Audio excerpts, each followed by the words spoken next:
I'm feeling good on a hot, hot day. I'm feeling good, so good. On a hot, hot day, I'm feeling good. On a hot, hot day, I'm feeling good. On a hot, hot day, yeah, yeah.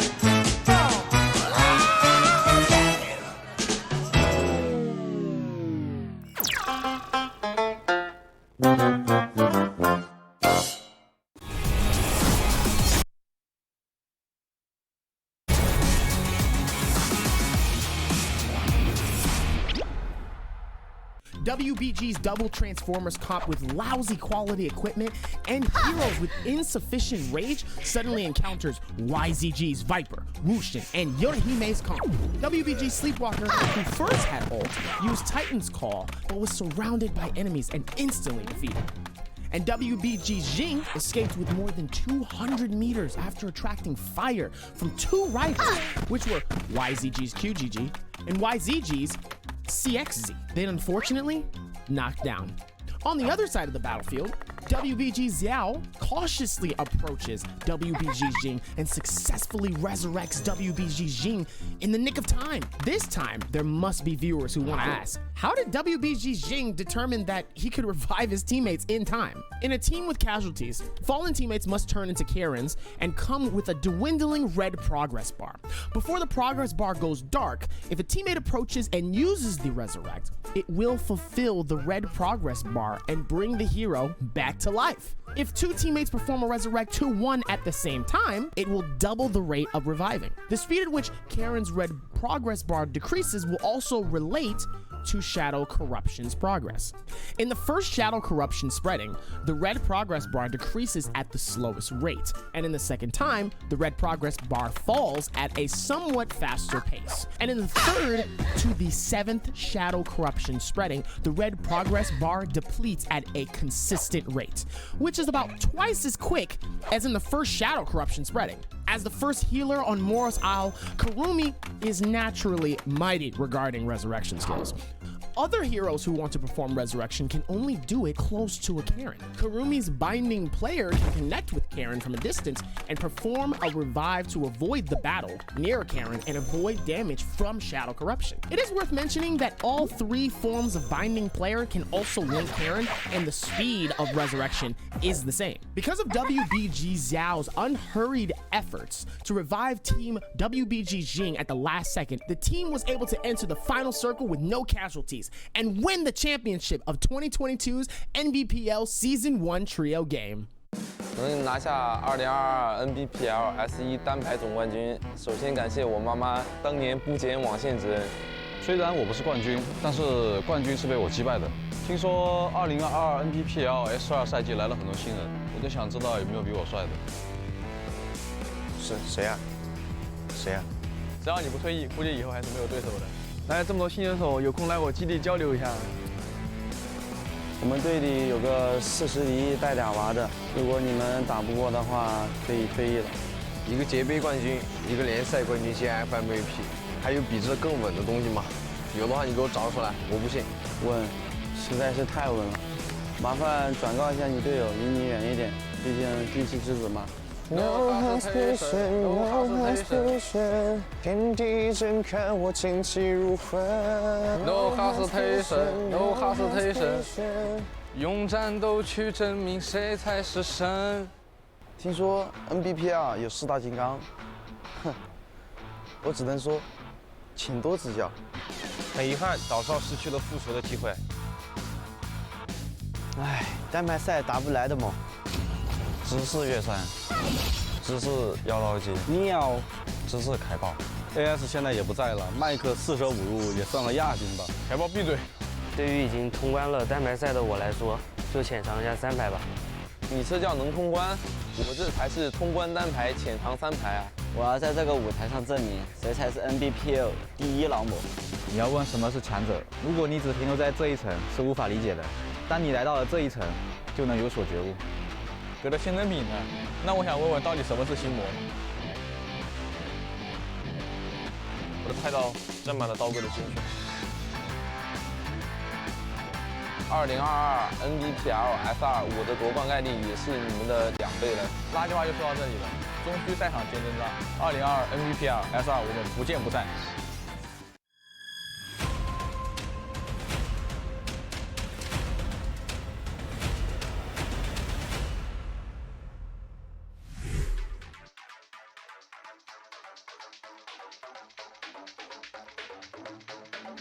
But Bowder going to stay hot on their heels and keep the chase up.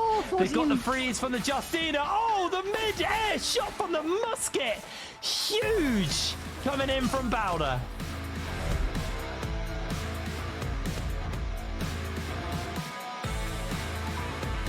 VVV once again is looking to lock everybody in place with another enormous ultimate as it is just SPX coming up huge. XCG though, they aren't done. They still have fuel in the tank. They still have a fighting chance, but it is taken down.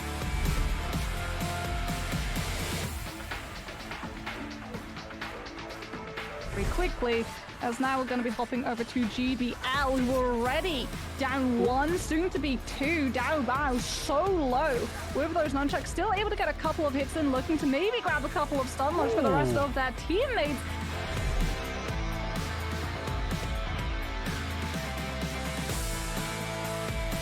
Trying to kill steal until now. 17JLAS pops that Yoda ultimate and is able to separate these members from GBL into pockets. That immediately 17JL just true through. What a kick onto Han as well. It feels like 17JL.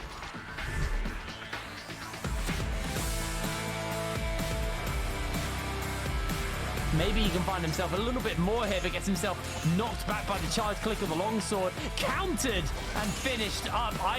Able to finish this one up, and X gonna have to be one hell of a counter coming out, and I don't think it's gonna come down in time. Juggled in the air, but no, the backup has come in. They've got the revive, and maybe XCG have found their opportunity to turn this around. Ike is gonna go down there, and all of a sudden, Living Hen.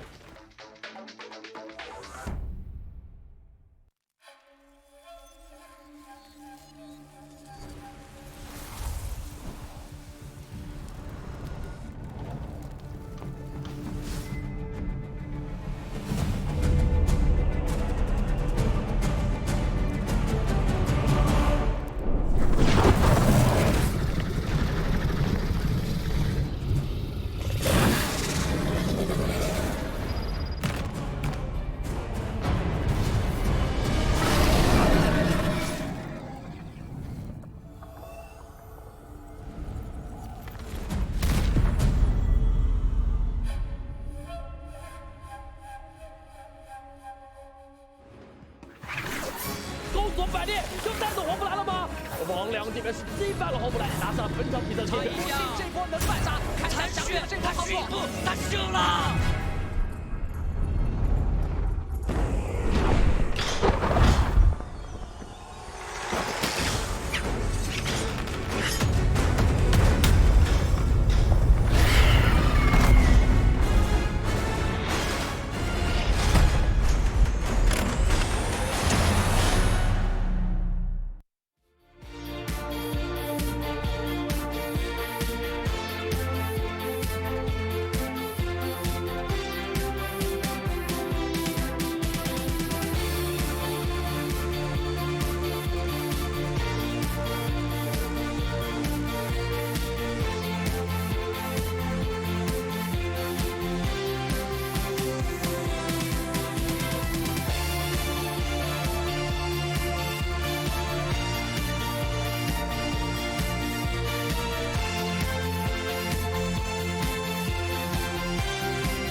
What's going on, ladies and gentlemen? Welcome back to the Naraka Blade Point Pro League Season 2. We're here, Day 3, getting ready to kick it off with some more solo action. I'm your host and your caster, the Runekeeper. Joining me tonight, as always, is my main man, my right-hand man, Dobby. Dobby, how you feeling, baby? I'm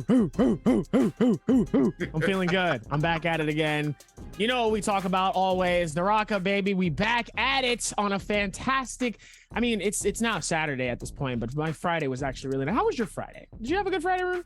Friday was wonderful, Dobby. Thanks for asking. You know, we usually don't, talk about like our days and whatnot and everything like that, because at this point it's Naraka time as we go through all of the insane stuff that we got a chance to be a part of on our first day of solos. The solos was absolutely insane. There were so many highlights, so many different play styles, and a lot of people were a little bit hesitant. Obviously, it's the first day, but now we're on to day 3 and solos. Hopefully, people are gonna start feeling a little more comfortable. We're gonna see a lot more W keys, and I'm trying to see somebody drop like 10. I'm trying to see a double digit. Dobby, of course you're trying to see somebody drop a 10 here. You know, it's gonna be a good day. I'm excited. Look, no. Look, we kicked things off incredible on our first day. I'm ready to get going with day number 2 and see what these guys bring. And I'm ready to see, because it's 2 new groups going head to head today, Dobby. So, you know, we're gonna get to see some names we didn't get to see, you know, the other day. And then we're also 2 new groups. No, not 2 new groups. I apologize. Yeah, it's the same groups. What am I talking about, Dobby? Killing me. I was like, wait, there's 2 new. Wait a minute. Hold on now. I didn't even know this. I would like to know more information about this. Wait a minute. It's all good. As we're gonna get ready, as you said before, you guys already know the format, right? You guys know the points, the multiplier, 1.6, first place, 1.5. The usual stuff that we talk about as always. Obviously, the prize is still very similar here, but also, now that we've finally gotten a chance to go through the first day, now we're on day 3, right? The vibes are going to be somewhat similar, but also, hey, now the energy might be a little bit more enhanced after day 1, because now the jitter should be gone, right? There shouldn't really be too many hesitations. Shouldn't be too much like, okay, we've already gone through the first day. Now it's just time to just knock them out, get these games going. We got 6 games back to back of nothing but solos. So you're going to be seeing a lot of solo action today as we're locking in for Nbpl Season 2. Oh, yeah. I mean, the action's going to be incredible. Who are you looking at today, Dobby? Who are we watching for? Oh, I don't even know, especially after yesterday. I mean, I'm going to be honest, Yeron really put up a fantastic performance, really kind of keeping that consistency throughout the last 6 games in day 1 here. A name that we don't talk about too often. So to see him really go from kind of that bottom leaderboard player of last season to all of a sudden like top 5 within the first day, it's kind of like, okay, like we talked about it before. You talk about it consistently. Consistency, right? Consistently consistent. And that's something you need to be able to do for these solos. And Yeron really brought it. And especially from, like I said, a name that we don't usually see too often. I'm excited to see more of the unknown names that we don't see as often really get up here. Obviously, we talk about Mike, we talk about Wang Liang, we talk about, all different types of players that really bring it. So to see the names that's like down here to up here, I like the underdog story. Give me more of that. Absolutely. I mean, you talk about consistency and we talk about Yeron. Yeron is really consistent during their first 4 games. And unfortunately, their last 2 games, they put 0 points up on the board. So Yeron just barely lost out of first place because of that. And they ended in 2nd after our first day. But the question is can they come back today? And when they do, will they be able to maintain consistency and not fall off like they did at the end of the first day? Yeah, I mean, yeah, they have to. But speaking of consistency, our rules always maintain that consistency. We're going to be doing 6 games of solos today. As always, a 1.6 times multiplier here applied for our first and second place participants. A couple of ranking points, but it's all about the kills, Dobby, right? Oh yeah, it's definitely going to be about those kills. Those kills are definitely going to come up in many different ways, especially with these eliminations. I mean, we've seen nunchucks being a main deciding factor in a lot of these fights. Katana still, that right click hold has been really dangerous for a lot of these teams regardless, but the new character really got a chance to see a lot of play yesterday. I mean, first 2 or 3 games, I mean, we almost saw nothing but and barely any Yodahimes at one point.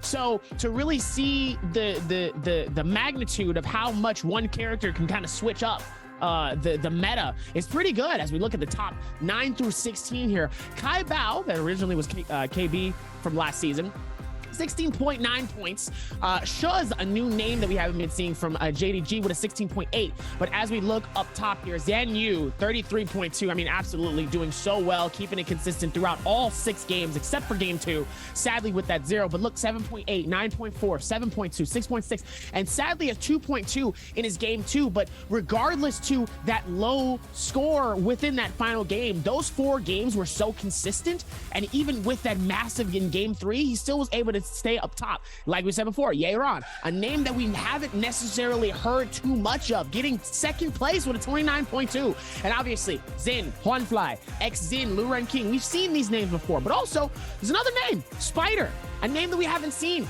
with a 21.3. Not bad, knowing that his last 2 games were 1.1 points for each one. So if he can bring up those extra little games that maybe he's not really pulling those points the way that he wants to, Spider can see himself in the top 5.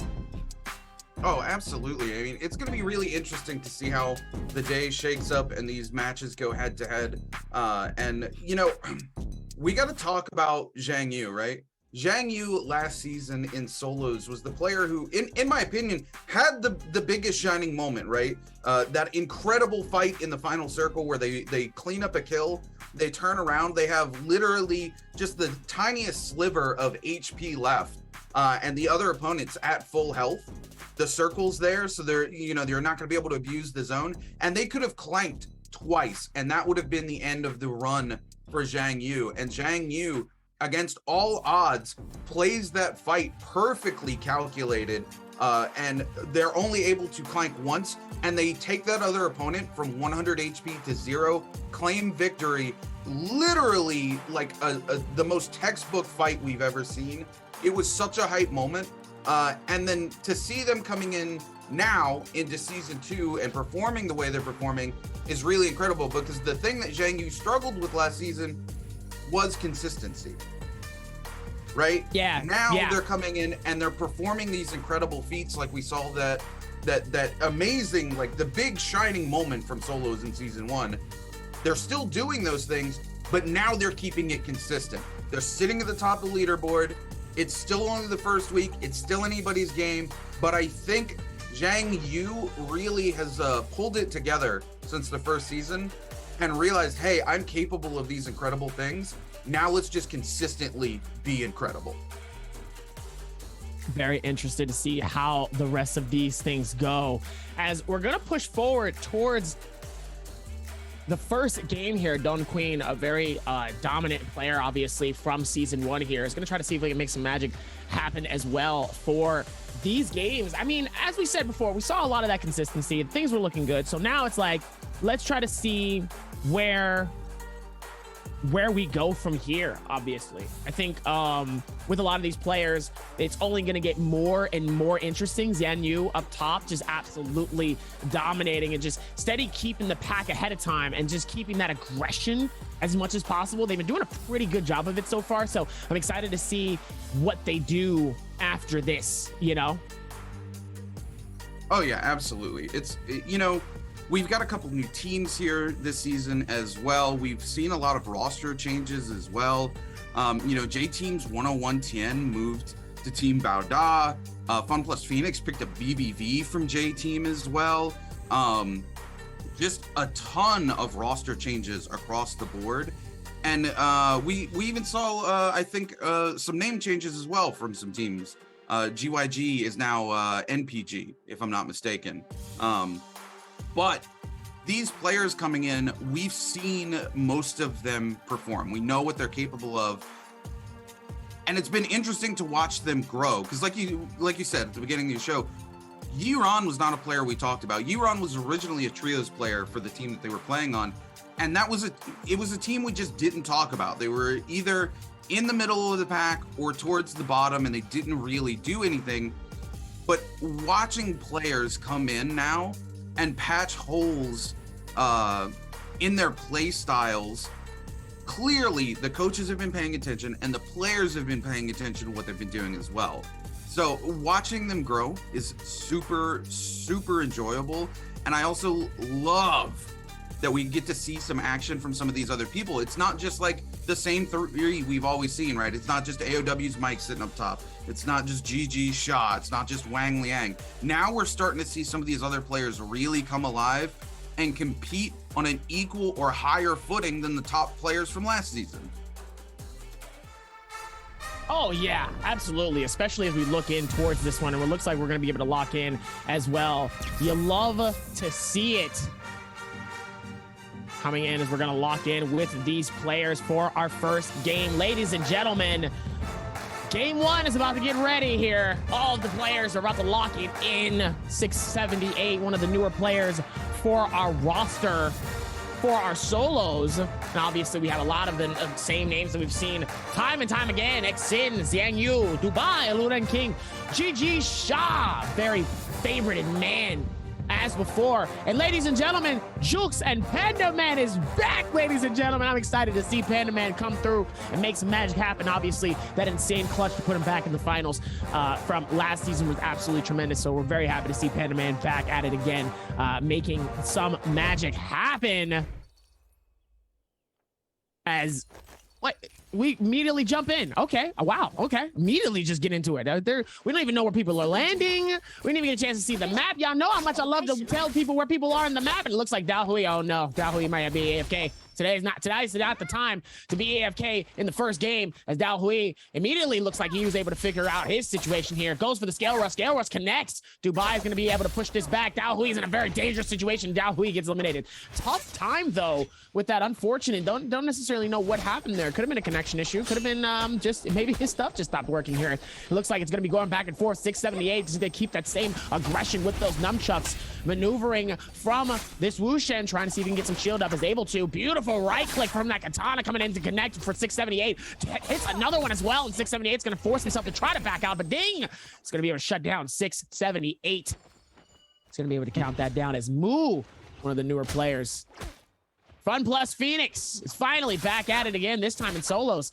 Looks like we're going to be able to make something magic happen. Ego's going to be able to shut that down. Amazing blade, dual blade action coming in, connecting to all types here for Moo, as he's going to get shot by another player here. And it looks like here comes the chase. Both of them are going to be pushing and getting very aggressive. But no, it looks like one of the jokes looks like he's going to be able to shut this down and snatch that kill directly away from Dubai. And it looks like Dubai is also going to come in. He's going to be able to keep that same energy and momentum. Ego wants this run back though, as he absolutely gets hit by a bow. And it looks like Ego is going to take the elimination as Jux gets eliminated immediately off of that. Ego pushes through F3, immediately is going to be able to consume that area. Helps him with the shield. Scale rush comes in. Dubai is going to be so close right behind Ego. It's not going to give him any space to try to get away. Right.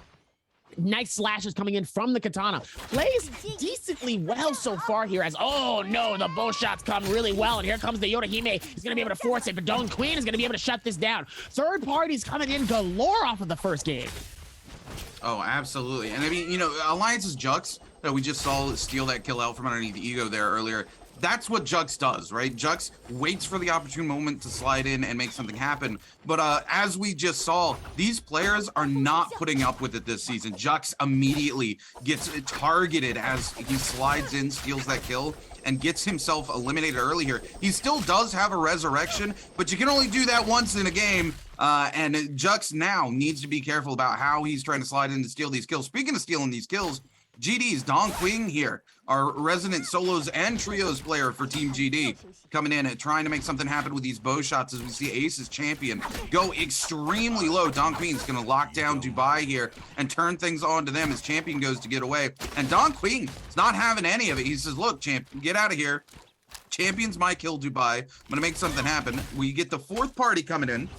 And now we're going to see our boy Dubai here frost up in the face of Q9's LXY. We see Don Queen in the back repairing his bow, getting ready to re-engage here. Musket shots coming out from Q9, trying to land onto NBG's Dubai here. Sorry, musket shots coming out from, I do believe it was Don Queen. I apologize. Q9 now on the receiving end of another double party here. They were able to secure the kill, but now they need to make something happen in this space. Q9 still more than happy to fight, apparently, as both Ace's champion and Don Quing in their face, but Q9 does not care as we pop over to GG Shaw, who's engaged with J-Team's Xjin. Forced to pop the ultimate here to try to buy themselves a little bit of time and look for the reset. Action not going to be able to quite grapple in time, but GG Shaw needs to keep it moving. They can't afford to stop and take a pot. They're going to try to get one off here. They do get one, but unfortunately the gray armor immediately turn things around with the charge left click on the dual blades, able to pick up some big damage here, but it's not going to be enough. It's now DAY3 coming in with the musket from behind and Action, both of them targeting out GG Shaw. Shaw on the receiving end of some double trouble here. Looks like they're able to get a reset off of their shield once again. And once again, turning around with the charge left click on the dual blades. Now it's DAY3 who's the one in trouble. DAY3 trying to use that F2 to take control back at the neutral. But they need to be careful because J-Team's Action's just over the hill. Shaw able to blitz the bubble down, keep the heal from coming through, is trying to lock down this kill. But J-Team's Action right here on the heels, looking to lock every bit of it down. The parry comes out. GG Shaw almost gets it, but the ultimate comes out. He's not able to follow through. J-Team's Action's gonna come in, but no, DAY3. Sorry, GG Shaw's not gonna allow it to happen, and he picks up the kill with a massive musket shot, Tubby. Oh my god, that musket shot comes in so clutch. Xjin really could have been able to get that elimination and steal it right from the hands of GG Shaw, but GG Shaw's like, nah, buddy, we're not going to let that happen, as he's going to be able to shut that down. We'd love to see the timing, though, of that. GG Shaw really was the damsel in distress there for a second, then immediately turns it around and says, but not for me, and immediately switches it up, and now it looks like the other player becomes the damsel, as Luren King now is on the receiving end of two interesting players trying to push out of this. Oh boy, we haven't been on this side of the map ever. We haven't been this far deep inside of this circle for a while. I didn't even know there was a nice little cannon here, as GG Shaw is going to be going absolutely rogue on Xjin. It's not looking good on Xjin, knowing GG Shaw definitely has the massive amount of advantage here. Is going to be able to get the hits. Question is he able to do it? No. Clutches up, tries to go for the beautiful block on each side, plays it so well, and he's going to be able to patch it up, as Xjin is going to be able to shut it down, though. The F3 comes through and then absolutely decimates Xjin. Oh my goodness, GG Shaw is going to be able to clutch it up and shut it down. 2 eliminations on top for GG Shaw. The man's is feeling good. The confidence is way over the top. Boy, oh boy. Wow. GG Shaw is feeling it out, ladies and gentlemen, as we're going to lock in. Fun plus Phoenix's move. He's going to be able to go for his rotation. Nearby LXY here goes for the scale rush here. Question is he going to be able to see where he is? Or no, there's another player nearby. It looks like Moo wants that energy. Yeah, Moo clearly needs to get another elimination under his belt here. He wants to pick up these early kills. He's playing Tarka, right? Tarka really doesn't have the advantage towards those final circles, so he needs to play that aggressive early to mid game here. And we're going to see Moo continue to try to pick up kills as he goes on. But now it's Q9's LXY, who is the one who's also been hyper aggressive with 3 eliminations under his belt already. And we're not even into our 3rd zone. We literally just got to the 2nd zone collapsing. LXY coming up top here, still trying to chase this kill onto OC Zhang Yu. Zhang Yu still rocking white armor, unfortunately. He has not been lucky and has already been eliminated once. This could be a very unfortunate game for Zhang Yu, who is so consistent in day 1 of solos here in our first bi-weekly split of season 2. Panaman gonna get parried here by 17JL's Ego. Ego misses the riposte as Panaman uses the Targa ultimate here to go airborne and avoid the damage. Tries to come back in, it goes for the people's elbow, is unable to knock Ego out of the F3. Ego now going to Ego, Pandaman as it were, and drops the ultimate and says, just go ahead and get out of here. I do not want to deal with that Tarka ultimate. You are not gonna infinite me, get out of my house. But we know how Pandaman is. He's going to continue the chase. He wants it. He's hungry for it. He gets stuck on terrain, and it looks like Ego's going to get away because Pandaman has only got 12% left on his ultimate. He's not going to be able to continue the chase and go for the infinite, but he is hungry for the kill. He loses sight of Ego, and it looks like Ego's going to get away as we pop over to GG Shaw, going head to head with Luren King. It's F3 on F3 action, but GG Shaw now on the back foot here. No shields to his name as Luren King gives chase, and he is hungry to pick up this kill, but it looks like he loses GG Shaw for just a second, throws the grapple in the wrong direction, and now both of them going to take a full reset. Might be just enough, though. Sometimes all you need is those couple seconds just to be able to go for a reset here. And it looks like Luren King is going to be on the outside looking in from the shield, as it looks like Luren is going to get pushed in. Full shield ends up getting eliminated. And it looks like GG Shaw is going to come for the advantage. Beautiful parry comes in, absolutely snatches it. But the F3 reset coming in from Luren King, playing it off so well. F3 comes in just to get Luren King out of his F3 here. GG Shaw is playing this so effortlessly well. And look at this. GG Shaw is going to be able to shut that down. 3 eliminations for Shaw. This is a great first start for him. I know he's feeling this out right now. Oh, absolutely. Champion up top. It's going to be able to go for some shots. Looks like he's going to be unfortunate. Not going to be able to hit anything as LXY is going to be nearby. 678. Ladies and gentlemen, welcome back to Naraka Blade Point. If you don't know, make sure to hit the follow button here on the Twitch, twitch.tv/Naraka Blade Point, where we're going to be doing all sorts of action all season long for our solos and our trios. The games, the vibes are going to be very high, and we're very excited to see where the rest of the teams goes. But ladies and gentlemen, Panda Man back at it again. You love to see it. The man we know and love today, the Tarka main. Coming in, we rarely see too many Tarka mains, but we know Panda Man is one of those that definitely will not disappoint. Yeah, Panda Man coming in here, locking down on the 17JL's Ego. Ego going to drop the F3 on the wall. Not the best position for Yoda Hime to be in, you know, because it doesn't want to drop, go down. You really have to stick to that wall to get any sort of coverage out of it. It's very easy to knock you out of it. Now, Ego on the run as Ventus's Reki coming in here, trying to make something happen. Reki gonna land a massive parry into the riposte with a jump cancel into the double left click. Ego goes super low. No, now Ego's gonna return the favor with a parry of their own, but they need to get out of there. They can't afford to take the time to get the extra damage. And the F3 comes out from Reki. No, there's no place to go. 17JL is gonna be eliminated here by Reki. That is unfortunate. There's so much going down here. As the F3s, though, it's pretty good. I'm not going to lie. The F3 timing, being able to cancel out someone else's F3 is probably one of the most interesting but also amazing advances to helping basically exit out of a defense mech, even though Luren King, he's going back to get his shield here, but GG Shaw's like, I'm waiting for you. Outside of circle here, GG Shaw's going to keep the aggression going here.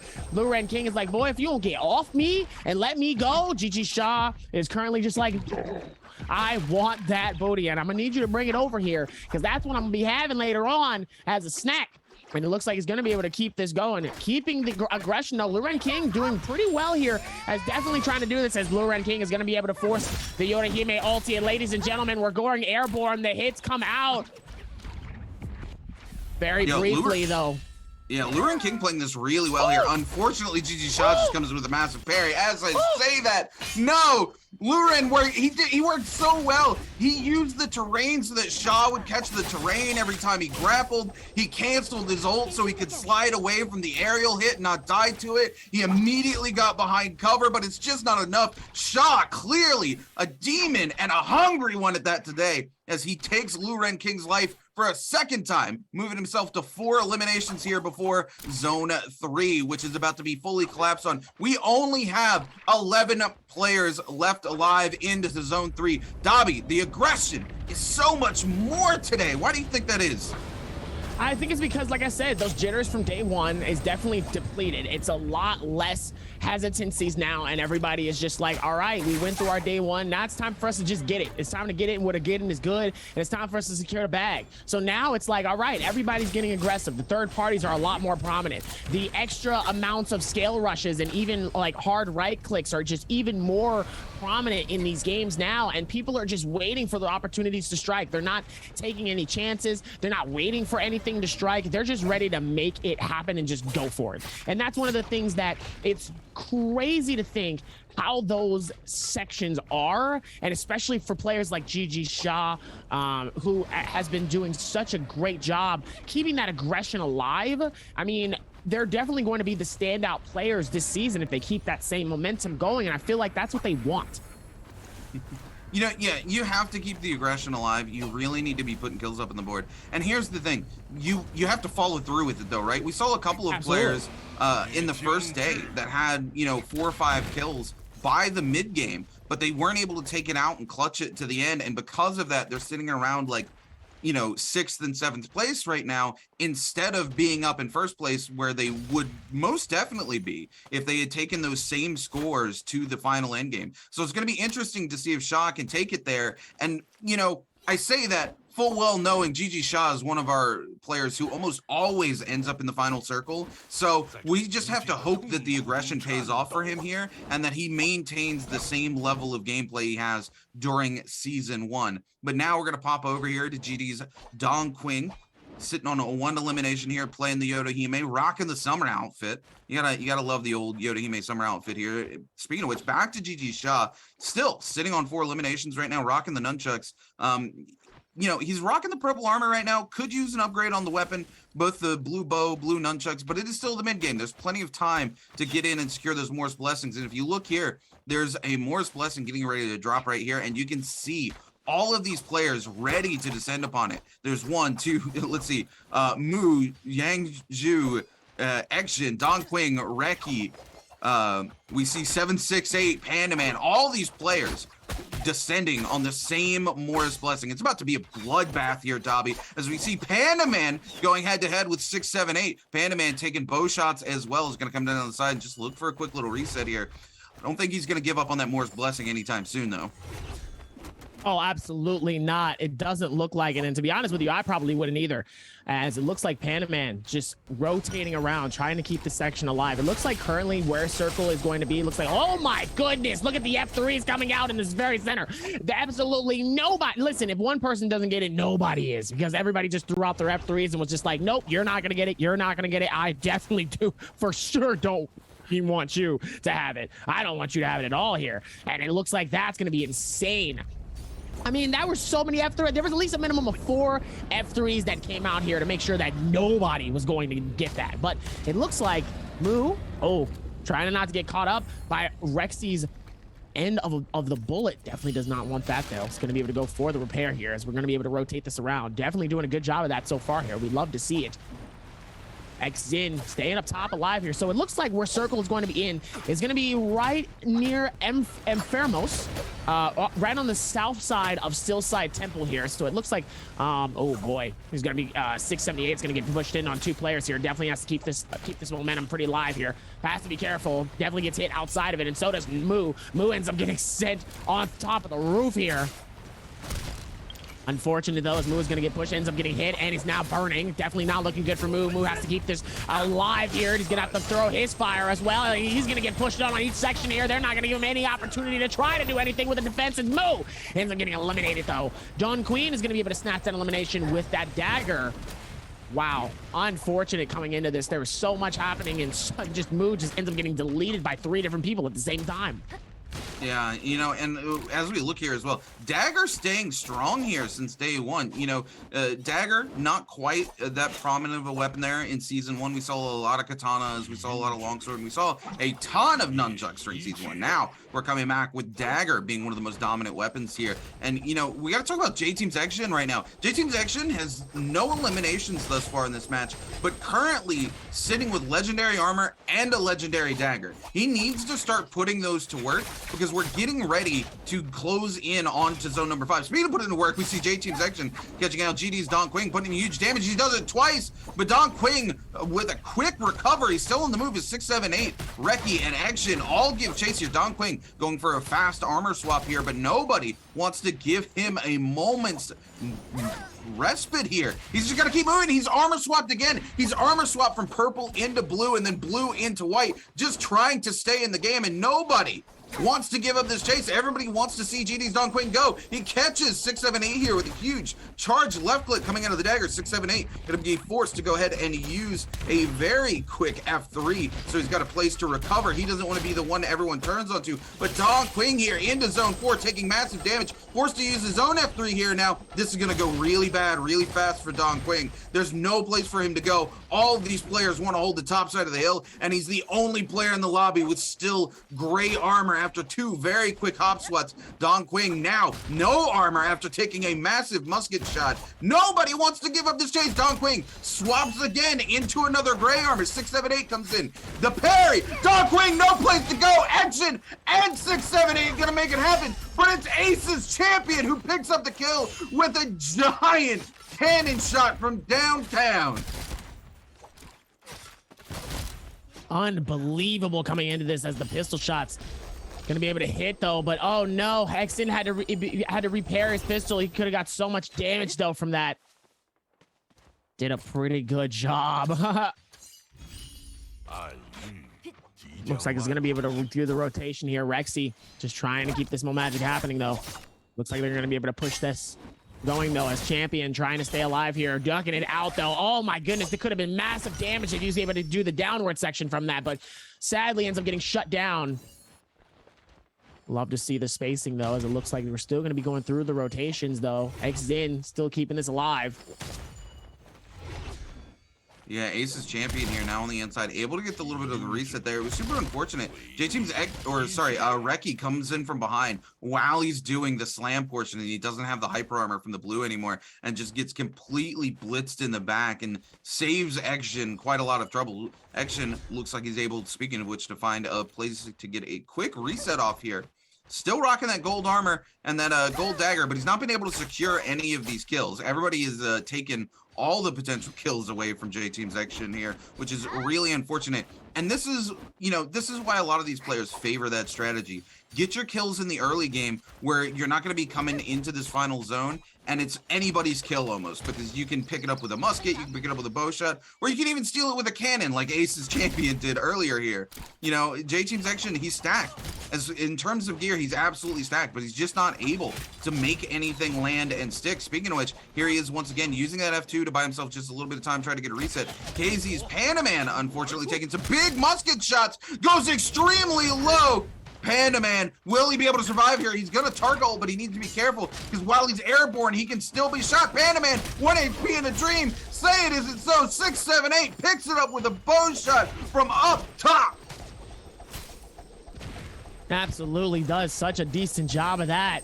He's going to be able to get that elimination and get that peak, though. It's doing pretty well, but ladies and gentlemen, this is definitely going to be one of those vertical play endings for our first circle. It's definitely a lot harder to really do a lot of these scale rushes here and try to get some eliminations while on the wall, but this is where the good gets determined from the best. LXY all the way down at the very bottom. 3 up top, absolutely trying to duke it out as well.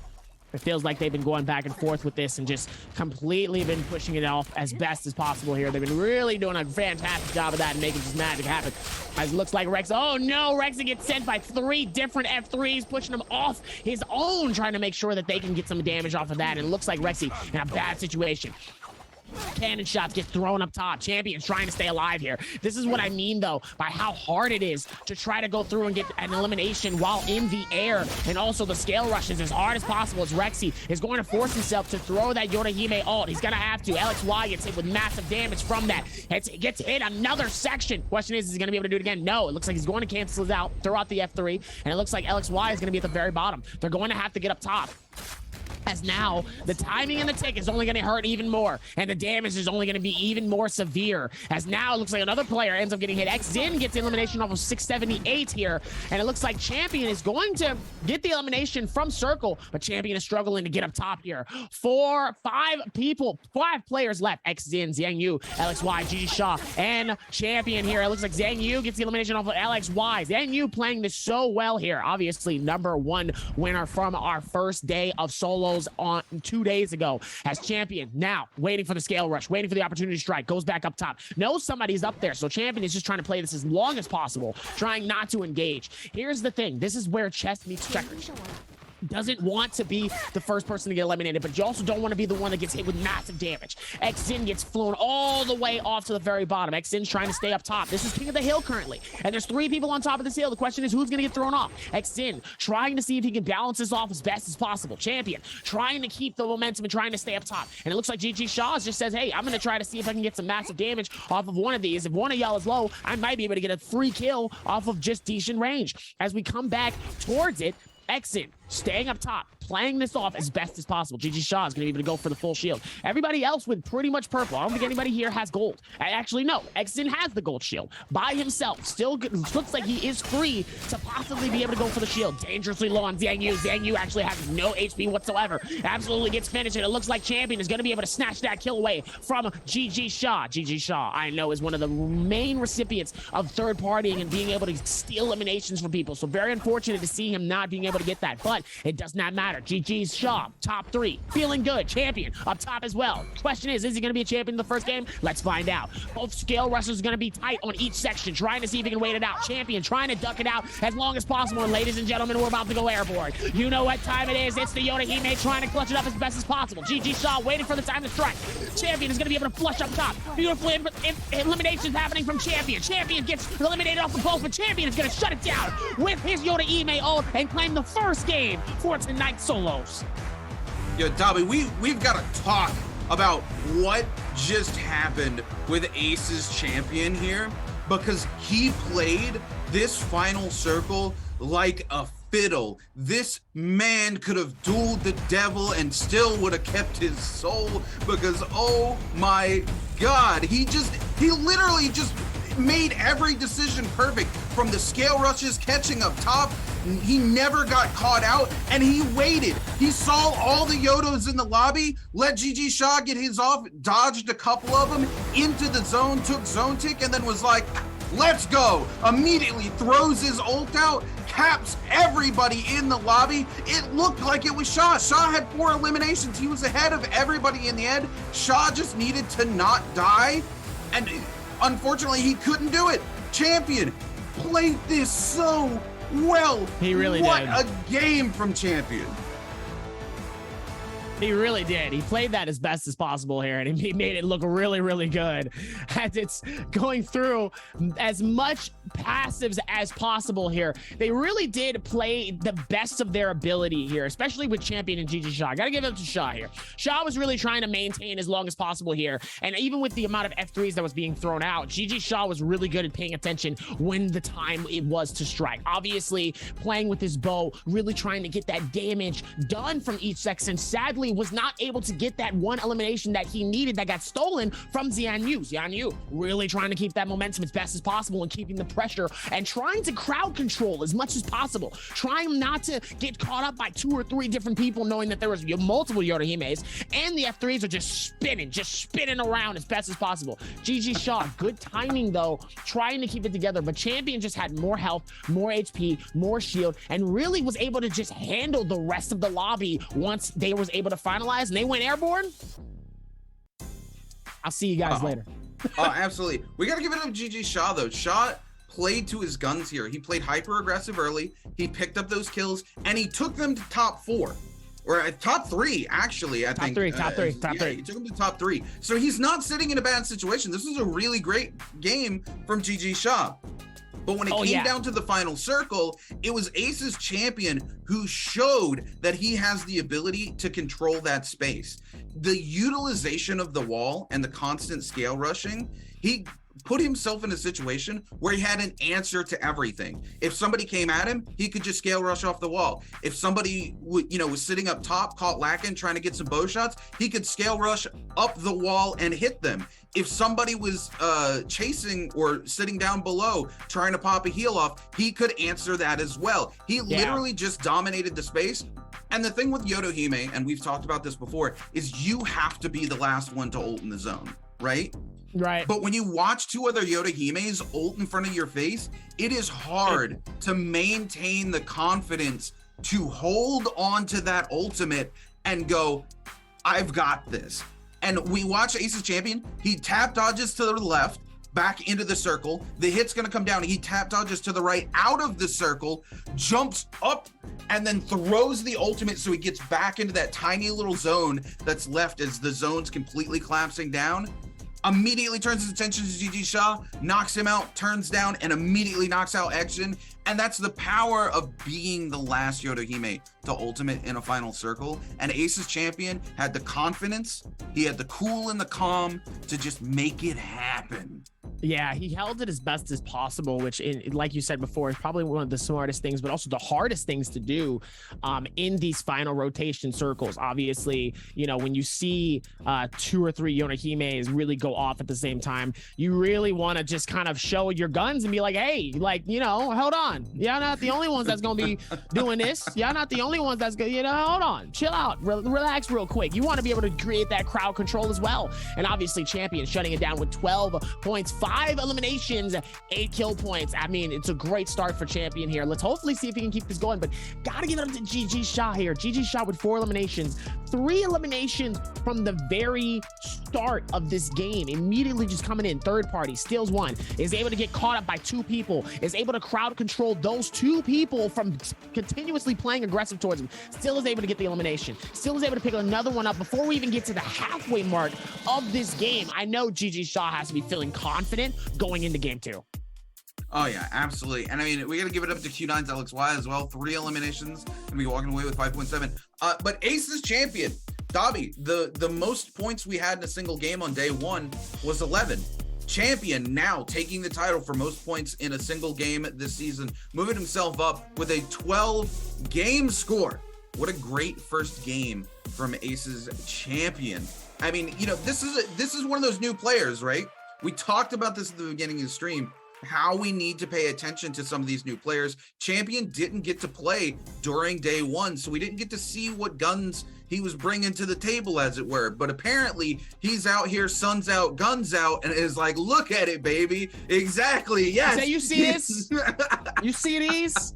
You know what we about. You see these. You know what it's about. Champion was like, we are the... Sorry, I don't want to sing that. Look, Champion came out here and said, hey, I'm going to make a statement. Not only am I going to name myself champion, but I'm going to show you that I can be the champion. To not be copyrighted, I'm just going to say it. We are the champions, my friends. We will keep on fighting till the end. We are the champions. No time for losers, because we are the champions of the world. All right. as we get ready to lock in for game 2 here, as we look for the solo game, 14k damage, 5 eliminations, 8,500 healing, and stamina strike, cavalry bloom, and a lot of soul jates here. We have 2 melee resists, 1 health, and 1 attack soul jade. So not an insane proper list of soul jades here. Probably wasn't really finding the stuff that he wanted, but obviously the stamina strike and cavalry bloom comes in very clutch in some of these situations. But I mean, obviously 14,000 damage, really was putting in that amount of damage as much as possible, was able to clean it up as best as possible. They did well. They did very, very well. Oh yeah, I mean, this is a great first performance from Aces here.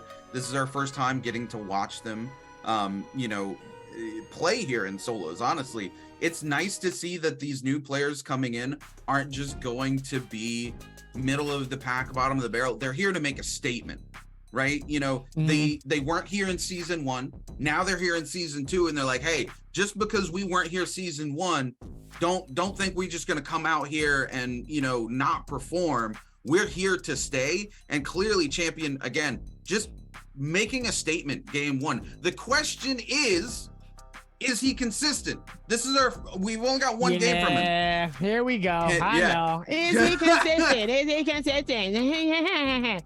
Listen, I know we talk about consistency as always, and yes, that is part of the reason that you need to be consistent, but you also need to come with the goods. You also need to be aggressive, okay? Just because it's a consistency is good, but you need to be able to have that fire under yourself, just so you can really come through and make some magic happen. And GG Shaw was a prime example of what happens when you put some fire under you and you start cooking everybody else. Because even though he's in second place, he still did well enough to where he could really hold his own for the rest of the night. And he didn't really have to like do much. He could just kind of be like, okay, now it's time for me to play a little bit back. He had the bow. He was trying to get some damage done. And look, he was still able to get another elimination before he went in the top 2. So, hey, he did his part.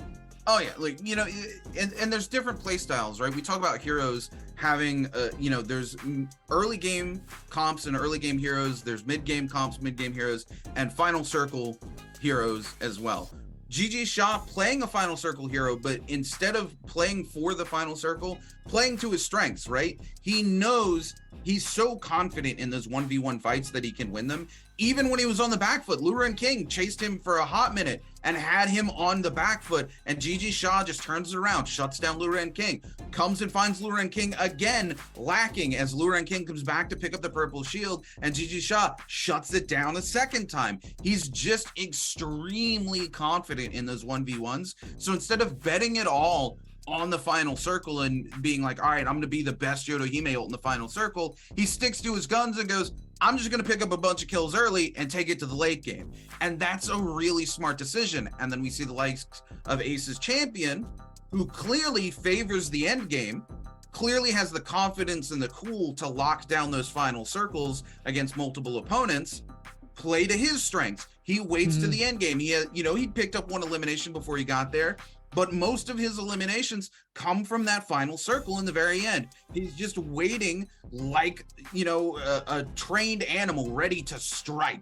And you gotta love it. But speaking of striking, we're gonna strike while the iron's hot, and we're gonna jump to a quick break before we come back for game number 2.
Shanghai looking absolutely beautiful. So we're about to lock in for game number 2 of Naraka Blade Point Pro League. What's going on? I'm your caster and I'm your host at Javier, as we're accompanied by my main man, RuneKeeper TV, as we're about to settle in for another game here. I hope everybody got a chance to get some water, get a drink, get some snacks, maybe order something on your app and get you something on the way, because I know I'm about to. As we're about to get ready to lock in here.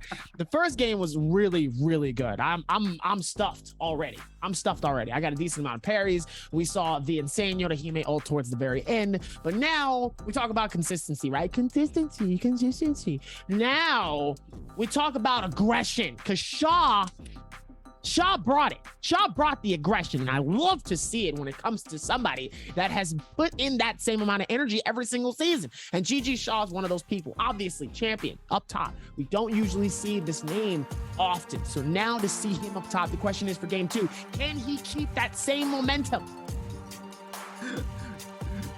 Dobby says we don't usually see that name. It was his first game, Dobby. His first game, season 2. He wasn't here season 1, baby. That's what I'm saying. We didn't see him last season because he wasn't here.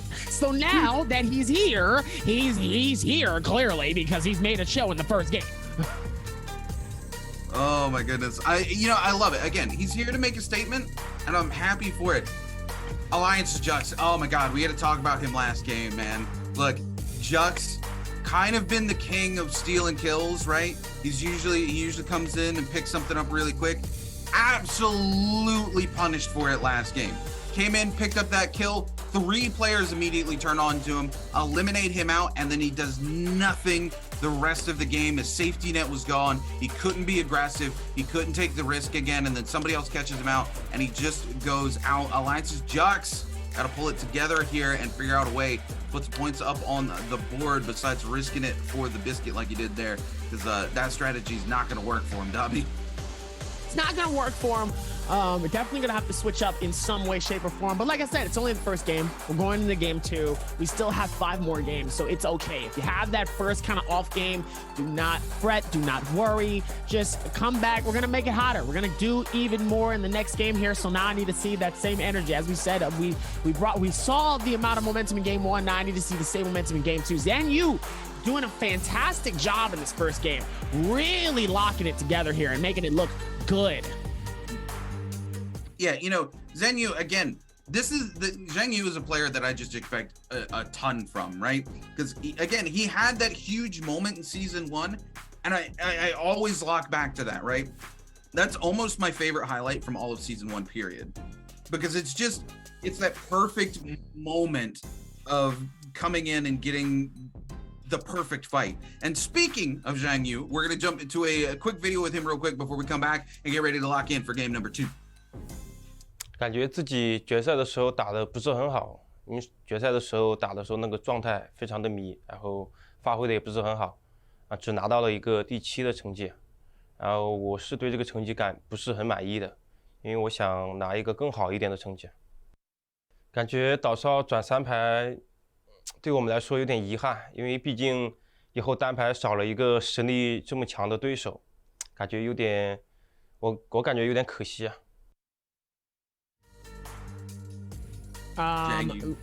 Zheng Yu definitely feeling it out. Zheng Yu definitely with that confidence. I mean, obviously with his gameplay, he's been showing it. Oh yeah, and I mean, again, he feels like he's patched up some of the holes in his gameplay from season 1, right? The thing with season 1 was when he had incredible moments, they were just next level, right? They were some of the most incredible moments of the season when he had them. The problem was the consistency. And even like he said, into the grand finals, he felt like he was in a slump, right? And it really showed into the grand finals and solos, because in those grand finals, he just didn't have that same confidence we're used to seeing from Zheng Yu. So clearly coming into season 2, he's figured out, where he was. He wants to perform better. He's figured out how to perform better. He's currently sitting first place overall here for solos, right? He's put a ton of points on the board. 这个是从介绍飞机之前嘛，就看了一眼成绩嘛，然后这要到晚上的时候才降落到上海嘛。那完了之后呢，发现在飞机上看着，觉得上海，哎，真的是大城市哦，这重庆真的是比不了啊，要死了。太繁华了。我说来上海发展肯定是能特别好的呀。其实也没什么小诀窍的，就是打比赛的嘛，就少打架嘛，打架反正容易被劝，你打吧又不一定能打得过人家，是吧？那还不如多去外面搜一搜呢。You know, this is a player I've got to appreciate. Speaking of new players, Ventus's Reki here. You know, he didn't place super high in this last game. I say that he was top 6. Honestly, he was putting in a lot of work in the Great Sword. He picked up 3 eliminations that game. You know, compared to the top of the lobby was 5 eliminations. So 3 eliminations is really good. He was one of 3 players who broke 3 eliminations this last game. And he played really well. He ended up getting himself caught out in a bad situation towards the end. And we know how crazy those situations are. There's 8 players left alive in a tiny circle. It's very easy to get caught out. That zone also pushed onto the rock where he was trying to grab the rock and heal, right? And unfortunately, the verticality is what killed him there. He just got caught out. There was nothing he could do. Because the zone was pressing and he had so little HP. He had separated himself. He played really well, separated himself from the rest of the pack to find a spot to get a heal off, and then the zone just pushes onto him. He tries to get back up the rock. It's not enough. He goes out. But, you know, I got to give it to him. He played really well. I'm really excited to see what else Reki can do here in solos if that's his first game that we get to see from him. Oh, absolutely. As we're going to get ready to lock in here for game number 2. Oh, my goodness. We're going to get ready to lock in for game 2 here. I'm sorry. That was just, I have to bring it up. That was so funny. We're just having a full-blown conversation. Cuts to my main player talking about what was going on. I just thought it was so fun. I'm so sorry. Dobby's gonna bust the gear over here, ladies and gentlemen, as we take a look at all the players ready to lock it in. Look at Champion, by the way. This man looks so focused. He just dominated game number 1, and he's like in a zone. Look at this man, Dobby. Do you see this? I mean, he's looking pretty locked in, but you know who's like really locked into this? Look at Luren King. Luren King has some style. I like Luren. Luren got a little vibe to him. He kind of kicking back, but he is ready. Another player that we have seen consistently always have this I'm ready is Yen Yu. Bottom right. That man is built different, okay? That is a built different man. Zhang Yu is absolutely incredible player. I can't wait to see how he continues to perform in season 2. Because again, season 1, his big moments were some of the biggest in the league, right? So now that he's patched down the consistency a little more, I'm expecting huge things out of Zhang Yu. Super unfortunate, my boy Kai Bao from Wolves, not his groupings today. So hopefully we'll get to see more from him later in the bi-weekly split.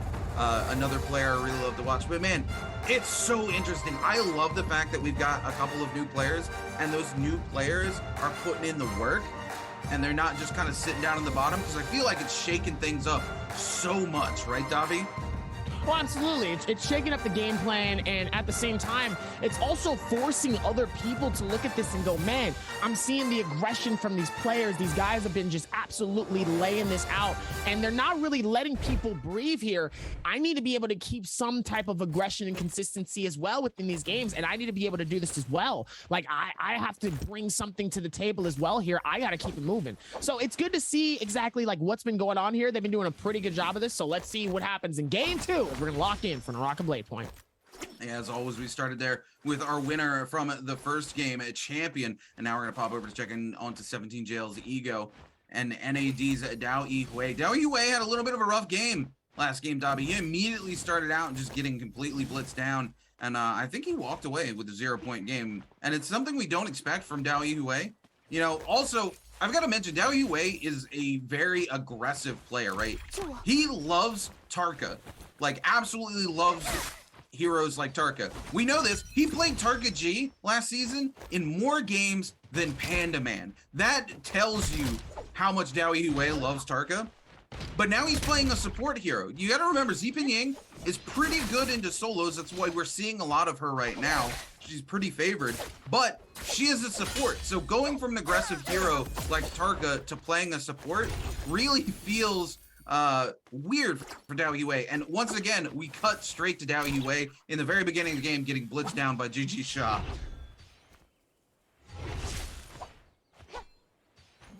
GG Shah putting in the amount of work here. Jux is going to be able to push this out here. Going to be able to put in that amount of work. Panaman going to be able to come back towards it. Beautiful dagger shots coming in here as Jux is going to be able to force the hand though. Really? It's going to be able to force the Yorihime out off the rip here. Panaman has to be very careful. Oh no, ends up getting hit beautifully by that one. Pistol hits is going to be able to come through though with that one. That's a pretty good job. Panaman with wow. 1 HP and a dream turns it around. Oh, he wanted that blue armor back. Once that blue armor back is going to go for the shield, is able to at least get the heals back though. Nice little advantage knowing that the shield. Oh no, as Jux ends up getting back down with that parry, but it's okay though. Jux is able to go through a beautiful recovery with that F3 though. Panaman's going to go for the reset here with those heals. No shield on both. Well, Jux has a little bit of shield, but with the gray shield, do you really count it as a shield? Because it really takes like 1 or 2 hits and something. You have no shield. As Jux immediately just gets eliminated. Panaman dusting it out and saying, see you later here. Let me drink from the fountain real quick of youth. Yeah. Oh man, Panaman really. I love the aggression. He literally came back in with like half a tick of armor and half a tick of HP and said, nah, let me just go ahead and make this happen. The confidence from Panaman is incredible. As we pop over to MPG's Dubai here, our grand finals champion from season 1 going head to head with JT Protection here. And man, does he make it look easy as he just turns those nunchucks around on action and secures himself an easy kill. 17 JL's Ego now engaging with Dao Yue once again. Dao Yue in trouble for a second time. He's got no resurrection left. He needs to win the fight. Ego gonna pop the F3 in his face, get the heal off, and almost immediately is turned on. You saw the musket shot come out, didn't connect. Dao Yue keeping the pressure on. The charge right click comes out. Dao Yue we're gonna be forced to use the ultimate there to pop them off. Gonna get the uppercut now onto Ego after the toothpick. Can Dao Yue take control of the neutral again? Ego's gonna pop the ult. Oh my god, all you have to do is catch him out. That's it. Dao Yue, no! He gets on frozen just in time to get the parry and flips the fight on its head. Oh my lord, Dao Yue lives to fight again.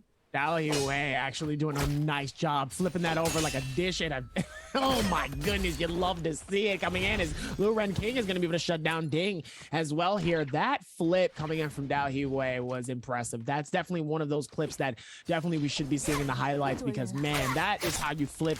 That's how you flip a game and you switch it from being the disadvantage to becoming the advantage. As Dao Yue is going to be able to push it on this next player here. Ego dangerously low is going to be able to patch this up, go for the grapple, and Dao Yue is going to be able to clutch this up. We love to see it coming into this. Dao Yue shutting it down as Ego is going to be able to take a drink and hopefully go for a mental reset here coming in from GG Shah. Moo is going to be able to come in though. Insane bow shots coming in. Is going to be able to douse his shield up with a little bit. Is able to shield up just in time before he pushes and gets attacked more.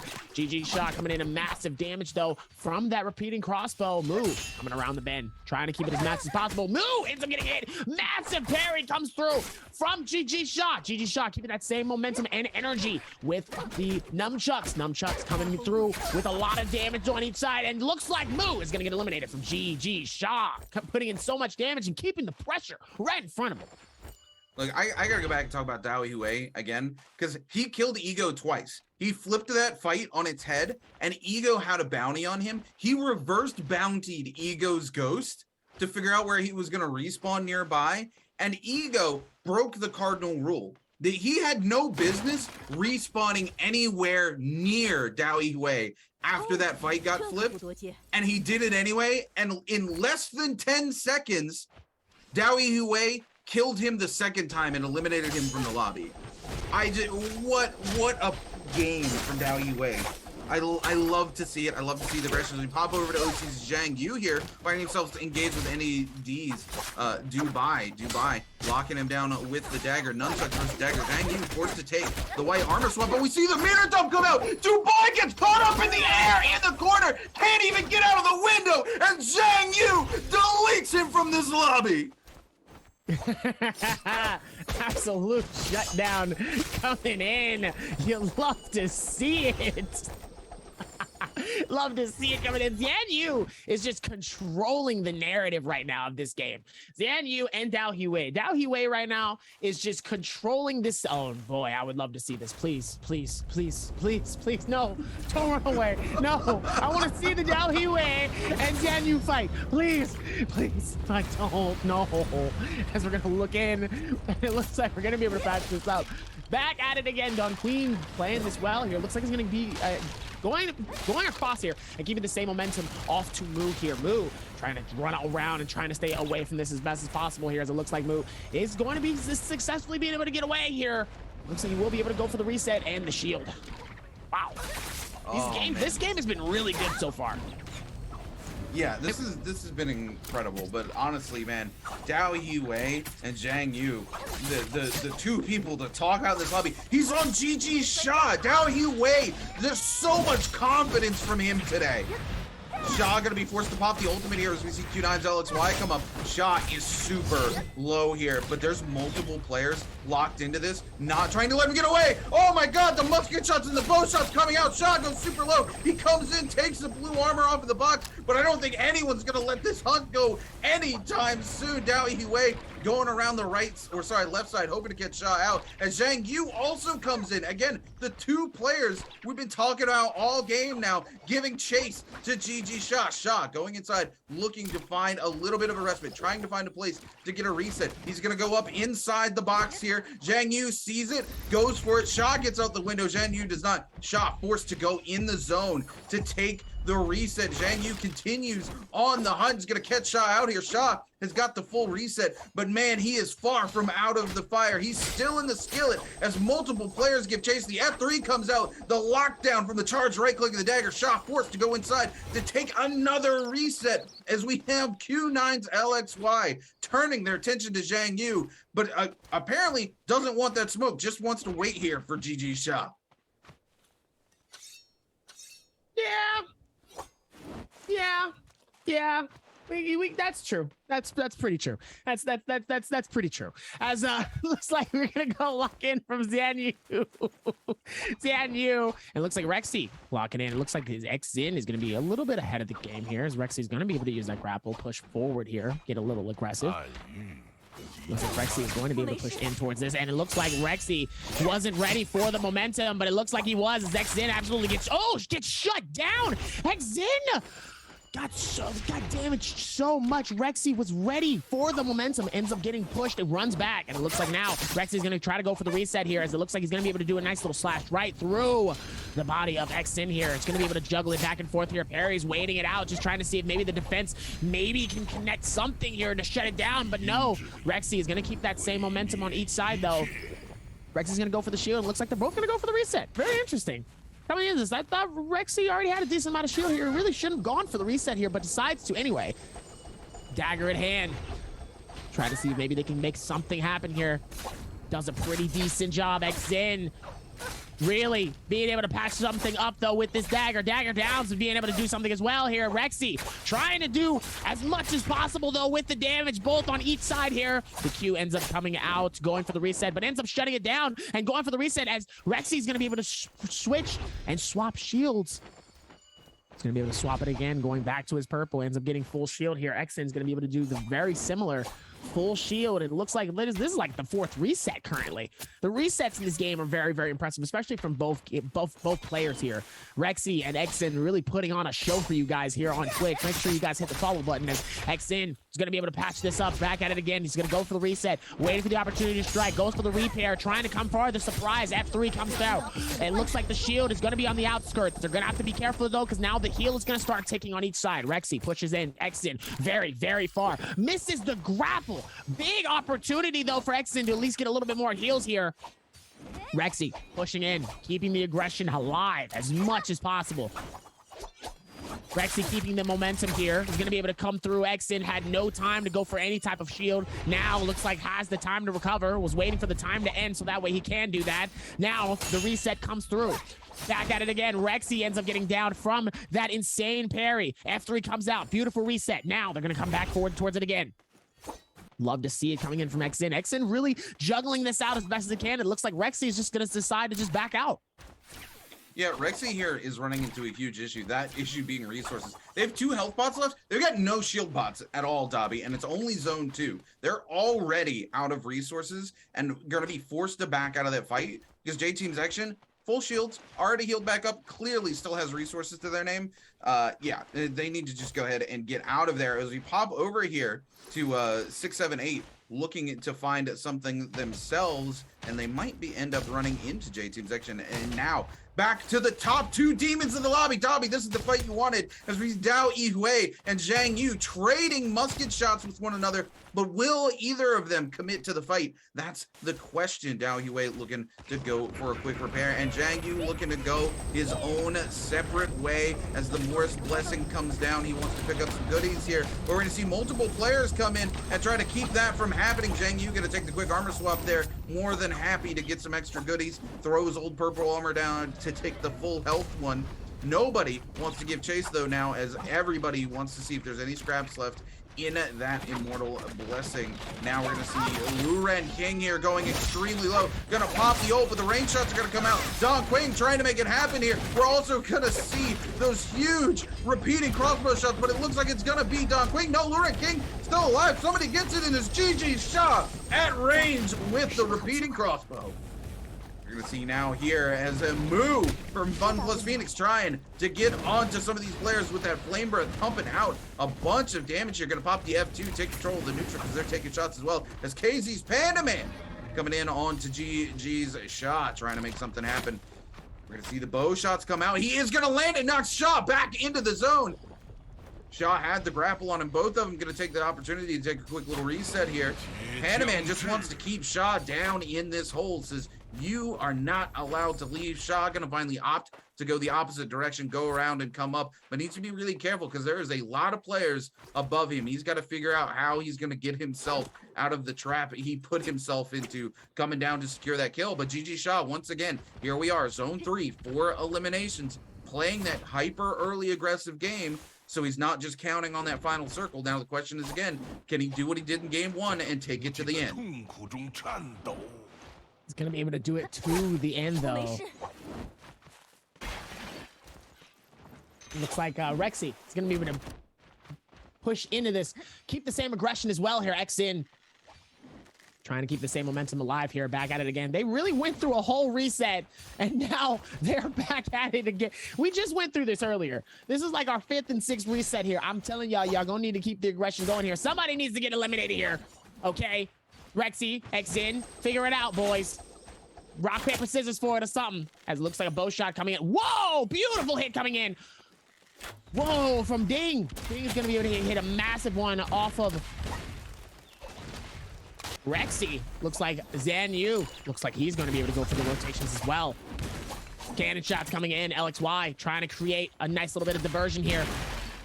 Xin nearby as well. Trying not to get caught up in a bad situation. LXY right in front. Trying to see maybe where this can go here. As the shutdown happens, you love to see it coming in. Rexy really doing a decent job of just creating this momentum. Doing a fantastic job of it thus far. Rexy, oh my goodness, GG shot with the Flamebringer, a very notable moment. We all know, and we've seen these happen before here.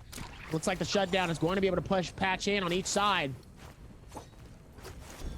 Love to see the amount of timing though from 678. 678 trying to keep this alive here. Gold shield coming in, GG shot nearby. Yeah, Sean looking to close the notes up here from the Immortal Blessing, but it doesn't look like he finds what he's looking for. Shaw just needs to stay alive at this point. There's still 13 people left alive. When we got to Zone 4 last time, there was like 11 people. So, you know, it's really interesting. Something to note here is there was a change here for Immortal War. We're past it now, but you used to only keep your resurrections till zone 1 collapsed onto zone 2. Now, Dobby, you get to keep those resurrections until zone 2 completely collapses onto zone 3. So you have a little longer bit of an opportunity to hold on to that resurrection if you don't get eliminated early. But I mean, clearly here, these players are out knocking each out, you know, those resurrections off people like flies super fast, right, Dobby? Oh, absolutely. I see KZ's Panda Man up here trying to take some shots down here onto 6, 7, 8. You know, it's almost like those legendary armors are really cursed today, right? You know, J-Team's action last game. Well, I mean, let's be honest. J-Team's action last game got the legendary armor and had a legendary dagger, and he didn't do anything with him, right? He picked up 1 elimination for the entirety of the game. He got to the end of the lobby, but it seems like of recently in solos, even in day 1, we had a lot of players, the same thing. They got the legendary armor and were sitting pretty in terms of gear, but they had like no kills going into the final circle. So it's starting to feel like that legendary armor a little bit more of a curse, because instead of being out here fighting these boys trying to get that legendary armor, and then they don't do anything with it. And these guys who are out here fighting are the ones putting points on the board, making stuff happen. Speaking of J-Team's action and 0 points, we're here again. J-Team's action with 0 eliminations. This is not the same action we saw day 1, Dobby. Action was hyper aggressive and had like 5 kills by like zone 3 in his first couple of games, right? Oh, absolutely. Coming into this, especially with the amount of momentum that really takes to try to get these eliminations here, as Rexy caught in a really interesting situation here with Zhang Yu in a tight corner here. What's going on over there, huh? What y'all doing? lot of momentum happening, though. Looks like Zhang Yu is just trying to keep this magic alive here, as it looks like we're going to be ending this circle very top of Hall of Penitence at, oh no! Yeah, we're at the Hall of Penitence in Stillside Temple. Stillside Temple, really trying to patch things up, really make some magic happen here. You love to see it. As looks like we're gonna be able to patch this one as Ding rotating nearby. A lot of people on different sets and different floors. Yeah, this is gonna be a much slower final circle than our last game. There's just so many levels to this building. You know, you've got the ceiling you can hide in. You've got 3 different levels below that. You've got the top level, you've got multiple levels on the roof, and it looks like the final circle is going to collapse here. Not only that, there's also on the mid-level, there's doors that separate things as well. So these players are going to have a lot of places where they can just either hold space and hide or be completely separated from the rest of the lobby. It's going to be a while before we see some eliminations come through, unless somebody makes a big mistake, I think, Dobby. Let's hope that there's really not going to be a whole lot of mistakes here while we're going through kind of this middle section, like really just trying to catch it up and catch this vibe going on. We'll see kind of where the rest of it goes here. As looks like we will be able to lock this in towards the next spaces. Looks like Rexy nearby as well. It's going to be a lot of juggling throughout this, but as we lock in for this one, make sure to hit the follow button here on Twitch, twitch.tv/Naraka Bladepoint. Follow us on Twitter at Naraka Esports. So Naraka Esports Twitter just got verified already. I'm very jealous. Can they get me verified? That'd be great. You know, I'd love to be verified on Twitter. You know, been working hard towards that, and sadly, it's just been unsuccessful. Anyway, so we go back and forth towards this Ding, Panaman, Moo, Dao XN Shaw, Jux, Rexy, LXY, Dubai, Dun Queen. 13 players alive here for our solo game 2. Absolutely packed out. Yeah, you know, again, we're going to see things slow down drastically here in this game. Much different than last game. Last game was full of aggression, but these players, when they can find space to hold for their own, they are more than happy to just hold onto that space, especially if you're somebody like GG Shaw right now. He's already got 4 eliminations under his belt.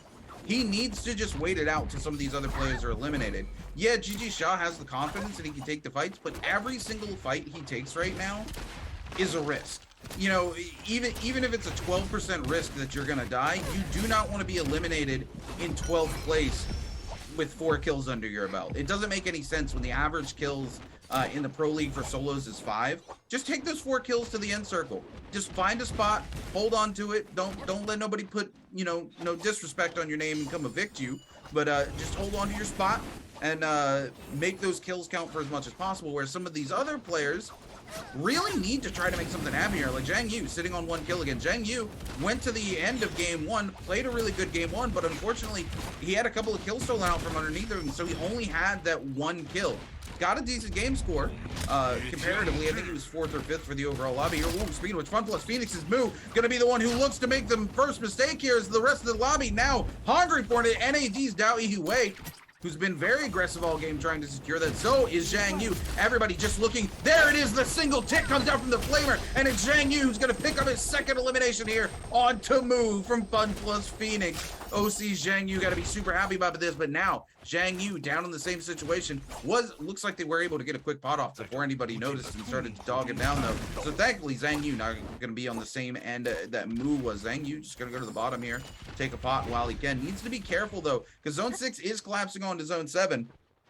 And he is on a tight end of that circle right now, as we're finally going to see the circle push out of the Eventide Temple up here. So all of these players going to be forced to start having those interactions. Things about to get hot. Speaking of things getting hot, Alliance's Jux taking some huge flame breath damage there from GG Shaw.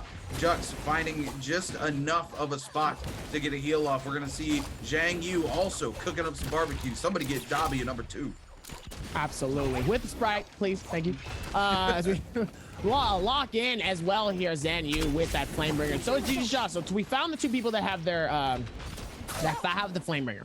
Both of them keeping that momentum and that energy going as much as possible. They've been able to really patch it and keep this crowd control as best as possible. Obviously, everybody's been a little too far away, as Zhang Yu is going to be able to clutch this up and get elimination off of Panda Man with that burning tick. And no, it looks like Rexy also has something as well. Rexy also with that Flamebringer. Absolutely dangerous coming into this. Yeah, we got a lot of those flame breaths coming through. We're going to see quite a bit of barbecue, but oh my Lord. It looks like we're going to be patching this up back and forth here. Rexy, Don Queen, GG Shaw, XZin. So much happening, though, within these spaces. You love to see it, as it looks like Rexy is going to be able to shut this down as best as possible. Been doing a fantastic job of it. Let's see if they keep that momentum going for the rest of the game. Rexy is going to be able to get the shutdown off LXY. It's a free elimination towards this corner. Has to play this out as best as possible and be very, very smart coming into this. We love to see where it goes, as GG Shaw staying alive, really patching this up and patching this down. There's so much, like I said before, another vertical game coming into this. Another vertical game, another vertical play. It looks like we're going to be going back and forth as Yu is able to get the elimination off of XZin. Flamebringer coming in. So much going down here with the F3. F3 just trying to keep them off of the edge of the circle. Definitely trying to make it hard here. And ladies and gentlemen, here we go. Yoda Hime's of all types, trying to see if they can clutch it up with many different types. The damage coming in from so many people off of this corner. Dubai is able to get the first elimination. Jux gets one. Shock is able to get one. Jux ends up getting another one. Zhang Yu might be able to clutch this up, but Dubai is going to shut this down for our game 2. There was so much going on, but the question is who actually wins it. Okay, just because you get the dub does not mean you end up getting the MVP. But with that one, oh my goodness, there was so much happening coming in towards this final circle. That was insane to watch. Even I got lost within that one. There's still more happening, but it looks like, ladies and gentlemen, Dubai is going to be our winner for our game 2 of solos for Naraka Blade Point.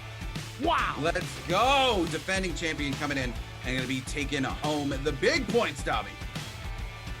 Big points coming in. Not only big points, but also a big shutdown coming in. They did a fantastic job of that. Looking really, really good towards this space, as it looks like it's only going to be more and more happening. Yeah, I mean, what a crazy second game here for the night. You know, a lot of big performances. DAY3-SOLO doing really well. Zhang Yu able to clutch up some extra points as well. And then Dubai, finally, a return to form. You know, he struggled in the first day, considering he was our Season 1 Grand Finals champion, Dobby.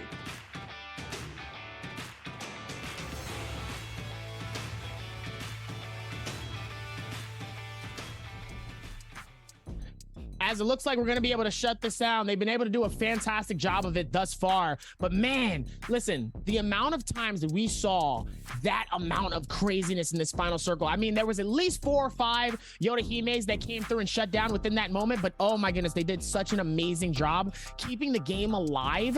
But also, the amount of times that I saw F3s like really trying to make sure that nobody holds that very top spot and has that advantage. I mean, it literally forced, I think, almost everybody to really push out and use that momentum towards this. As I'm looking back at the replay here, the replay is absolutely stacked with the amount of action that's happening here. Jux, GG Shaw, Zhang Yu was able to get something. Dubai with a beautiful timing though, and Dubai actually wasn't the last person to pop his ult, but because he had the majority of health, he was able to really clutch this up and do a fantastic job of it. He really was able to make that momentum happen here, and with that was able to clutch it and make it do so well towards that space. Oh yeah, absolutely. And I mean, sometimes, again, being the last Yodahime to pop your ultimate is a very, very good situation to be in. But you, like you said, you still have to have the HP. As we saw in game 1 with Ace's champion had the confidence to hold on to pop the ultimate, but he kept himself fresh in terms of HP, right? He dodged the other Yodohime ultimates, didn't take a ton of damage, and then was able to pop his. If you're not...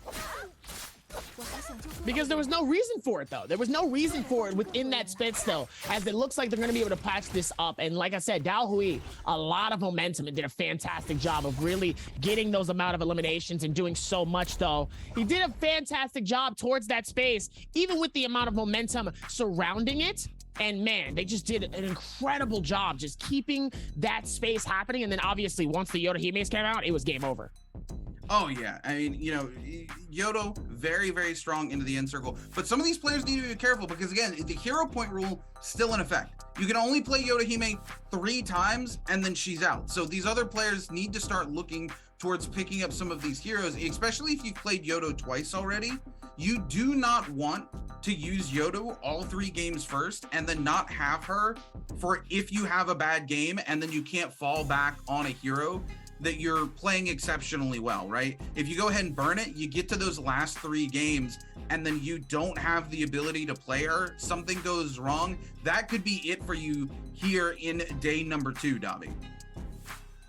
Oh, absolutely. Like I said, game 2 was very dangerous and also super, super explosive. With everything that we've seen so far with that one, that was not only impressive, but the timing though, like you said before, usually it's the last Yodahime to really like kind of pop off and really do something. But even with that amount of momentum, they really was able to just absolutely duke it out. They made it look so effortlessly. And I gotta give it up, man. He made that look really good towards the very end.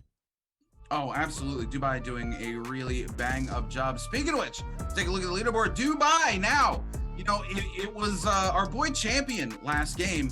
Unfortunately, not able to keep the consistency, goes out this game with a 0-point game, and Champion had taken the most points earned in a single solos game for season 2. He took 12 points, but now NPG's Dubai are defending grand champion for solos, 6 kills, 9.6 kill points, 4 ranking points, walks away with a 13.6 game score. OC Zhang Yu sitting in second place with 5 eliminations, 11 points. Huge game for Zhang Yu as well. And then GG Shah, another 5 eliminations coming down and going to be walking away with a 9.5. OC Zhang Yu continuing with the consistency, Dobby. Absolute consistency coming in, really being able to come through with this one, and did a fantastic job. Zhang Yu with that 11 points. They really is able to do that. So is GG Shaw, top 3 for both of these main players again. And obviously, sadly, down below, Champion, 0 points, as we saw. We talked about that consistency, and sadly, but like I said, it's only game 2. So, hey, listen, still can come back, still can clutch it up. Rexy, though, really trying to make something happen in 7th place here with a 2.3 score. Really, I mean, Rexy was really ducking and diving, especially with one of the main players here. We had Sao Dahiwe coming at him with it. We saw Zhang Yu coming at Rexy. Rexy was a main target for this season. Oh, absolutely. But speaking of making a comeback, look, Alliance's Jux, who struggled. Their first game, they got that 1 elimination, and then they got double eliminated off the rip because of it. Here they are, 4th place this game. you can't count Jux out in solos. Jux is one of those players that creeps up in the end and just makes things happen. But right now, it's all about our defending grand champion from Season 1, NPG's Dubai, with a huge game, 6 eliminations, 9,654 damage, rocking that Soul Slash and the Phoenix Blast, being able to swap it up at a moment's notice between the Longsword or Katana if you wanted to. And of course, he's got the Assassin's Lunge as well, putting in absolute work, Dobby. Absolute work coming in as he has Phoenix Blast, Soul Slash, Assassin's Lunge, melee resist, and he had a white melee resist Soul Jade, not even a blue. He had a blue, but he had a white as well.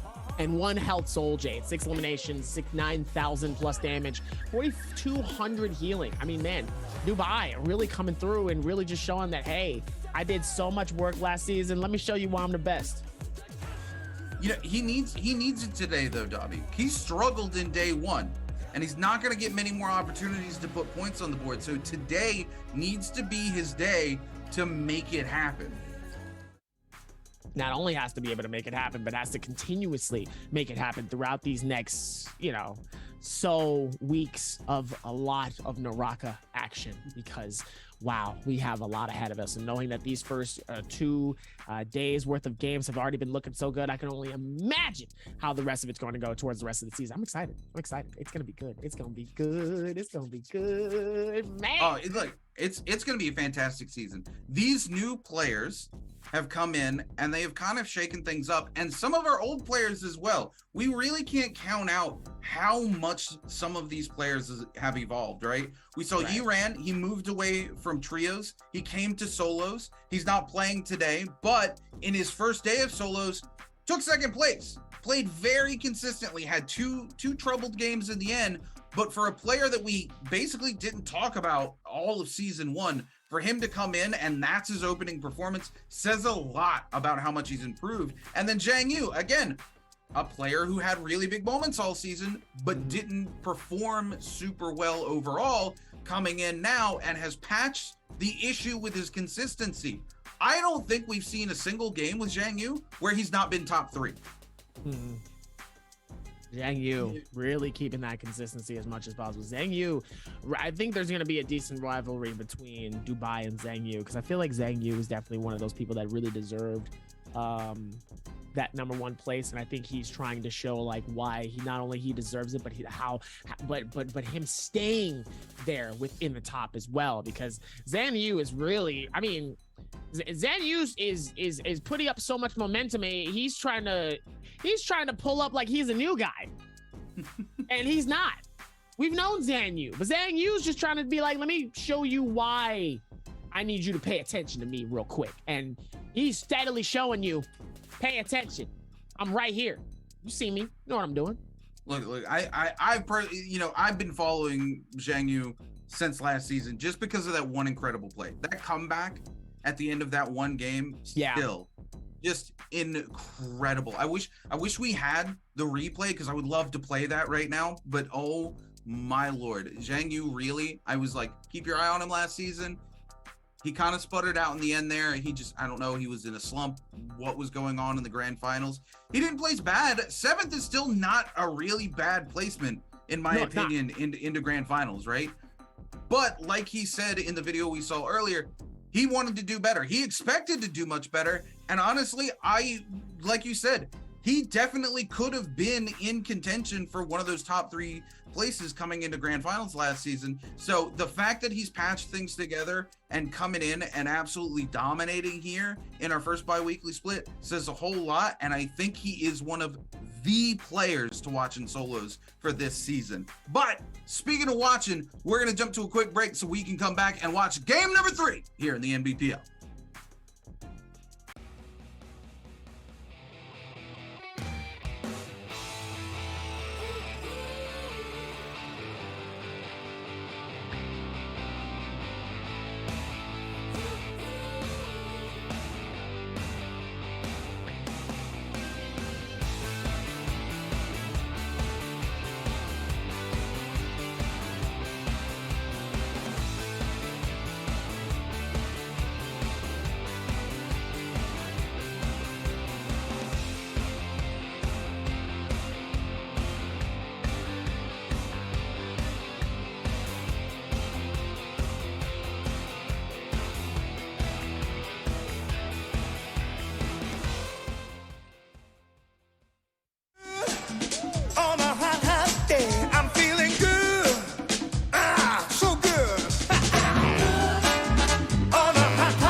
高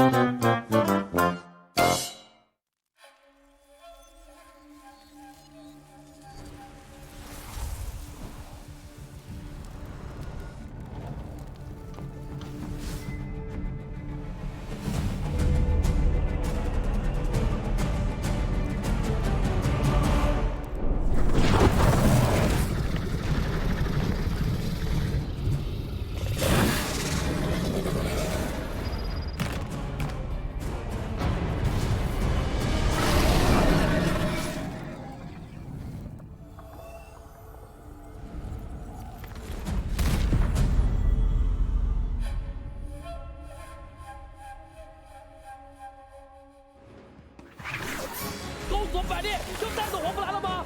王良这边是击败了黄不来，拿下了本场比赛前的这波能反杀，看看详细的这波操作，他射了。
What's going on, ladies and gentlemen and Naraka fans? Welcome back to the Naraka Blade Point Pro League. You're joined with me, the Runekeeper, and my boy Dobby Air here for our first bi-weekly split of Season 2.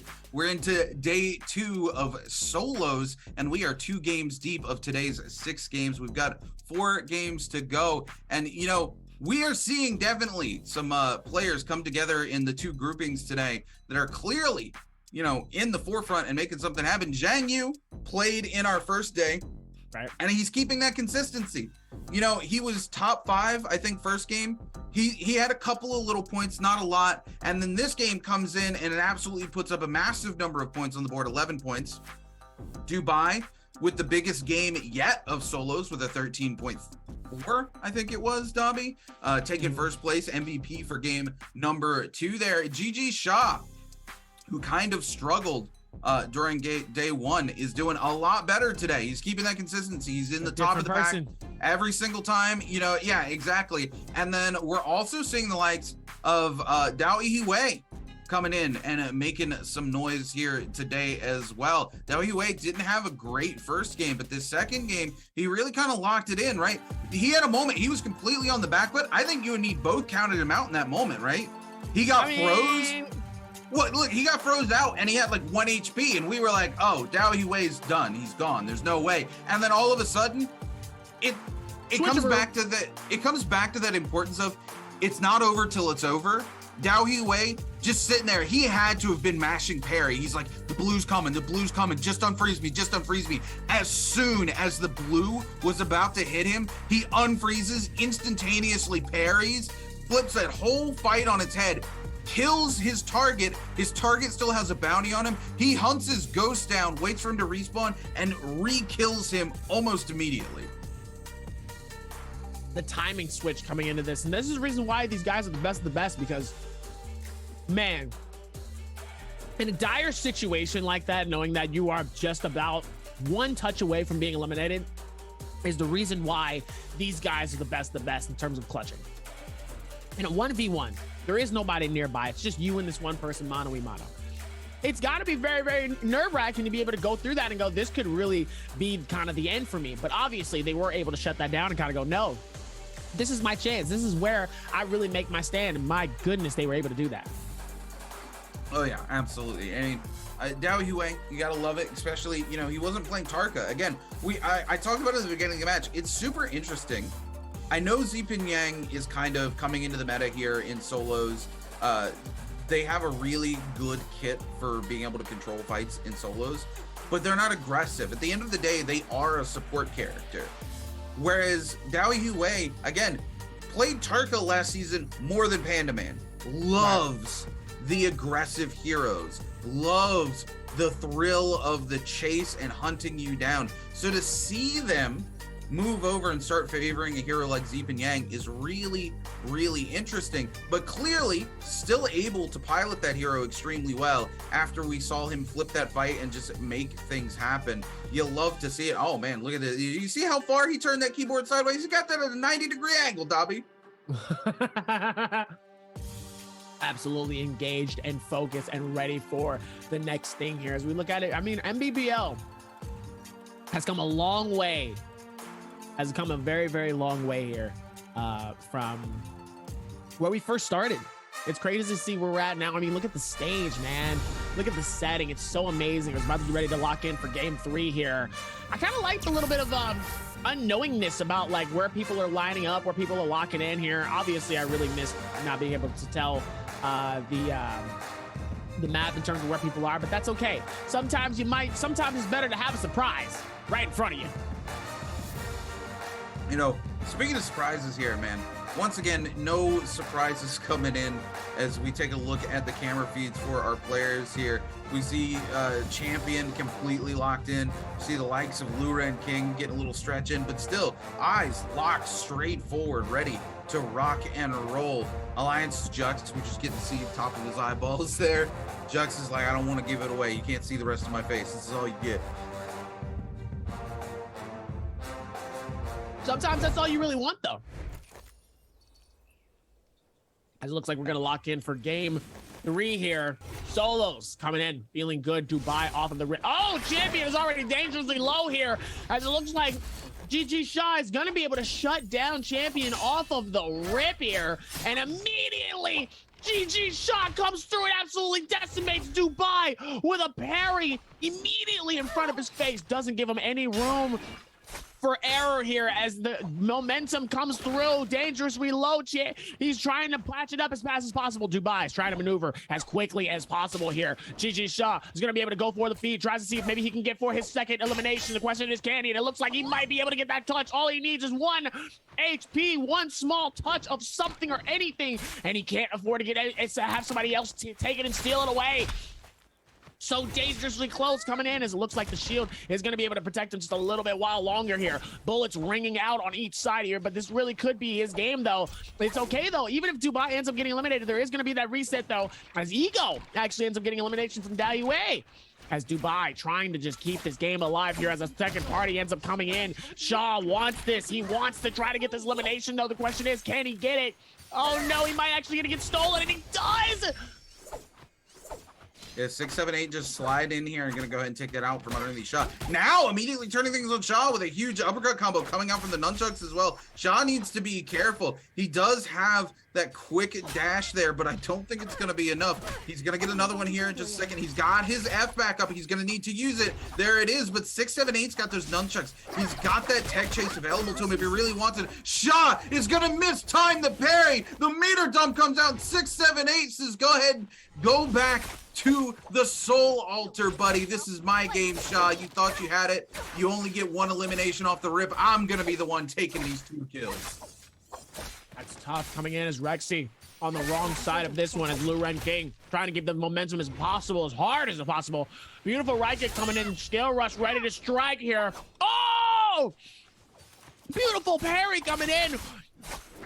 Insane defense coming in reality on both sides here, really trying to keep the momentum high as possible here. Lou Ren King really forced himself to really get forth on this as he's going to go for quick shield, could possibly go for the reset. Rexy not really giving him any space here. Both shots comes through and oh my goodness, Lou Ren King actually gets sent and Rexy is going to be able to shut that down with a beautiful parry immediately coming in from the grapple. Rexy's got to be feeling good coming into this as we go back from Ego. Ego getting that elimination earlier that we saw within the feed here. Let's see if Jux is going to be able to keep that same energy. Yeah, Ego, picked up that elimination on DAY3-SOLO, was able to get himself a little bit of payback for last match because he was the one DAY3-SOLO flipped that whole script on. And DAY3-SOLO took both of Ego's lives away from him very early on. Ego got eliminated from that match. So Ego turning that around, he's going to be super happy that it was DAY3-SOLO that he eliminated. But 678 here with double eliminations under his belt, and he's still rocking white armor. 678 needs to find himself a little bit of an upgrade here. He's also only got the blue dagger and a white pistol. Finds himself onto Ace's champion. Man, 678. This is a different player than what I'm used to seeing out of this player. He's been towards the bottom or the middle of the pack consistently coming out this game. Apparently he is tired of taking everybody's crap, and it's time for him to flip the script. Champion gonna come in on him here, but he's gonna use that F2 to get a reset and then aggressively push back in. He sees that they're gonna back off, so now he's gonna take the opportunity to get a little bit of a full reset. 678 coming in, picks up the kill on the champion for his third elimination this game. Now it's on to GD's Don Quing. Don Quing already super low. 678 needs to make it happen here. Don Quing though goes low. We're gonna see the ult coming out from 678. Don Quing gonna continue to give the chase here. 678 looking for an opportunity to get something, a little bit of a reset. Don Quing just trying to make scale rush happen. Oh my god, we see the uppercut come out. 678 absolutely blitz him down. Don Quing goes for the freeze, misses, does not miss the next one though. 678 gonna be eliminated here, but 678 still has the resurrection, and they already have the eliminations. And now Don Quing on the receiving end of both Ego and GG Shaw. Not a place that you want to be. Ego turning around. GG Shaw super low. GG Shaw already been eliminated once by 678. So if Ego can lock this down, this will be it for Shaw in this game. Shaw, once again, there goes his armor, getting shredded. He doesn't have his F ability. He's got his ult now. So now it's Ego. The freeze comes out. Alliance's Juck's gonna come in and go for the chase onto GG Shaw, and Ego's gonna live to fight another day. Possibly, honestly, because GG Shaw is very low. Currently being chased right now, and does not look like he's going to get let up as LXY. Looks like he's going to be able to let himself up, though, and forcing the Yorihime ult, though. The question is, will he have the terrain to be able to dip this out? LXY playing this as best as possible, trying to chase this out as deeply as possible here. LXY really doing a great job, though, of dodging those Yorihime ults, though. Right clicks coming in from both sides, waiting for the katana to see if maybe they can get the connectivity of it. Absolutely going insane here. Panda Man coming through. Oh, beautiful right click coming in. It looks like Panda Man is going to be the one that gets that elimination. Picks it off. Great time coming in from this. You love to see it. The spaces coming in would be absolutely insane, as it looks like he's going to be able to patch this up, get him caught on the cliff side of this corner. Jux is going to be able to push in, get GG Shaw on the backhand, and ladies and gentlemen, Jux is going to eliminate a really consistent top tier player. GG Shaw eliminated from this game already. Yeah, really interesting to see. You don't expect to see Shaw go out before zone 2. That's not a player. Shaw has always been a player who's consistently makes it to the final circle. Even if he doesn't put points on the board, if he gets to the final circle with 0 kills, he almost always is in final circle. So it's really interesting to see him eliminated this quickly. Panda Man here trying to turn this fight back on its head with J-Team's action. Stuck in the zone here.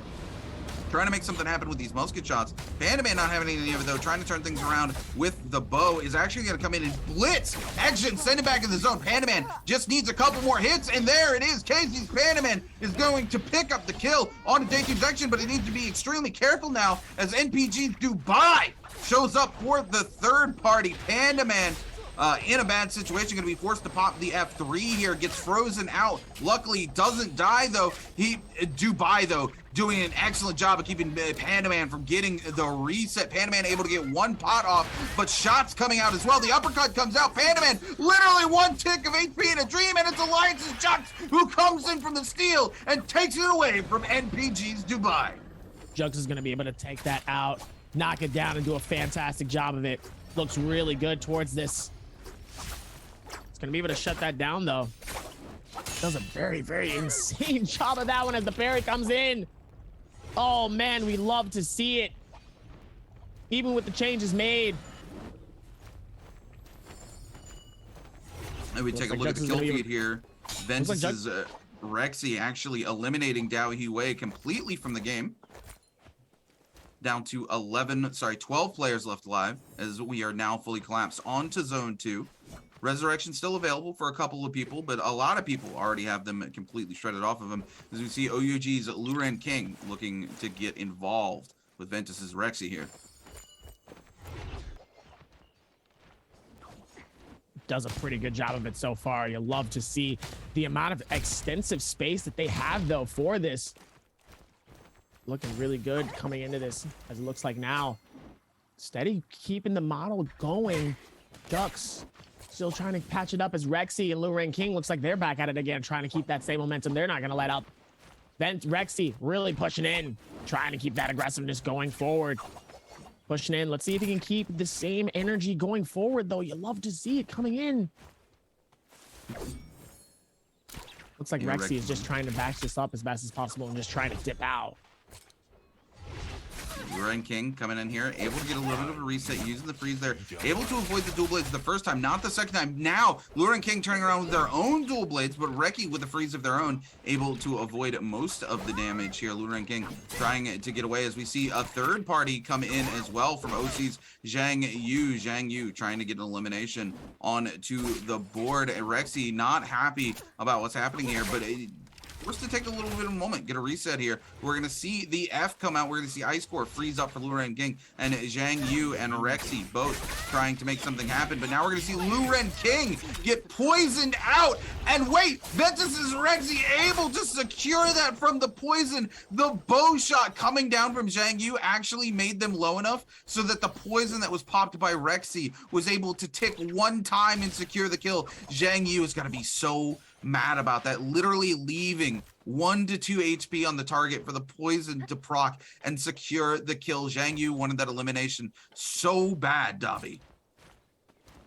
Definitely close coming into that. Really could have been in a different situation, though, but was able to clutch that up and just really shut that out.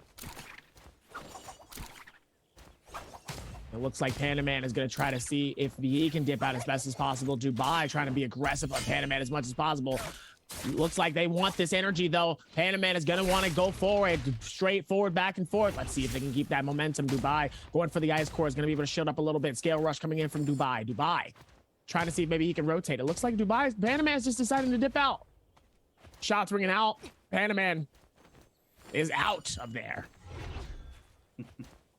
Yeah, Reki coming in there for the third party. Panaman makes the smart decision there. He's got the blue armor. Both the other opponents got purple armor. He knows he's going to be the target being pulled out here. Dubai trying to hit Pandaman. Pandaman playing really smart, forcing Dubai to stay back with those range shots. Pandaman waiting to see if that third party is still going to come in. It doesn't see it coming in, but unfortunately now it's there. Pandaman takes a huge bow shot from Rexy up top here and goes very low, forced to pop the F3, take a reset. Dubai trying to continue to keep Pandaman locked down, and Rexy continues with the bow shot. Is going to go after Pandaman here, which is really interesting considering Dubai equally as low here. But when you've got, you've got your blinders on, you picked one target, you want to stay on to that target. Pandaman extremely low now as Dubai was able to get a full reset. Pandaman needs to get out of here because these two players are going to shark him down. He's got... No, this is going to be it for Pandaman, and he's completely eliminated from the lobby by Ventus's Rexy here. Now, Rexy on the receiving end of Dubai. Dubai going to freeze up Rexy. But man, Rexy really putting in work with that bow. Already up to 4 eliminations this game. Really making it happen here with these kind of kill steals.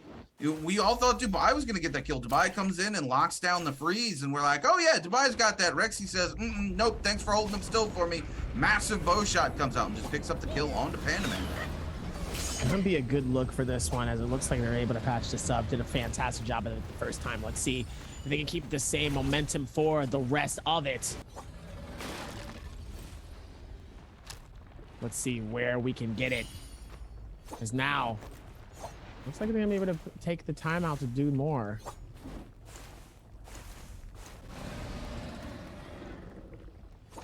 We'll see Zhang Yu moving across the map here. We're down to 9 players as the map has finally collapsed all the way onto Zone 3. No resurrections available for anybody now. Fun Plus Phoenix's move here with 2 eliminations is going to take a shot here from Ventus's Rexy. Rexy really putting in work this game, especially with the bow. OC's Zhang Yu trying to take some shots at Mu as well. Both of these players going to be chased down by the likes of Rexy for sure. Mu now trying to turn things on to Zhang Yu, who's taken quite a few bow shots and gone pretty low. Just a little bit of armor left. And now I do believe, is that 678? Yeah, that's 678 moving in, trying to catch Mu out from behind. as well. We also see GD's Don Quing just waiting in the corner there. A lot of these players descending on to this side of the map, as we are only on to zone 3. Zone 4 will start to collapse down here in the next 16 seconds though. So these players either need to commit or move on. Don Quing sitting over here by the no ult zone. Ready, got it in his back pocket in case he needs it. Q9 on the move.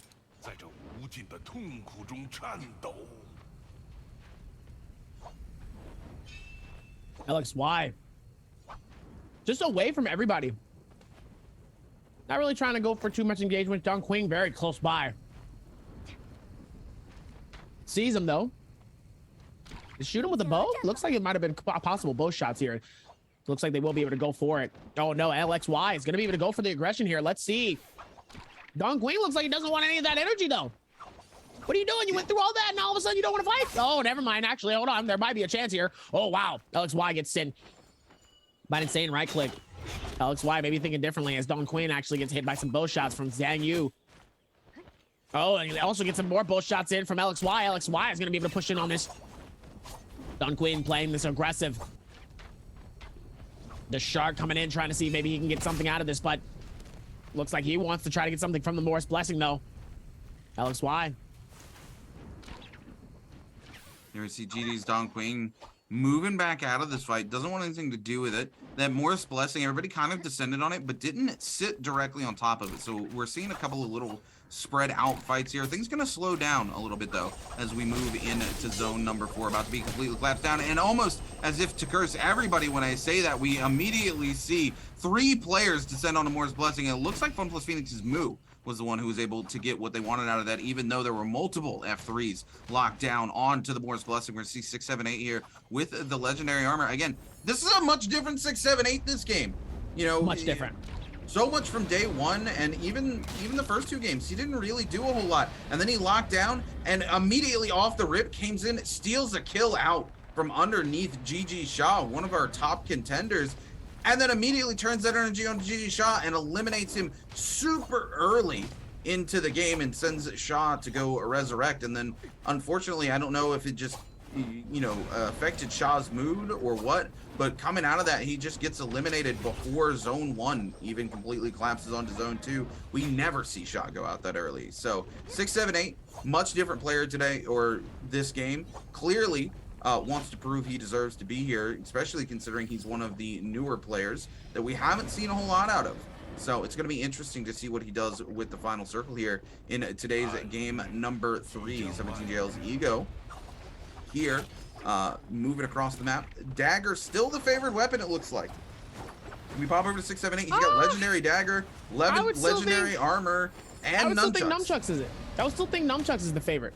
I mean, daggers I think have been doing well, but overall, if I really looked at the amount of people that have been using certain things, the nunchucks have definitely been the massive favorite between the majority of some of these. I've seen the decent amount of daggers, but it definitely seems like nunchucks, and I could be wrong, but I definitely think nunchucks are definitely probably the crowd favorite here in terms of for the pro players to use.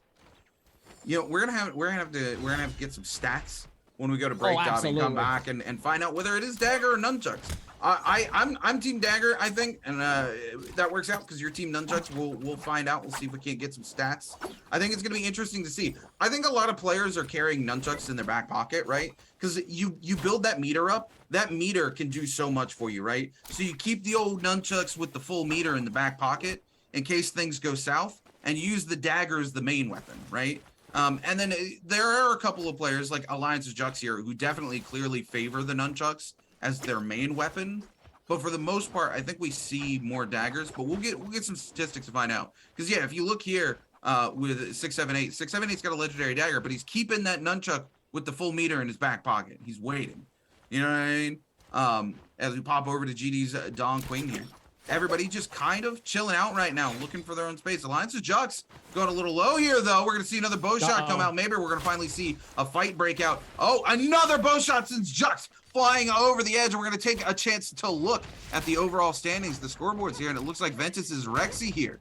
Game number 3 with those 4 eliminations, sitting on top. In second place, 6, 7, 8 with 3 elims. And we're going to see Alliance's Jux, GD's Don Quing, Fun Plus Phoenix's Moo, 17JL's Ego, all tied for 3rd with 2 eliminations each here. Rexy and 678, 2 people that I definitely did not expect to be at the top of this so far of this leaderboard. A lot of the big names are out. Shaw, Luren King, Zan Yu still in here, but with 0 eliminations. This is definitely one of those that, hey, anything can really happen within these final circles here. Bow shots trying to see if maybe he can get some connectivity from Rexy. Rexy able to hit a beautiful one. As Jux is going to be able to go through with that ice core. Shut that down. Nice movement coming in from Jux, trying to see if maybe he can go for the shield. Shield ends up getting depleted, but is able to gain some more back. As we're going to patch this up towards the other section, love to see how that goes. Dubai really doing a pretty decent job here of just checking out what's going on, not being too aggressive, trying to paint the picture, seeing where everybody goes, and then just kind of going, hey, let's focus on what's next. Let's actually do this, and what's going to be what's going to be important and what's going to be worth it. You love to see it. Yeah, you know, we talk about most of the top players being eliminated. You were talking about Rexy. Rexy is a player I've kind of expected to start seeing moving up towards the top of the bracket, because most of their games, they finished like 4th, 5th thus far that we've seen today, right? And they've really played very well. Their first game, they actually had 3 eliminations. They were one of 3 players to have more than 2 eliminations. And unfortunately, they just got caught out on the side of that wall there when the zone collapsed. And there was just nothing they could really do about that situation. It was kind of just how the cookie crumbles kind of scenario for them. And they still played it extremely well. They even found a spot to get a pot off, but the zone forced them to basically move up the wall because they were so low on HP as they were trying to get that shield pot off. And it was a very, very unfortunate situation and timing for them. But they've been playing super strong. 678 is the one I'm surprised by, because we've seen 678. Rexy, this is their first day playing, right? So the first 2 games, really the only thing we have to gauge. 678 played all 6 games day 1 and didn't really do anything. But here they are, not only in second place right now with, you know, 3 kills under their belt for this game, but also with the legendary armor and legendary dagger. So not only did they have the aggression to pick up the kills, they also picked up one of the big leaders here in solos. They killed GG Shaw and stole a kill out from underneath of them, which was fairly impressive. And then on top of that, they're also geared very well coming in this final circle. So it's very surprising to see 678 in such a good position for themselves. As we pop over, take a look at MPG's Dubai. Dubai, with the biggest solo score thus far in all of Season 2 for the Nbpl, had a massive game last game. 6 eliminations, took first place. Now, sitting on 0 eliminations here. 9 players still left alive as Zone 6 gets ready to collapse onto Zone 7. Things have slowed down quite significantly. We haven't seen a kill come up on the board in a hot minute. We saw Alliance's Jux go very low for just a short moment, and then they were able to recover. So now we're going to see as these players get forced to come closer and closer if the action kicks off, Tommy. Action's kicking off. They've been doing a pretty decent job of it so far here. So let's see if maybe the momentum is going to be a benefit to them coming into this, as it looks like we will be able to lock this in and lock this down. They've been doing a fantastic job of it so far. Let's see if they can dish it out. As it looks like 678 is going to be able to balance this off, do a fantastic job of it. Watching up top, trying to take the time and the momentum to really go, hey, I have to pay attention to what's going on here. Still so much happening nearby here. Absolutely gets hit. It's going to be able to dish this out on the next one. Has to be careful. Beautiful hits coming in from the dagger with Moo. Moo flying up top, trying to see not to get caught up. Ends up hitting 678 outside of circle here. Beautiful timing, though, with that. Goes for the scale rush. F3 up top here, way in the air. Looks like it's going to be back towards it with Dubai hanging off of this side here. Ego trying to create a little bit of momentum. Joke Stone Queen on each side of the other side of that wall. Definitely does not want to be on the wrong side of it. Rexy holding on to this wall, trying to see if maybe he can get some damage on him with that dagger. It's going to go for the shields. Moo, F3. Shields attached. Really going through towards each side. Playing this well. Doing the best he can, though, with what he has. Moo. Really trying to pay attention to surroundings around him, knowing that now there's no more wall on each side. It's just this one stature of this place and also the tree right in between. As it looks like Moo is going to be able to jump this up top here. Rune, this is a lot of stuff going on here. Yeah, we're finally going to see these players forced to come together as Zone 7 collapses. All of them did a great job of just holding on to space. F3s going everywhere. You know 678's waiting for a moment to let that Dragon Roar just absolutely rip. But we're going to see one Yoda ult, two Yoda ults coming out. We're going to see Ventus's Rexy eliminated here by 17JL's Ego. Third Yodohime ultimate coming out. Teleports coming in left and right. I can't even tell who's killing who. Alliance's Jux is eliminated. We're going to see 678 eliminated, and it's OC Zhang Yu with the single elimination gonna come out on top, but I don't think they're gonna be MVP. We're gonna have to wait to take a look at the scoreboard to see who put up the most points. I think Ego got it. I saw a lot of eliminations on that feed, and all of them just said Ego, Ego, Ego, Ego. I think Ego's got it. Hold on. I'm not afraid to admit to be wrong here, but the amount of numbers that I just saw on that feed go towards Ego was absolutely insane, coming in with that insane clutch. Love to see it with the amount of piece and section of terms of where we're at with this, and it looks like Moo is actually going to be the winner of our game. I'm sorry, what? What? Now I'm confused. Wait, hold on. Wait, hold on. Hold on. I saw that feed say a lot of Ego. Either Moo's going off in a certain moment that I wasn't paying attention to, or we're gonna need to figure something out here, because I definitely thought Ego had that game. Yeah, I'm really confused too. Moo is not the name I expected to see there. We have to talk about something. We talked a little bit about the first day, which is Zipin Yang is really an early to mid game hero, right? We had a lot of Zipin Yangs who had done really well coming into the final circle. They made a player mistake, in my opinion. If you're somebody like 678, you've got, you know, legendary dagger, legendary armor, you've got nunchucks, you've got the Dragon's Roar for the nunchucks, so you got the constant meter game. If you see that many other Yodohimes in the lobby, you cannot wait for the final circle to clutch up, because this Zipin Yang, you don't have an answer for Yodohime ultimate, especially when there's 4 Yodos all ulting at the same time. As Zipin Yang, there's not a whole lot you can do. You're just gonna get hit. That's kind of what's gonna happen. So I think 678 really needed to play more aggressively there. They already had 3 kills under their belt. If they had picked up even one more kill and died because of the aggression, they still would have been in a good place. I think it was a huge player mistake. Too many Yodos there for Zipin Yang to really try to clutch out the final circle before anything happened. But I'm still shocked at Moo being the one who takes control there.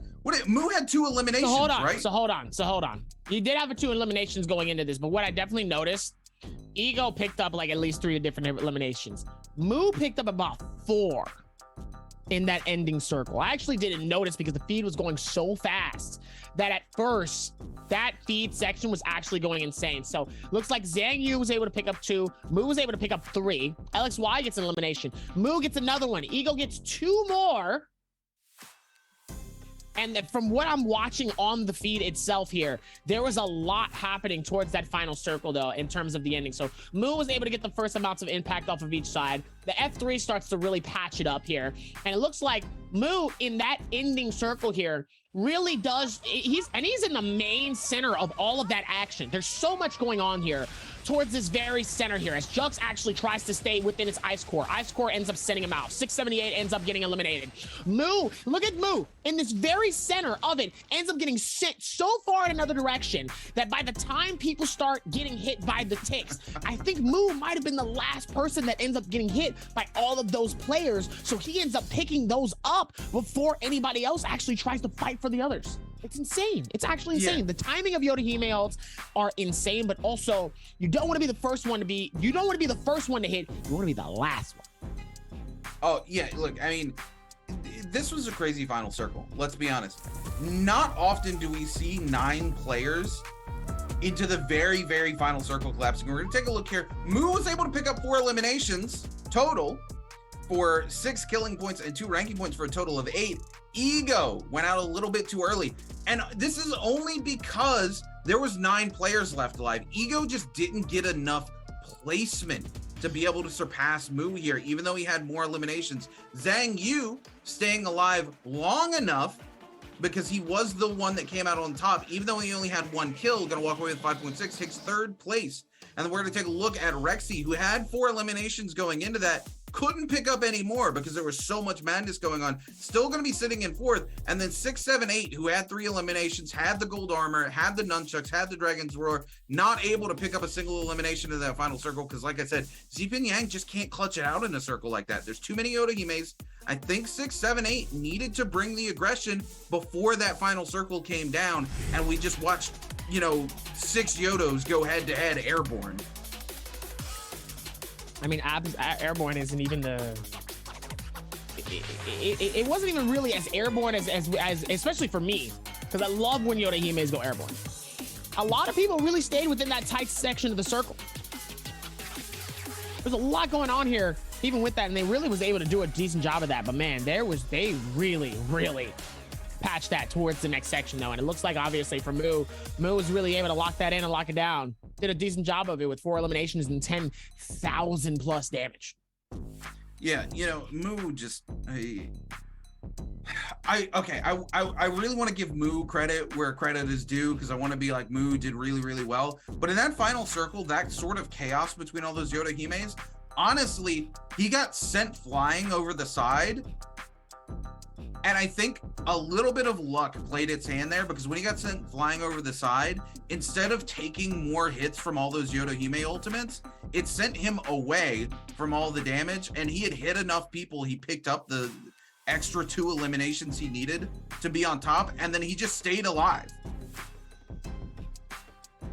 As it looks like, man, I have to go back and watch exactly what's going on. But as of right now, we're gonna take it over to our fantastic host, who is they're going to be interviewing somebody. I gotta take it away. Y'all do y'all thing. Go.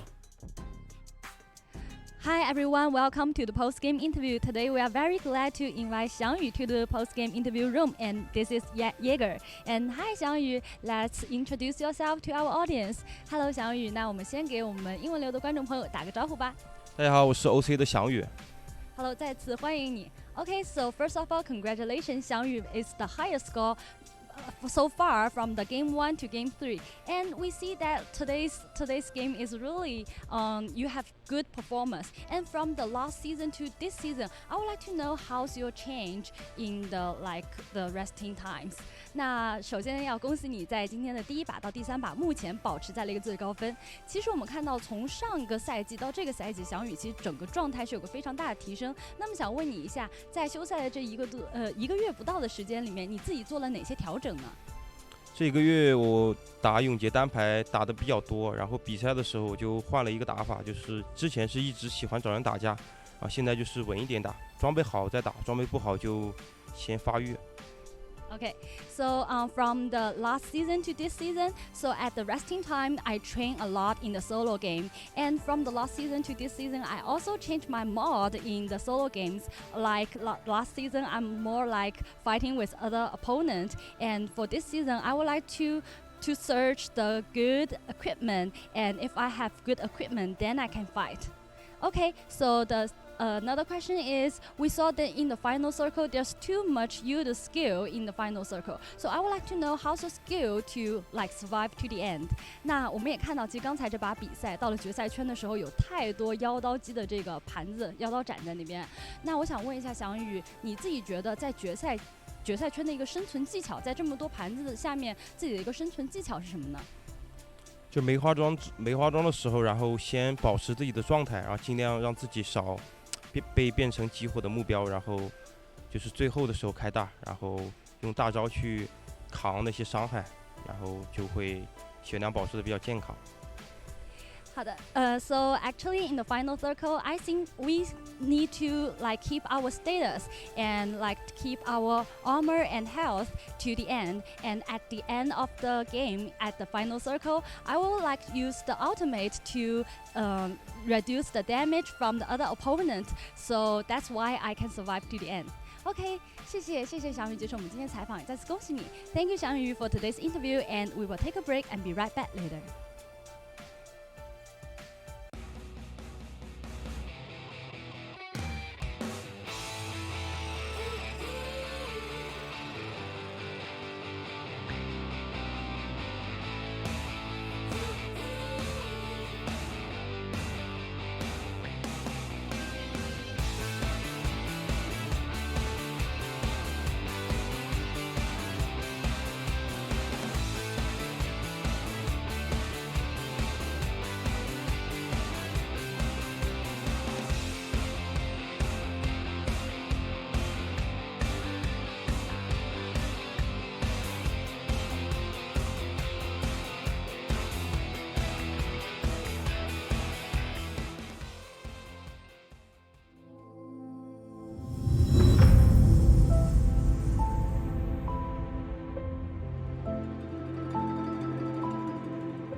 Though the odds aren't in my favor, I will soar above the mountain.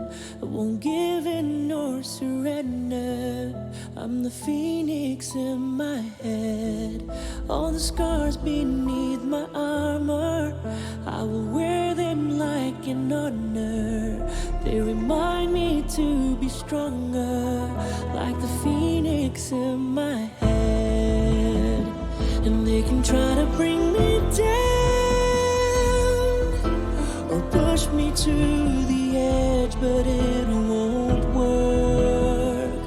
Oh no. And they can try to bring me down or pull me to the deepest grave, but I will rise 1,000 times. Oh, rise 1,000 times. Oh, see, my blood is in the shade of a burning scarlet sunrise.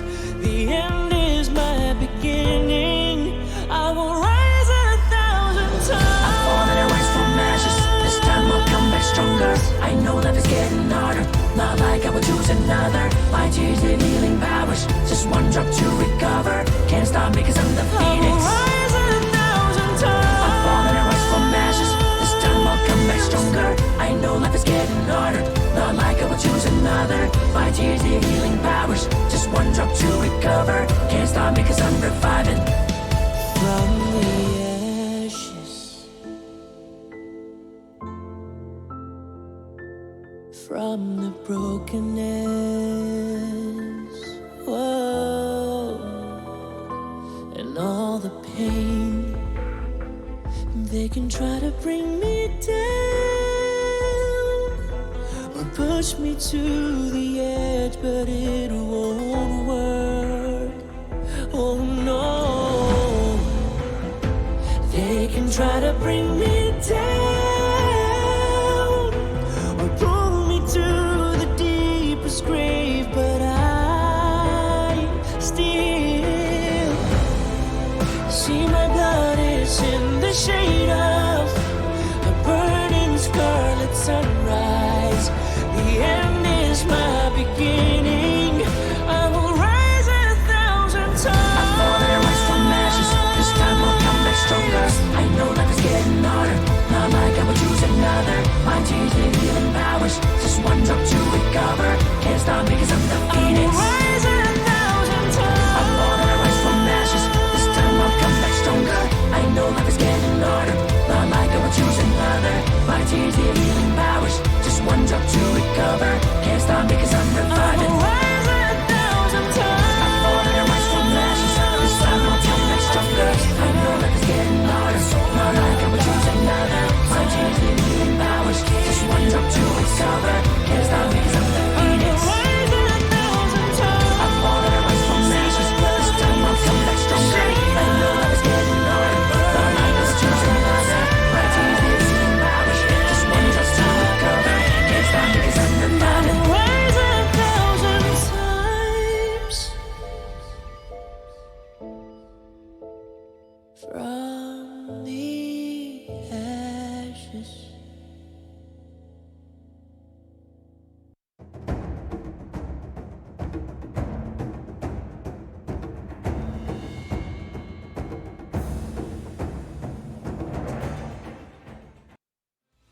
What's going on, ladies and gentlemen and Naraka fans? Welcome back once again to the Naraka Blade Point Pro League. I'm your host and your caster, the Runekeeper. Joining me, as always, is my main man, Davier. We're 3 games deep with 3 games to go, and we're going to take a quick look here at the overall standings for today for our 16 teams competing today.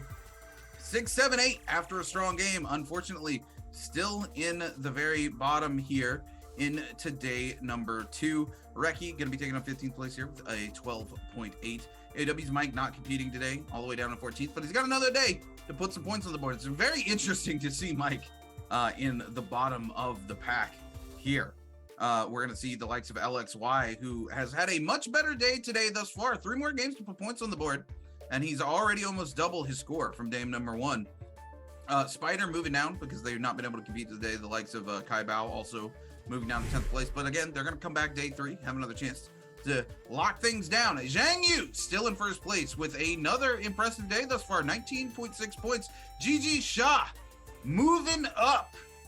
He was all the way down, I do believe, in 6th place. Now with a strong 19.5, already more points today than he put on the board in day number 1. And we're only halfway through the day. And J-Team's Xjin going to be moving up as well with a 4.6 point day, going to be taking 3rd place. We still have quite a few players like Yiran, Jin, and Huang Fly who played the first day and we're sitting at the top of the pack, who still have a 3rd day or still have another day to play as well. So even though they've been shifted down now, you definitely can't count them out because they're going to come back and have 6 more games to put points on the board. But all eyes on Zhang Yu right now, Dobby.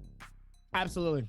Zhang Yu has been putting in so much time, so much effort. He's been looking so good. And like I said, that aggression has just been so impressive throughout so far within these last 2 games. And like you said before, he literally not only matched his points from day 1, but he also did more already with those 19.3. So already looking at this, Zhang Yu is coming in with so much aggression here. Man, he keeps up the same momentum for 3 games. He's gonna be steady stacked as number 1, and everybody's gonna have to be grabbing him, trying to pull him down in order for them to get back up. Oh yeah, and I mean, let's be honest, okay? This is Zhang Yu's last day to play before we go into the bi-weekly finals later this week, right? He has 3 more games to put points on the board. He has an impressive lead right now.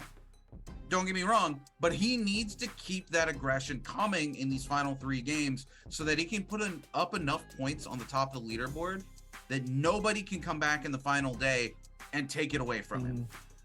You know, because there's still 3 players who don't get to play today, and they're still sitting relatively close to the top 3. It's Yiran, Xjin, and Baodao Swangfly, right? They were only a couple of points behind him coming into today. They're not competing today, and those 3 proved they were a force to be reckoned with on day number 1. So they're definitely going to come back in day number 3 and do numbers. So Zhang Yu, sitting really pretty, still needs to continue to have an incredible day so that he can hold on to that top spot. Got to be able to hold to the top spot as best as possible here. Looking pretty good. Is going to be able to lock in for another game. Looking at Dao He-Wei. Dao He-Wei, definitely a powerful powerhouse of a player. He's been doing really, really good so far. Let's see if they keep that same momentum coming into these next 3 games for Naraka Blade Point. Ladies and gentlemen, thank you guys for tuning in, as it looks like we still have more to do and more games here, as we're gonna lock in for 3 more games for solos here for tonight. I hope you guys are ready. Hopefully you guys got some snacks, got some drinks, vibing out, because this next 3 are gonna be a goodie. These first 3 games have already been so good. I am so excited for how this game ends. We've seen 2 insane Yodo Hime endings. Now, hopefully, we shouldn't be seeing this for the next ones. Before we jump into game number 4, though, we're going to pass it over to Dao He-Wei, and then we're going to come back with our next game. 这个造型一开始是因为那个给粉丝立的 flag 嘛，就是没有上前10，然后剪个光头，然后其次就是我自己也想剪个光头吧，就是不破不立嘛，那个说法吧，我觉得吧，这尹子平这个角色基本上也是必选角色，就是现在情况。应该是妖刀姬和殷子平，还有冰女或者火男。火男大部分都是信仰吧，然后冰女是强度高于火男，然后火男的话，殷子平不会影响我使用火男的次数吧。Dao He-Wei here giving us a little bit of insight into what he thinks the meta is here in solos, as well as his personal picks, talking about how comfortable he is playing on Tarka, and there's no doubt about that. Again, you know, usually we think about Tarkas here in the Nbpl, and the first name that comes to mind is KZ's Panda Man, but it is Dao He-Wei who locked in Tarka more than anybody else in Season 1, Dobby. Whole lot coming in, though, as Game 4 is about to lock in for a solo game from A and C. A lot of stacked magic happening as everybody else is going to get ready to lock in for game 4 here. Game 4 has been absolutely... Oh, the intensity is going to be insane here for this game. I can't wait. So much things. I got to give it up, and Rexy has definitely been one of those picks that we haven't been seeing before as we're finally get a chance to see the locks-ins for these games. Arun, tell me what's going on here. Look, I mean, we're finally getting to see some locks coming in. Looks like we're going to see a lot of Yoda Hime's here. Yeah, I mean, no surprises here, unfortunately. Yoda Hime still proving to be a dominant force. You know, Don Quing actually going to be bringing out the Valda pick here, which is great. Valda would have been the perfect hero to play into that final circle last game. Valda would have locked down all of those Yoda Hime's. But it looks like we're only going to see the one. We're going to see a lot of Justina and a lot of Yoda Hime. We're seeing a lot less of Zipin Yang, and I talked about this yesterday, or day 1, right, Dobby? We talked about, was Zipin Yang going to be heavily chosen in the meta? And we saw this in Season 1, where at the start of Season 1, Takeda was heavily favored into solos, and then after the first bi-weekly, he almost never reappeared in solos. And I think a lot of these players are starting to see the faults with Zipin Yang and the fact that she can't clutch out those final circles. And unfortunately, when you have a final circle where there's 9 players left alive, that's not where you want to be. Now, if there's 4 players left alive, like in game 1, it doesn't really matter because you should already have your kills and you don't have to worry about, you know, being eliminated not in a good place. But if you come into a final circle like that, it's super unfavorable for a character like Zipin Yang. And then on top of that, you don't want to risk your entire game on the hopes that you get a favorable final circle. Looks like we're finally able to do something here as we was able to see the first map so far of game 4. Looks like a lot of players are going to be heading at least towards the center of Celestra. Saw at least a team headed towards Still Side. Definitely 1 or 2 people are probably going to have that whole section to themselves. Nobody Sunwing, nobody at Wreckage, and nobody at Shadow Jade Mine so far, as Moo is going to get to claim the first elimination here off of Rexy. Rexy definitely doing some magic here in that first game here. First couple of games here. Really becoming one of those contenders here for a lot of these, but sadly just was not able to clutch that up as 6, 7, 8 coming in with those dual blades, trying to see if they can make some magic happen. And Juice, Dustin, dodging, trying to make something happen with that amount of damage though, as GG Shaw ends up getting hit here dangerously low. He's gonna have to be careful though. Actually unknown here in terms of where or what just happened, but oh no, it looks like Ego looks like he catches somebody else on the other side of that dagger instead of GG Shaw. Really wanted GG Shaw to do that though. End up catching them inside of this. Now he's just sitting there waiting for the opportunity to strike here as GG Shaw is in a very dangerous situation. Has to play this as best as possible here, but it doesn't look like it matters because 678 is going to be the one that claims the elimination on to GG Shaw. Yeah, 678 here. This is the second game in a row that they've eliminated GG Shaw super early. Shaw's got to be... He's not happy about dying to 678 here again. There's no way that he is, especially after 678 stole an easy kill out from underneath him earlier in the last game and then also eliminated him.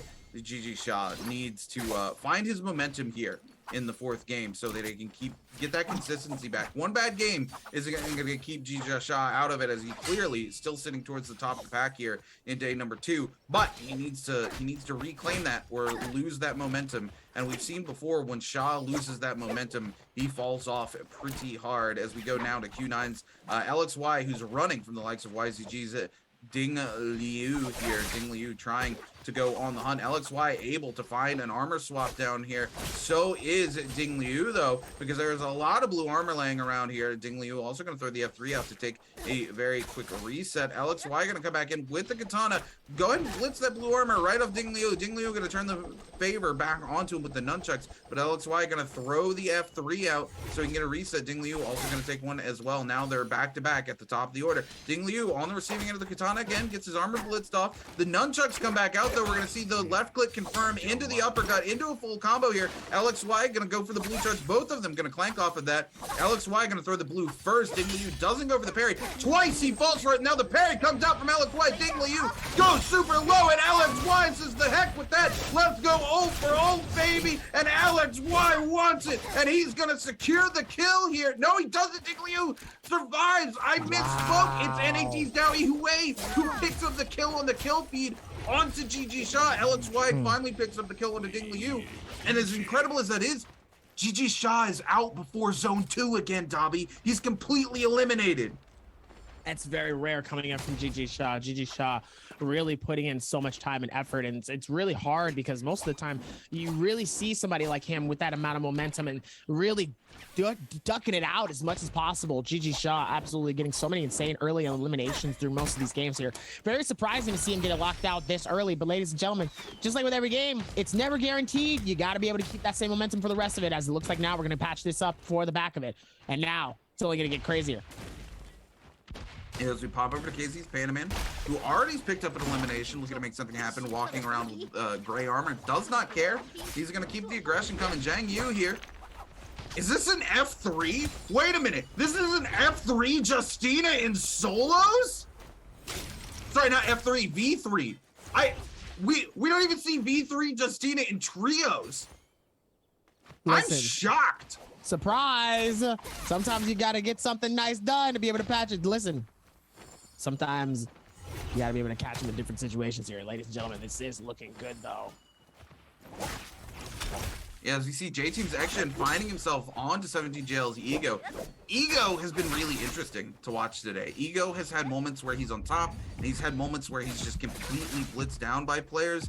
There's not really any consistency from him, which is interesting because Ego is one of those players that generally has been consistently middling, unfortunately for him. So to see him now have moments where he's doing really well and then moments where he's just doing nothing is kind of interesting. And J-Team's actually just going to go ahead and take the kill off of him here as we pop over to Ventus's Rexy, looking to make something happen. Going to stop to go ahead and repair that musket. Rexy on the hunt for some loot, trying to get some resources. He's going to find a purple katana up top. He's going to take a shot from, I do believe, DAY3-SOLO up top. As OC's Zhang Yu comes in from underneath, looking to get their hands on some of those resources as well.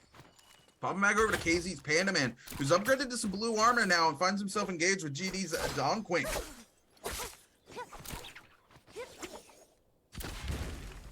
Looks like we're gonna be able to go back and forth here.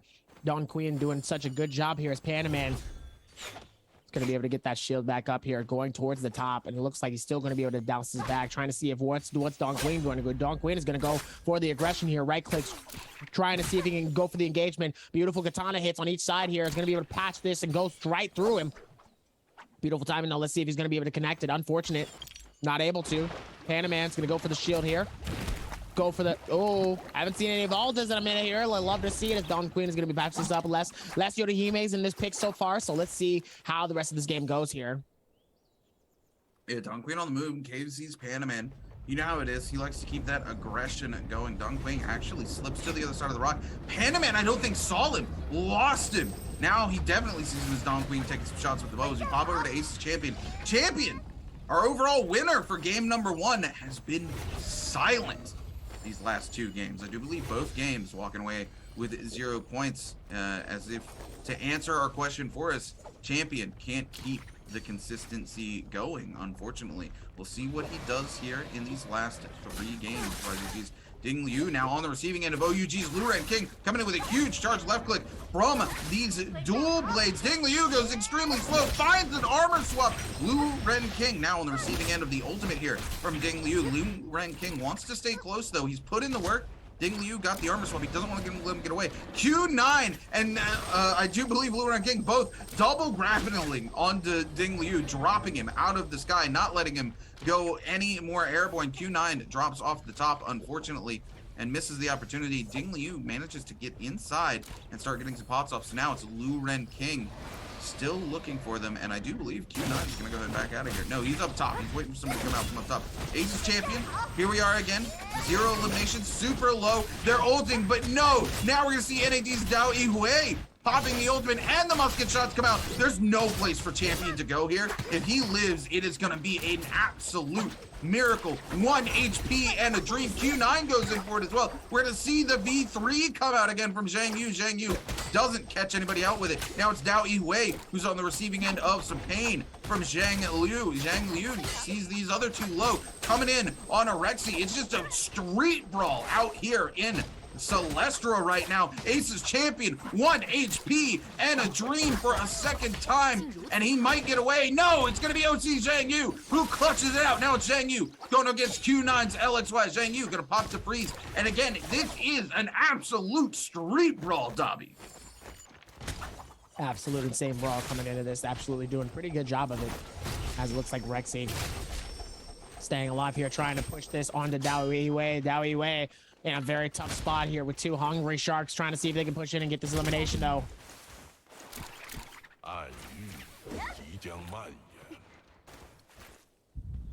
Luren King giving chase. DAY3 gonna find themselves into the invisibility bush here, and it looks like they're gonna get away with it, and they can actually take the advantage in time to pop the heals, because nobody's gonna hear that over all these other players absolutely blitzing each other. So he found a good bush to get in, but DAY3 steps out, goes for the opportunity, trying to make something happen here. I can't believe nobody's been eliminated in this massive brawl. DAY3 is gonna throw the F3. Holding on for dear life here, finds himself a little bit of a pot reset, goes over top, but needs to be careful because Rexy's right there. DAY3 threatens the space here with the nunchucks. Oh no, huge great sword coming out from LXY, hits him with the uppercut, both of them fall off the building, and he gets the massive dunk, and that is going to be it for DAY3. DAY3, unfortunate though, he was dangerously low for a long time though. Really trying to see if he can get at least a free space to try to get something, but was just unsuccessful at 6-7-8. It's going to get pushed in by Luren King. Luren King is going to be caught right in between the backside of Xzin. Looks like now they're going to be going through the rotations here. Looks like the spread has been pretty widespread so far here. Let's see how it goes as LXY gets caught by the grapple, but it looks like he misses it. You know, I think so. The guy who grappled LXY there got grappled as he was traveling, so it canceled his grapple onto LXY. Very interesting turn of events there, but it leads to LXY being able to get escape there.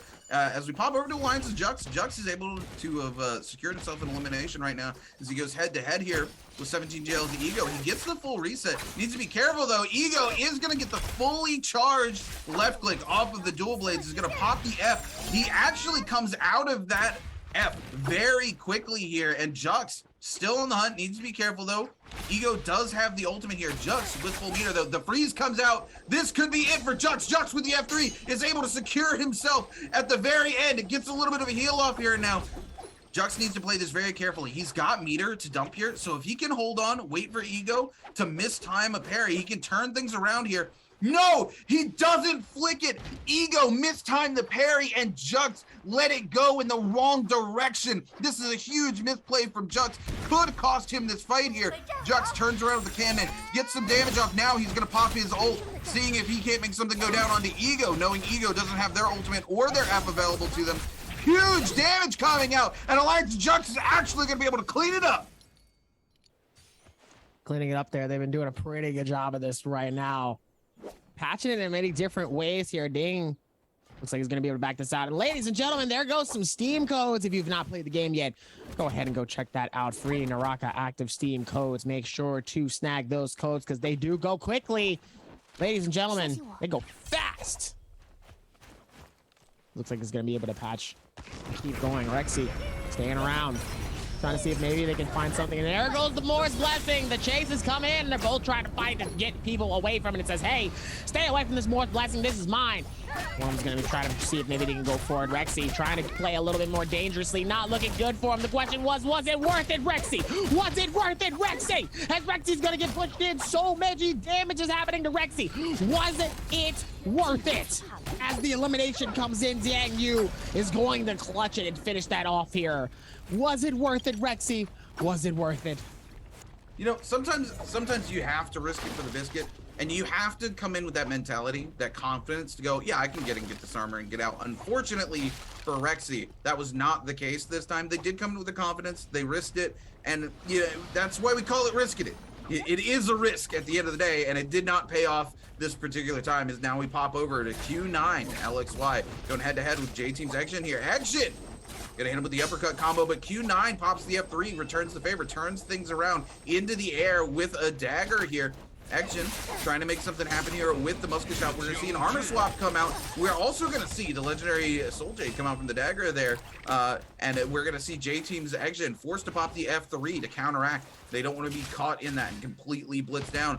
OUG's Luren King coming in, trying to make something happen here with these musket shots onto J-Team's Action. Very quickly utilizing this tap dodge cancels, but it looks like Q9's LXY going to be the one to secure the kill onto J-Team's Action. LXY at the top of the order right now, with 4 eliminations before Zone 4.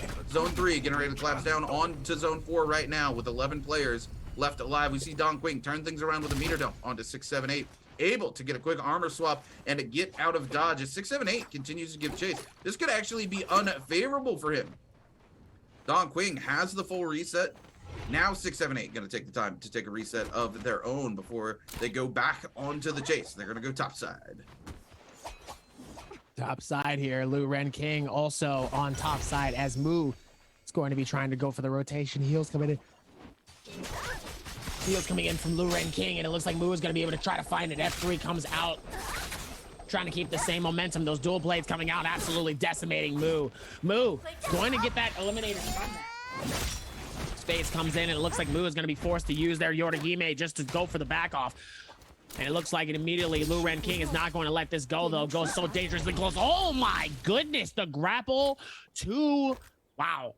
The grapple to gun elimination ends up clutching it up so well. Does a very, very fantastic job of it. And it looks good all throughout. Does a hell of a job of it. And man, oh, man, I tell you what. He really was able to make it look good towards this one. As it looks like now. Let's see what happens with the next front, though. Love to see it. Coming in is DAY3. Up top again. Trying to find them as well. Trying to go through it. Seeing what he can do here, but it looks like he's going to be able to go back, go for the quick shield here. Zayu, very similar situation. Gold shield. Purple nunchucks, flamethrower. A very dangerous combination that's very, very, very, very rewarding for a player like Zhang Yu. Zhang Yu's been doing so well, really leading the pack here. Let's see if he can keep that going for the next 2 games after this one's over. I have no doubt that Zhang Yu's going to keep the momentum going. He's been just playing so consistently. Again, it's really interesting. Again, last season consistency was his issue, but his big pop-off moments were massive. So to see him come in, patch up the consistency now, clearly he made some changes, and those changes are definitely paying off here in our first bi-weekly split for Season 2 of the NBPL. We are 10 players left alive, as Zone 4 will be collapsing down onto Zone 5 in the next 45 seconds. Popping over to Lu Ren King here. Lu Ren King, been very interesting to watch this season.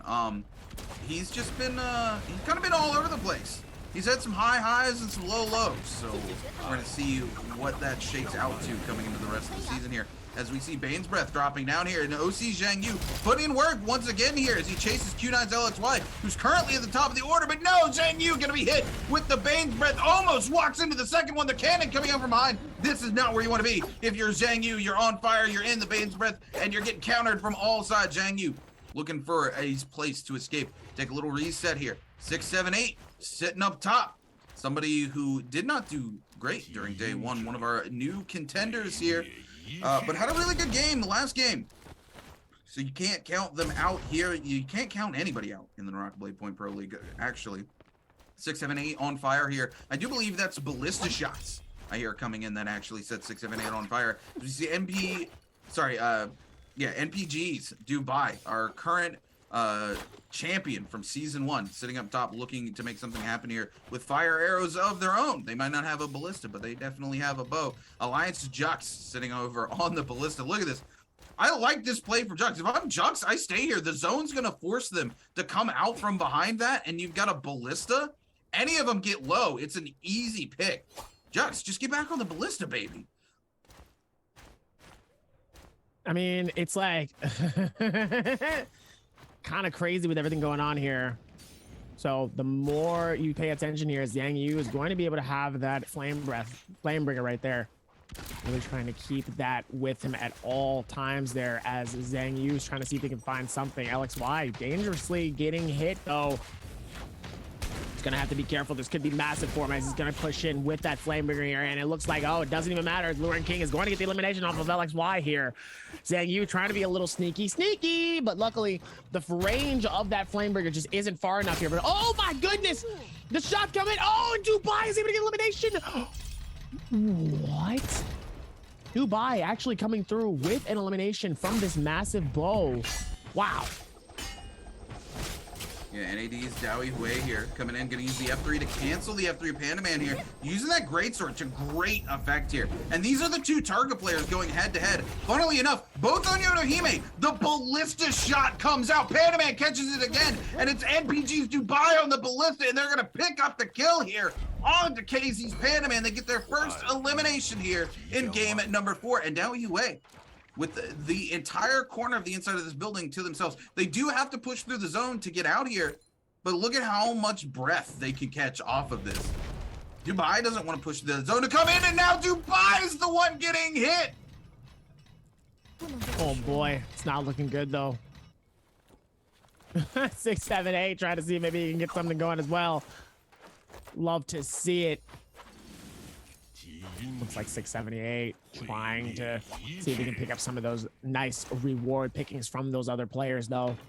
Might have been able to catch something here as it looks like he's going right back on the bow, and it looks like he's going to go right back towards getting that energy done. Let's see if he can get any pickings off of it as Dubai is going to be outside of the circle here. It's going to have to push back in. Goes for the full re-heal. 678 waiting to see if maybe he can find somebody out there, but everybody's pretty much down low. You see Zhang Yu down here engaging with YZG. We do see the F3 come out, and Zhang Yu just says, He lets him get the one bot off and then remembers, oh wait, I have a flame breath. Hold on, let me go ahead and cancel this out. Ding Liu here, gonna be forced to cancel the pot again as Zhang Yu continues the hunt here. Zhang Yu, again, that consistency huge from them.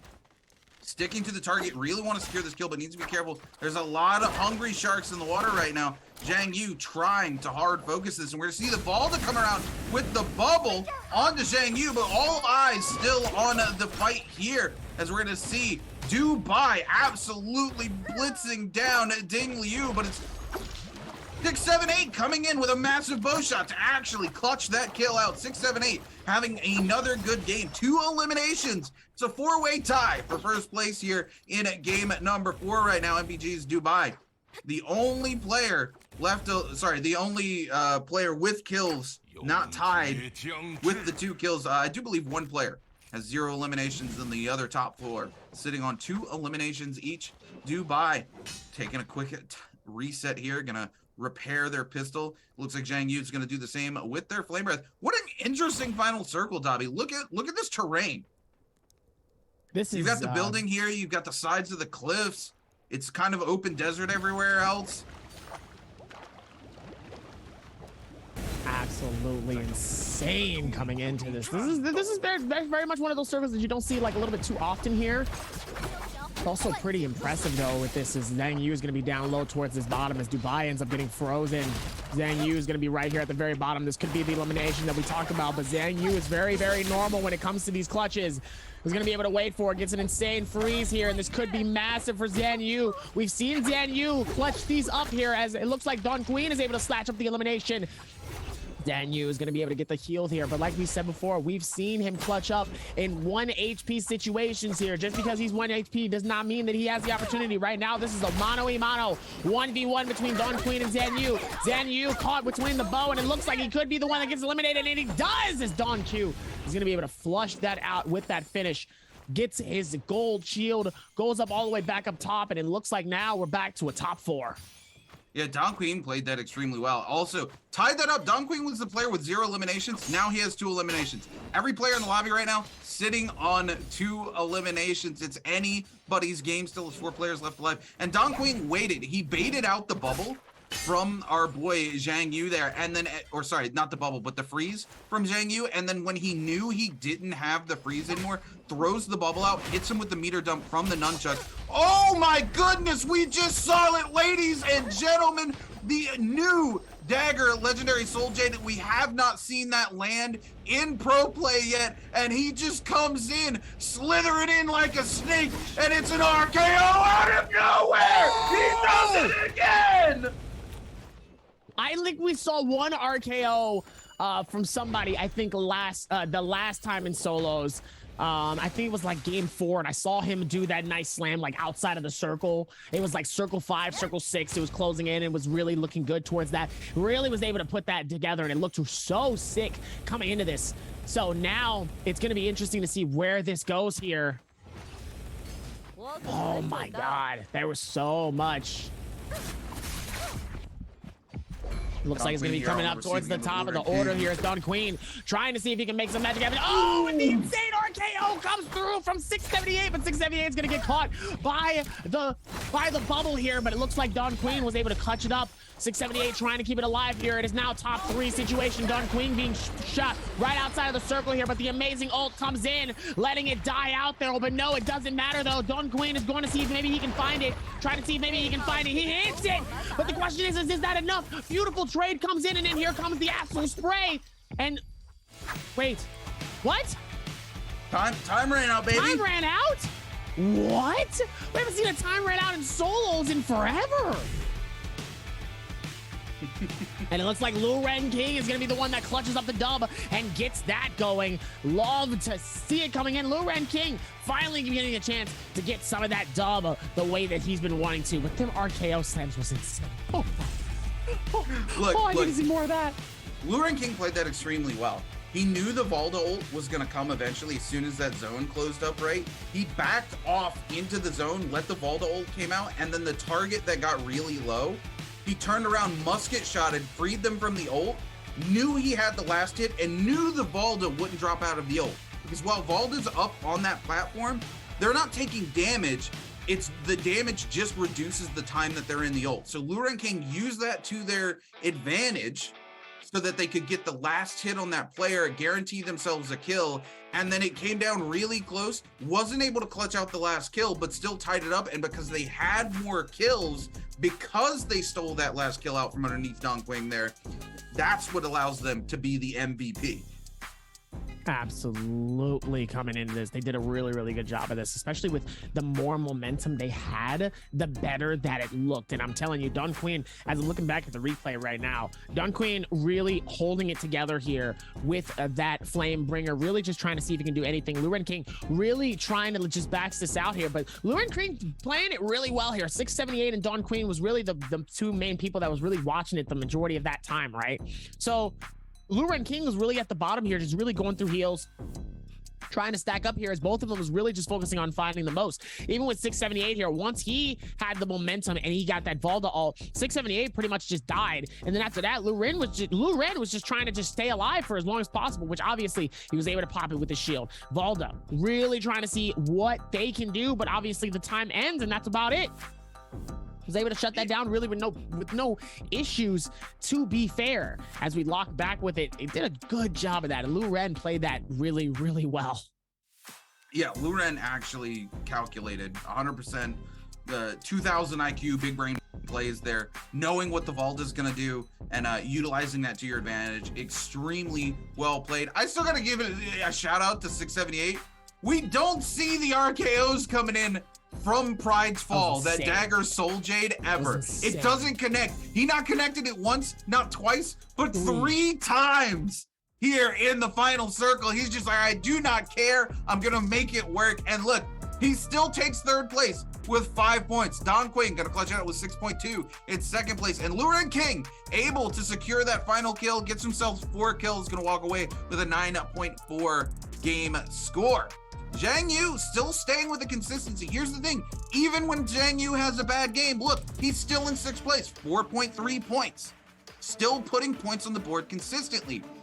GG Shah goes out this game with 0 points and had a 1-point game last game. GG Shah got eliminated early again by 678 for the 2nd game in a row. And after that, GG Shah crumples. If he does not get his way in the first fight of the game, it's like GG Shah's mental just breaks down. And then all of a sudden, twice, 2 games running, we've seen GG Shah eliminated before Zone 2 ever even happened. GG Shah's got to work on that mental, because if he lets one player killing him early break his mental down, it kills his momentum. And here's the thing, we've seen it time and time again. When Sha loses that momentum, they fall off. And clearly the same thing is happening here today. He lost the momentum in the last game. He let it get in his head again. This game, 678, kills him early, lets it get to his mental for a second time, puts no points on the board. Sha's got to figure out how to get out of his head and come back in game number 5. As we take a look here at OUG's Blue Ren King with the Switch Dazzle, Thunderstorm, Curative Bolts with 13k damage and 4 eliminations in game number 4.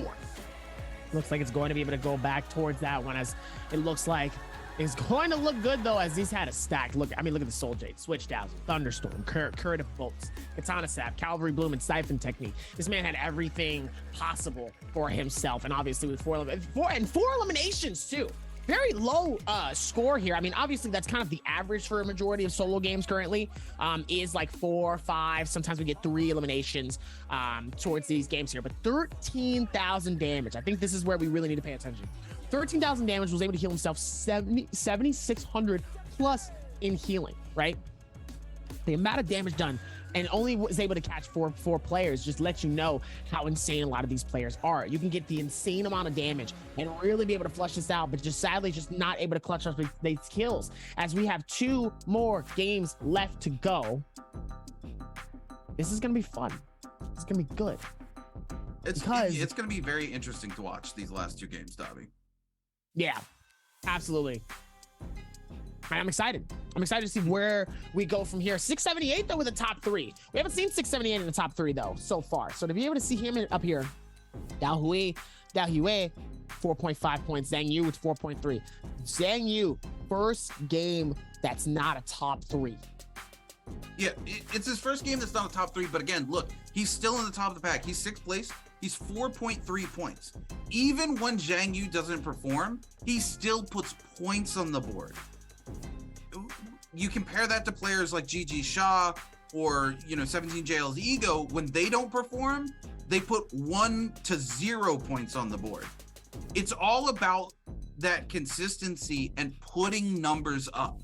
So even when you have a bad game, you still give yourself a little bit of a pad, so when you come back and have a good game, that bad game doesn't drag you down as hard, right? And that's what it's all about. So even though he's not in that top 3, the difference between the 3rd place and him is less than a point, right? They're all like 4 point something. So he's still really close to top 3, quite honestly, and he put points on the board.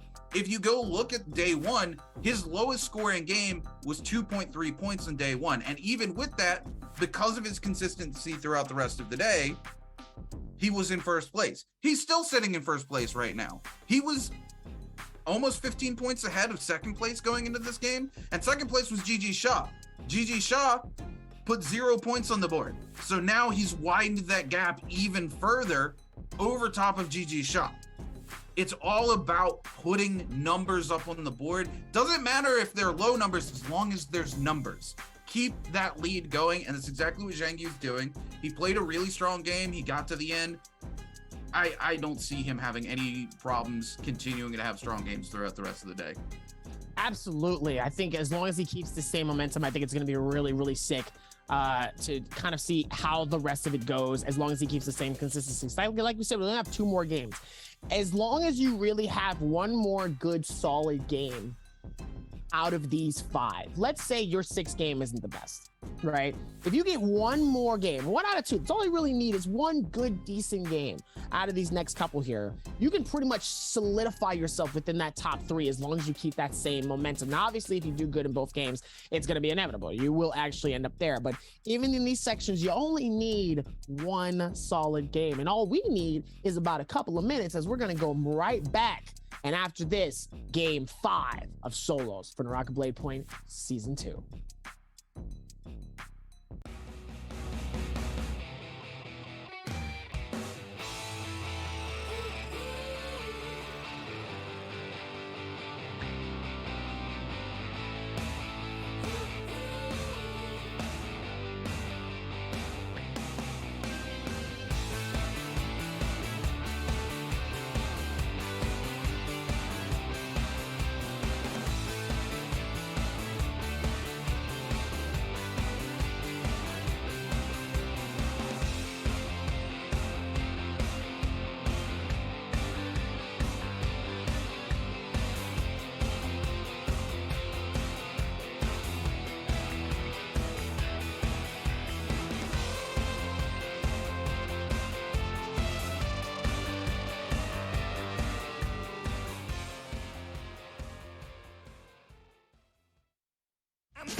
ladies and gentlemen, and just as inevitable, we're back. I had to, you know what? I liked what you said earlier, so I was like, you know what? We talked about inevitable prior to us getting there. So just like inevitable, we're back for game 5 as we're gonna get ready to lock in for it. We talked about how there's so many of these teams really doing a great job here and really putting a perspective on how these games go. And already 4 games deep, we've had a different leaderboard than we've ever had so far. Why do you think that is? Like, you know, again, a lot of these players have come back from season 1 and patched up the holes in their gameplay, right? Especially Zhang Yu. We can't talk about Zhang Yu enough. Zhang Yu struggled with consistency in season 1. When he had big moments, they were some of the biggest moments in the league, but he couldn't consistently make those big moments happen. Now, he's having those big moments, but he's also just being consistent when he doesn't have those big moments. We talked a little bit about it before we jumped to break, right? Where, yeah, he only put up 4.3 points this game, but compare that to other players who have bad games, and those bad games are 1 to 0 points. Like, you look at GG Shaw. GG Shaw is a player we expect a lot out of. He's had 2 very bad games back to back. He put up 1 point in game number 3, and then he put up 0 points here in game number 4. Both games eliminated before zone 2 ever showed up. That means he got double eliminated. He burned through his resurrection and immediately kicked the bucket. Zhang Yu doesn't have that issue. If he starts having a bad game, he knows how to pull it back and just go, okay, we're going to play a little more passive. We're going to play to put points on the board. As long as I put something on the board, I can come back next game, have a good game, and this game will not be as big of a detriment. And, you know, seeing those players come in and make those changes is really, really interesting. The other thing to account for is we have some other heavy hitters who have joined the roster. Like 6, 7, 8, day 1, I expected nothing out of him coming here into game, you know, day number 2, right? He's played really well today. Even the games, like, he hasn't been top 3 until this last game, but he's kind of been in that top 5, top 6 range almost every single game, right? He's done really well for himself, and it just locked things down. And then we also have the likes of Champion who came in. Unfortunately, Champion's been a little silent since he made that statement in game 1, that big Mr. Hey, I'm gonna take most points in a single game away from y'all. I'm gonna dunk it on number 1. I'm gonna take 12 points. Lost it to the next game because somebody, I think it was Shaw, put up 13.6 points in game number 2, or Dubai. I can't remember who it was in game 2. No, it was Dubai in game 2 who put up 13.6. So took the most points away from him. And since then, Champion has been eerily quiet. I feel like we haven't even cut to him. We haven't even seen him. He's just eliminated off to the side, right?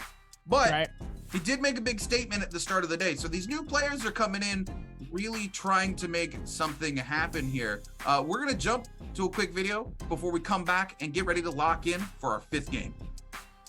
原先的地图巨库州的话，我们是都一直在那个地图打，就可能刚开始玩火龙果会有点不适应，因为火龙果它地图感觉是比巨库州小一点的，就可能前期会比较激烈一点，然后但是如果到了中后期，那火龙果的地形复杂，它就会体现出来，可能后期藏的人会更多一点，决赛圈人会更多。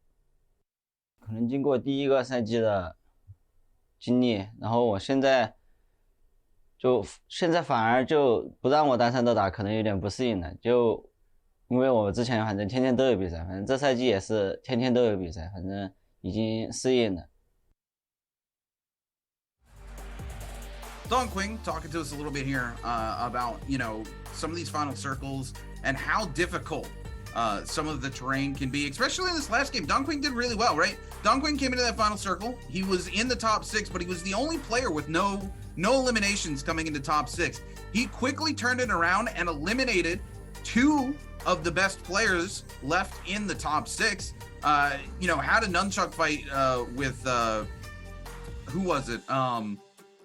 I want to say not Shaw, somebody though, who was doing exceptionally well, had just turned a fight on its head, but Don Quing able to kill both of those players, came in, had a really good ultimate, but it was Luren King with a little quick thinking there in the end, being able to just step out in the zone. He was like, I'm going to take the zone tick, wait till this player gets low, shoot them out from underneath Don Quing's ultimate so I can take the kill, and then was able to just stay alive long enough to take it out to a draw. Got himself 4 eliminations. But Don Quing has been playing really well, and unfortunately, he just didn't clutch that one out. He still put a ton of points on the board, though. Good to see Don Quing in that rare form today. Still put an insane amount of eliminations in as well towards this game here. Does a fantastic job of it so far here. So let's see kind of where the rest of it goes here, as we're going to be able to lock this in for this. And like I said before, you love it to see it coming into this, because now it's all going to be paid for. It's going to be feeling pretty good here, and I'm excited to see how this ends up.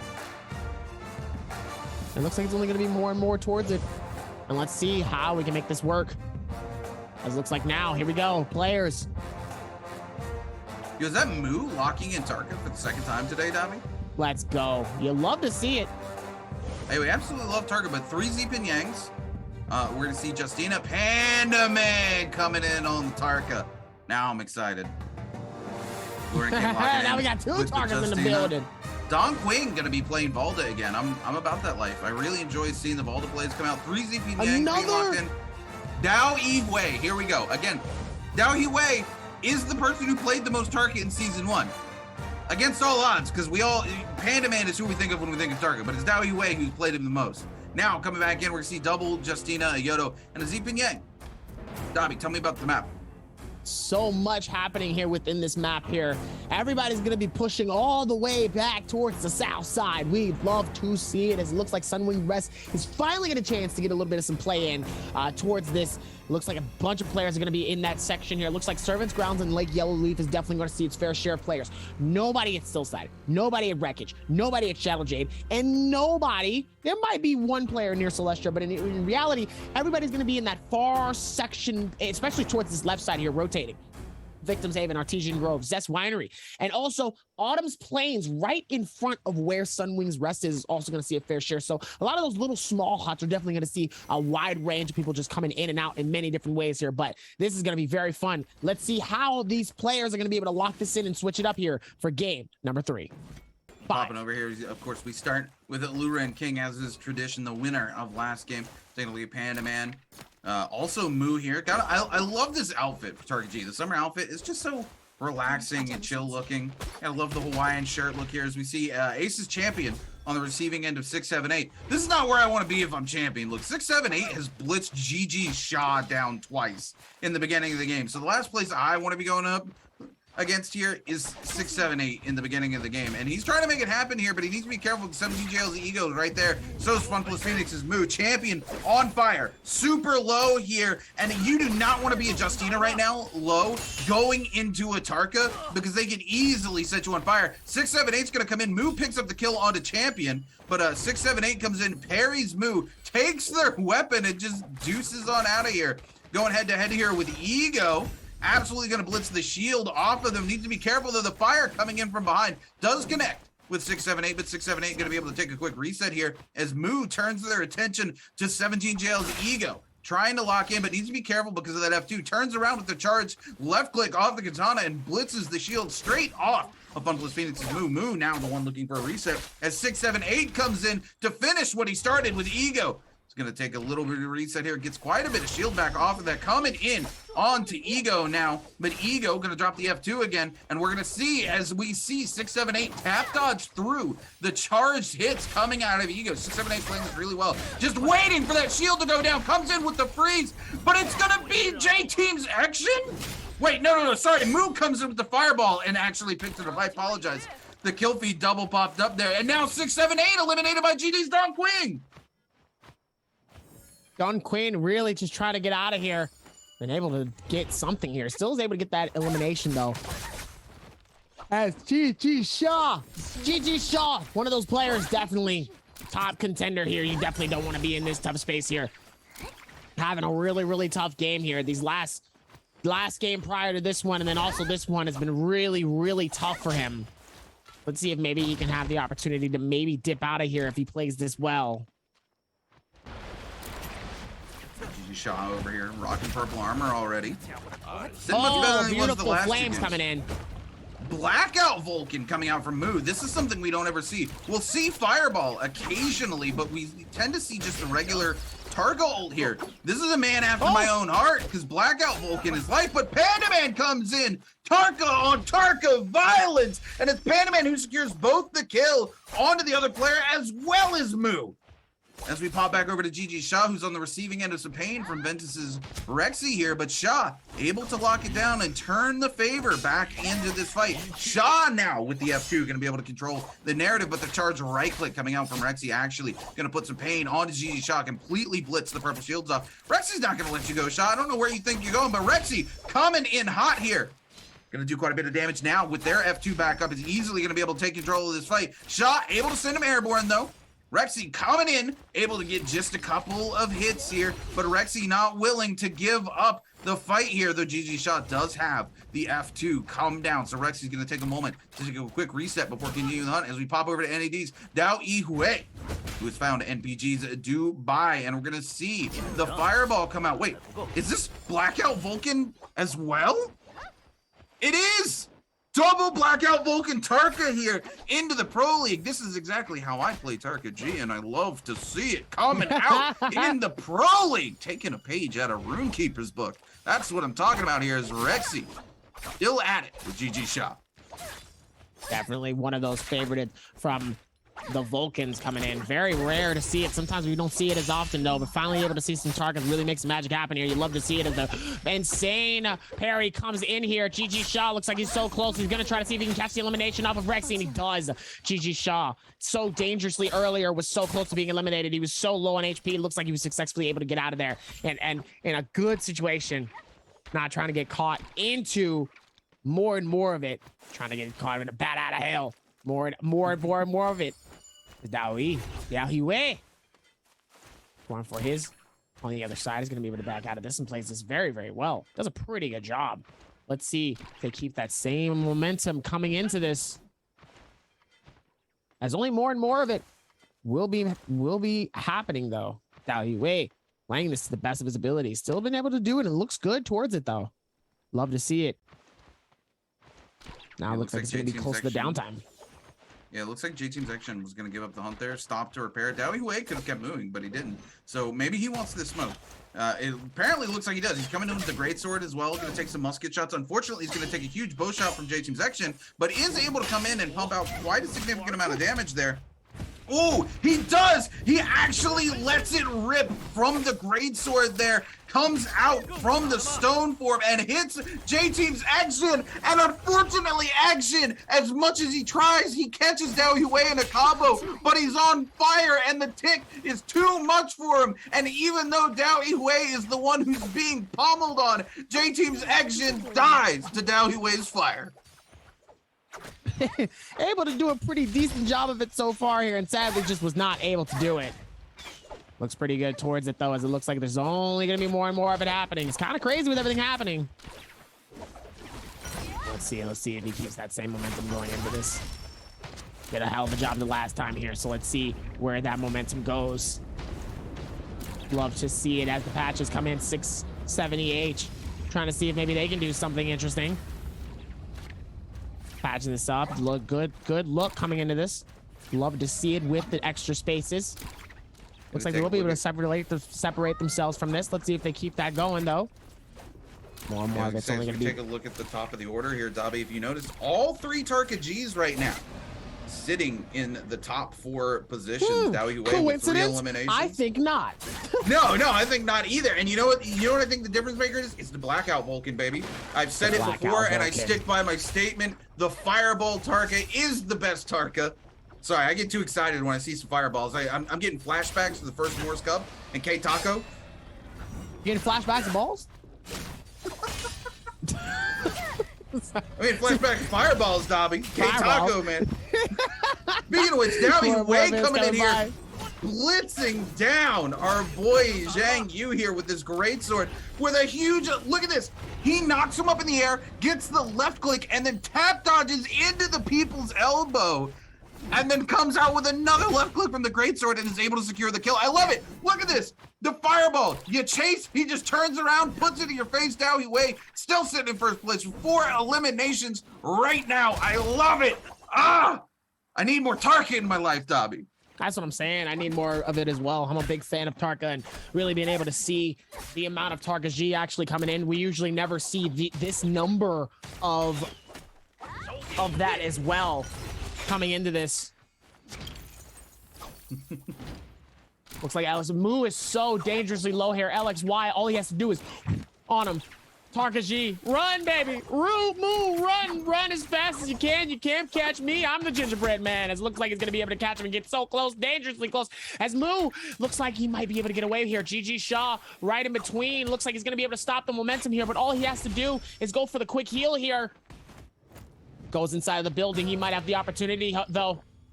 And it looks like he is. Moo, full shield. Looks like he's going to be able to do full heals. Oh, no. LXY comes through, shuts down his shield yet again. And it looks like Moo is going to be able to go through. Scale Rush outside of this window is going to be able to back out and do it as best he can. Yeah, Moo's still on the run here, just holding on for dear life into the zone. Needs to be really careful about that, though, because he's got very little HP. And LXY waiting right here, 1 tick. And that's going to be it. Q9's LXY is going to pick it up. And now, GG Shot trying to turn things around onto Q9's LXY. Says, you can get out of here. You don't have to kill, but the loot is mine. Get off that body. Shot turning things. Sees LXY, but needs to be careful because 17JL's ego waiting in the wings. And Shaw does not want to have another bad game like he has had in the last 2. If he wants to hold on to the second place position, Shaw gonna go ahead and opt for a full reset. Says even a tick of damage on my shield is unacceptable. And you know, sometimes a single tick is all that separates you from life and death in this game. And Shaw coming in with a massive parry onto Q9's LXY. Q9's LXY gonna pop the F2 here. Take control of the neutral, catch the charge, left click, send Shaw into the air and get a nice little aerial combo off at it. LXY coming in with the left click now, but now GG Shaw with an F2 of their own. We're going to see the uppercut, the charge, left click come out again. Shaw goes super low, going to be forced to pop the ultimate. Q9's LXY continues the hunt here. Shaw waiting, they're going to both blue clank here. Shaw going to tap dodge away from the charge, right click in the dagger, and now we're going to see the nunchucks hit come out, both of them 1 HP in a dream here. Whoever gets the hit, we're going to see the ult come out from LXY. Now we're going to see the F2 come out from GG Shaw, both of them with the F2 as well. Going head to head here. Who's it going to be? LXY. Or is it going to be GG Shaw? No, LXY secures the kill. Unbelievable. LXY and GG Shaw backing it up, back and forth. Trying so hard not to get caught up in these crazy situations, but sadly ends up getting eliminated. But he did so well trying not to get caught in that bad situation, but sadly it just was not enough. Man, that was insane. That really could have been anyone's game within that fight. Yeah, that fight was actually insane. MPG's Dubai here, taking a little bit of time to repair his bow. Didn't land any shots there, so didn't really aggressively push it. Q9's LXY here now, on to 678. LXY, super low, looking for a reset. But LXY, by the way, look at this, 4 eliminations already this game. Comes in with that charge left click. LXY continues to put in massive work with the dagger this game. 678 goes down. LXY with 5 eliminations before zone number 3. Love to see it, though, with the 5. Absolutely crazy coming into this. It looks like now we're going to be going back towards it with Rexy. Rexy trying to see if they can do something as X-In as well. Trying to see what can they do. And looking pretty good towards this one. It looks like now they're going to be able to back this up here as X-In is going to get pushed by Rexy. Rexy trying to see what they can do here as X-In is going to go for the quick shield. It's going to go right under immediately after. Melts away. It's going to go through the rotation. Scale Rush coming in. X-In knows he's going to be nearby. Oh my goodness, almost gets hit by the crossfire. Right to Rexy. You lock it in. That champion, it looks like Xian Yu was trying to see if they can get something as well. It looks like champion might have already gotten it. LXY up top with 5 eliminations, 5.5 here. Timing of this has been doing well here, but Dowie Wei right behind it with 4. Panda Man with 2. Xian Yu with 1, sharing it with Shaw and X-In as well. Yeah, this is a very interesting game thus far. LXY, you know, we see a lot of LXY, but LXY almost always middle of the pack, right? 1, maybe 2 eliminations. They go out in like top 8, maybe top 10. They're never towards the bottom of the pack, but they're never doing big impressive things either. So this game, very interesting to see LXY, who went head to head with GG Shot, and man, that fight was tight.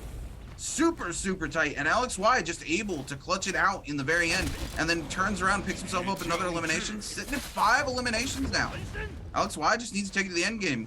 Speaking of taking it to the end game, KZ's Panda Man with 2 eliminations under his belt going to be forced to ult here as NPG's Dubai gives chase. Panda Man desperately needs to take it to end game because this is his game, right? He's playing Tarka G. He's on Old Faithful, as it were. Man, look at these bow shots and musket shots coming in. Panda Man can't catch a break. Panda Man definitely trying here as he's going to be able to go through the rotations, though. Is able to get his shield off at least. 2 eliminations to his name. So already Panda Man already ahead of the pack as it is. Now it looks like Panda Man's going to be able to go for the retreat, decides to back.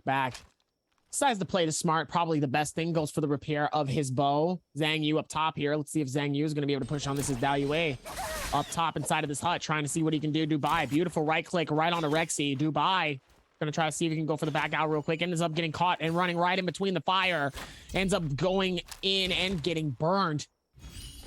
Unfortunate. GG Shah back up and back at it again. Obviously seeing from what happened earlier. Ends up getting out of it. Does the best he can. Yeah, hopefully Shah can pull himself together here, and he doesn't let happen what happened in the last 2 games, where he gets eliminated early and then just kind of shuts down for the rest of the game. We hate to see that. So hopefully he can pull it back here. But we are 12 players left alive as Zone 3 begins to collapse here, or is halfway collapsed on to Zone 4. Things slowing down just a little bit. A lot of these players waiting for some of these Moore's Blessings to come up, especially the players like J-Team's Action, GG Shah, KZ's Panda Man. These players who haven't been able to secure purple weapons or armor yet really need this. Is this 2 Moore's Blessings on top of each other? That's very rare. We usually don't see these. They're right next to each other. I've never seen them this close to each other. I've been playing this game almost 2 years, Dobby. I've never seen this. Never seen 2 of them end up like right next to each other? No, never. This is actually insane. The whole lobby is here right now. I mean, wouldn't you be if there's just 2 absolute line beamers right there just coming through with this? It's going to be absolutely insane. Ooh, Vince's Reki here. Or Rexy going really, really low. Ace's champion trying to make something happen with his Flame Breath. Was able to secure both the Flame Breath and the Legendary Armor. Rexy able to get out here, get a little bit of reset using that F2. J-Team's Action, though, hungry, wants to take advantage of Rexy being a little bit low here. Is able to catch the charge left click off of the dual blades coming in. We're going to see a clank come out from Rexy, though, to save himself from the follow-up. J-Team's Action coming in again. We see the F2 once again coming out from Rexy as J-Team's Action continues the hunt. Ace's champion coming in now, though, and that shield going to be completely blitzed off. He's not going to get anything out of it because that Flame Breath putting in absolute work. And now we're going to see Rexy set on fire as well. Ace really just trying to keep that flame on, see if he can get that flame tick to kill him. Fortunately, the flame's down. He's going to be immune to the tick for a while, but he goes super low. Is the Flamer going to be able to do it? The ult comes out. No, it's not enough. OC Zhang Yu going to be able to pick it up with a cannon shot. Zhang Yu putting in absolute work here. Gonna throw these cannons down, try to pick up much damage as he can. We've seen 1 elimination only as Zone 4 gets ready to collapse onto Zone 5 in the next 8 seconds. GG Shah still trying to find a beat onto somebody. Was able to successfully pick up some of that purple armor, but still rocking the white bow. Is able to get a hit onto Ace's champion here, but champion gonna use that Justina F to get himself back into the game here, that ice core to buy himself a little bit of time. GG Shah still looking for a target, any target. Ace champion gonna get parried here by J-Team's Action and gets sent flying into the zone. Coming in, champion swapping to the katana here, but Action continues to catch him out every turn. Once again, catches him into the uppercut. He goes super low. He's anybody's kill here, but it's J-Team's Action able to secure it with the pistol. Lance's Jux was almost able to take that, but Action was the one able to come out on top. Action really wants to take that legendary armor, but there's too many people watching. He can't afford to swap into a completely depleted armor here because he will be sharked down by the rest of the lobby. So he's going to have to play patiently if he wants to secure himself some gold, Dobby. Absolutely coming into this, does a pretty good job of it thus far here. Looks like it's a whole lot of craziness happening here, as it looks like it's only more and more. Only more and more going into this. Love to see it. Looks like we're going to be able to see where this goes here. Nice bow shots, trying to see if maybe he can use this. The absolute flames coming in from the bow has been super, super vital, though. Been able to look really, really good. And let's see exactly where they can patch it up here as well. Dubai end up getting caught, though, by Xin. Xin ends up getting hit by a beautiful right click, though. It's looking pretty damn good. And AD's DAY3 up top here. DAY3, I think, is playing this really smart, right? He hasn't had a super strong game tonight. He's had some middling games where he's picked up a couple of eliminations, and he's played strong, but he hasn't put a ton of points on the board. He has 4 eliminations right now, and he's like, okay, the most eliminations we've seen all night is 6. I'm just going to stay alive to the top. Make these 4 kills count for as much as humanly possible. And it looks like GG Shah was actually the one who was able to slide in, took the risk, took that legendary armor with no heals on it, and was able to get out and get a complete reset on it. Q9's LXY is still sitting at the top of the order with 5 eliminations. Closely behind him is NAD's DAY3 with 4. And then we have OC, Zhang Yu, J-Team's Action, and KZ's Pandaman rounding out 3rd place with 2 kills apiece. Looks like it'll be able to patch this up and does a pretty good job of that as well. Looks like it's going to be more and more of that happening as well. It looks like Xin trying to see if they can rotate this out. Listen, 2 eliminations spread up between Zhang Yu, Xin, and Pandaman. 1 elimination is between Shaw, Dunquin, and Juk's Ego. Still alive, but 0 points at all. It looks like it's going to be able to... Looks like XY nearby as well. Xin trying to see maybe he can do something with that Flamebringer, though. Flamebringer is not coming together at all towards this, though. Let's see, though, if maybe he has the opportunity. You'll love to see it coming into this. As it looks like now we're going to be able to come through with this. Ooh, and it looks like a beautiful bow shots coming in. Zhang Yu actually ends up getting elimination from Dun Quinn with the pistol. Pistol comes in, absolutely does a fantastic job of this. Looks really good as well with the rest of everything happening. Zhang Yu moving into that 3rd place there after picking up his 3rd elimination. This is, again, Zhang Yu is just so consistent. It doesn't matter. He's always in the top in the final circles, and he's always got eliminations, even if it's only 2. Zhang Yu really proving why he is such a dominant player and such a good player here in the Naraka Blade Point Pro League. Just beating the brakes off of these lobbies, Dobby. So many happening from around the bin here as game 5 is still being able to patch in. The circle is still pretty decently wide here, but it's only going to get slower as is going to be able to clutch in for the next ones here. Zhang Yu trying to see if he can go for the rotations. Pandaman still staying alive here. Ego trying to see if he can catch something. Ego's going to need to make some magic happen. He needs to get some eliminations here. So far, he has absolutely nothing to his name. Not looking good, getting cornered by so many people, and now shots ringing out all different sides here. It's not looking the best for him as they're really going to try to keep their aggressiveness happening here off each side. So much going down, and it looks like it's only going to get crazier. It's Ego. Looks like he's going to be able to back out of this and gets absolutely sprayed. Almost had the opportunity, though, of getting eliminated, but it doesn't look like he looks like he might be able to survive for another quick circle. It's only going to get slower, though, as there's so much magic happening. Ego absolutely gets decimated right there in that last second. And now here comes the Flamebringer. Flamebringer trying to see if he can do something, and he does get the elimination. Pandaman finishing it off. And it looks like Xin getting caught within the poison. It's going to have to be very careful. Forces the Ice Core. Ice Core is going to be able to get the heal off. Cannon shots being hit from Zhang Yu. Zhang Yu is trying to see if he can go from the separations. Trying to see if he can make something happen here, as well as everybody else is just in the air, trying to get a little bit of difference as Zhang Yu gets hit by a right-click katana. Gonna have to be careful, though. Goes for the quick heal. Q, and now back at it again. Gonna go for the ricochet here. It looks like he's gonna have to repair his cannon. Cannon actually has nothing. GG Shaw just waiting for the opportunity. There's at least 3 people within the air right now, and we still have a Tarka that's still in play. DAY3 still alive. Pandaman still away. There's 2 of them as a fireball gets thrown on both sides, actually. Both of them end up throwing their fireballs at the same time. It's like both Tarkas are sharing the same brain. Kind of insane with everything happening here. GG Shaw really trying to see if he can do some crowd control as well, trying not to get caught in a bad situation, playing this off as best as possible, waiting for the opportunity for someone to try to push in. Hopefully the right click connects and maybe is able to get some massive damage if possible. Doesn't look like he's going to be able to get anything. Beautiful shots coming in from the bow of DAY3 DAY3 just trying to see where he can get something. The damages on each side has just been absolutely phenomenal for a lot of these players though, but now they really need to start focusing on getting these skills. Absolutely insane scale rush comes through from Exit, and Exit shuts down at least one of these players. Sanyu officially eliminated from this game. Unbelievable. Almost, it set both of them outside of circle. One of them almost was able to get the most insane double kill we've ever seen so far.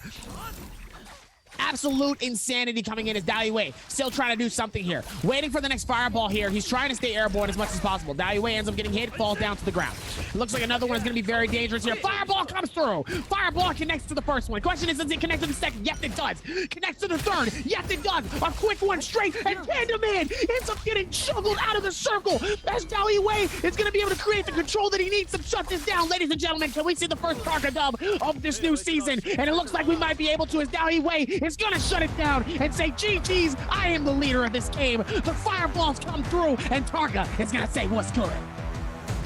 Dobby, I called it at the beginning of this game. Blackout Vulcan Tarka is the best Tarka.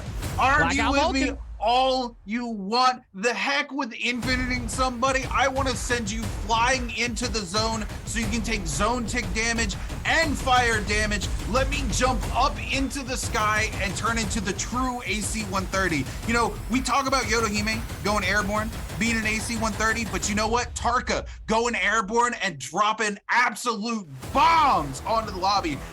NAD's DAY3 gonna be walking away the MVP with a huge Blackout Vulcan Tarka victory. Absolutely insane coming into this. That was absolutely insane.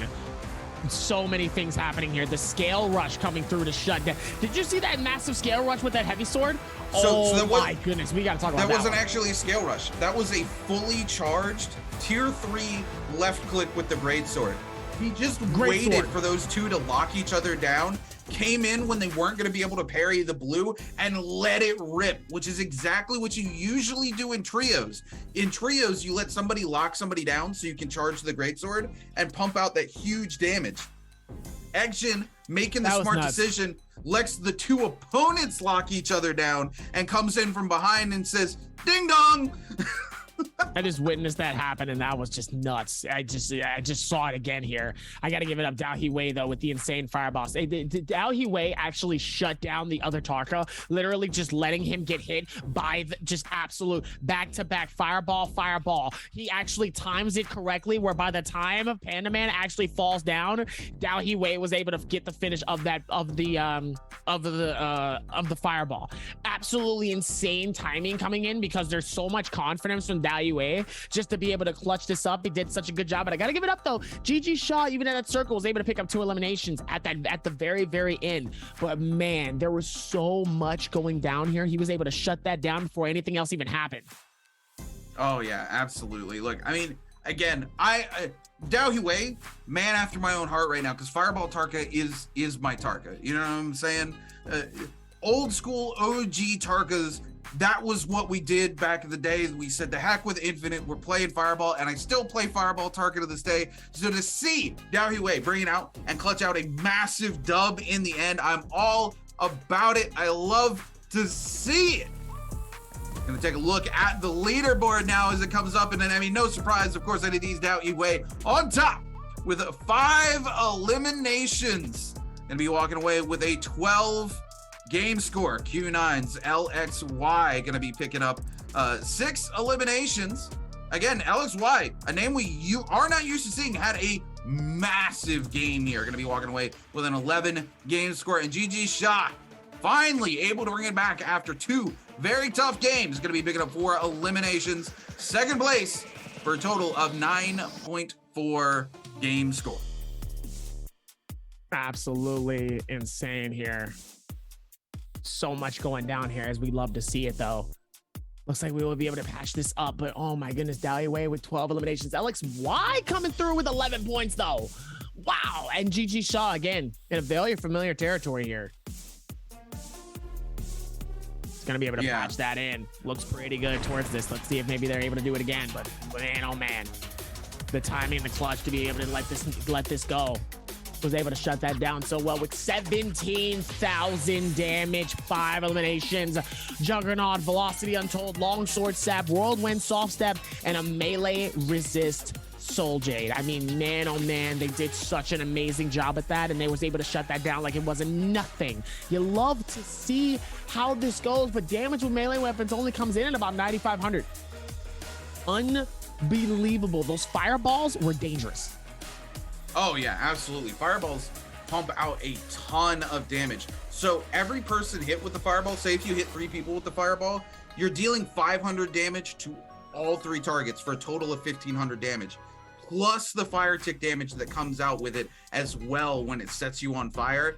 It's a lot of damage. There's a reason why I love and play Blackout Vulcan Tarka, and it is because the amount of damage you can pump out in an instant is so great, and you can zone so well. If you notice, when he went airborne, somebody else grappled up past him and was trying to knock him out of the circle, but before he could get to him, he hit him with the fireball and sent them flying and said, no, you can go get out of here. This is my sky. My opportunity. Not only is this my scale, this is my rush. As it looks like the playstyles are going to be able to come in, though. We'd love to see it. We still have one more game. Thoughts? Absolutely. How do you think this last game's gonna go? I mean, we're gonna see a lot more Tarka. Again, I'm gonna call it right now. This, for the people who play Tarka, this was only their second Tarka. And after seeing Dao Yue absolutely blitz that lobby in the end there, I have no doubt that our Tarka mains are gonna play Tarka again in the final game. It's your last game. Tarka's your main. You still have him available to play. You're definitely playing Tarka G into it. There's just no ifs, ands, or buts about it. We're going to see a lot less Yodo again, because most of these players who have been using Yodo Hime have used them up. No, Dobby. We had 4 people in the first 3 games use all 3 of their Yodo Himes. By the 4th game, I think 7 players had used Yodo Hime 3 times already. They can't pick them anymore. I love to see it. I love to see that now you're restricted and that you can't do that.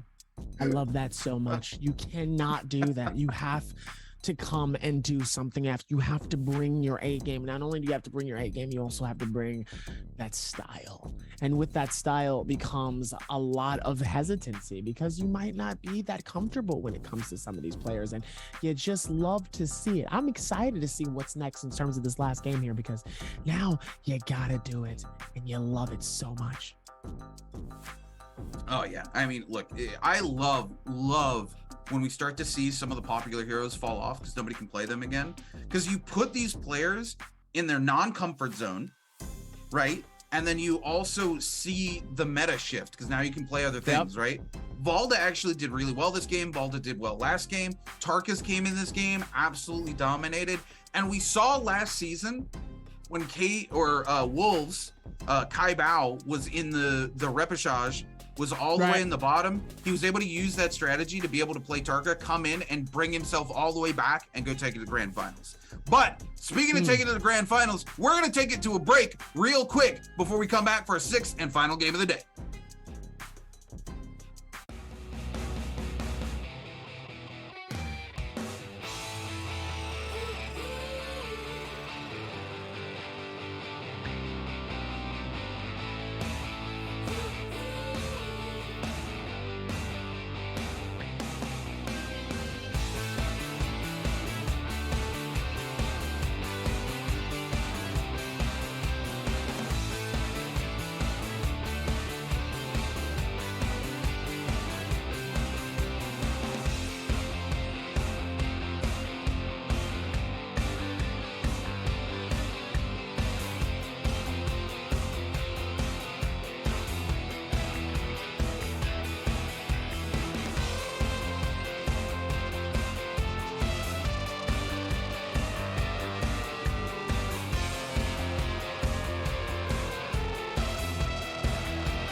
里面是追翻了红木来，拿下本场比赛的前锋。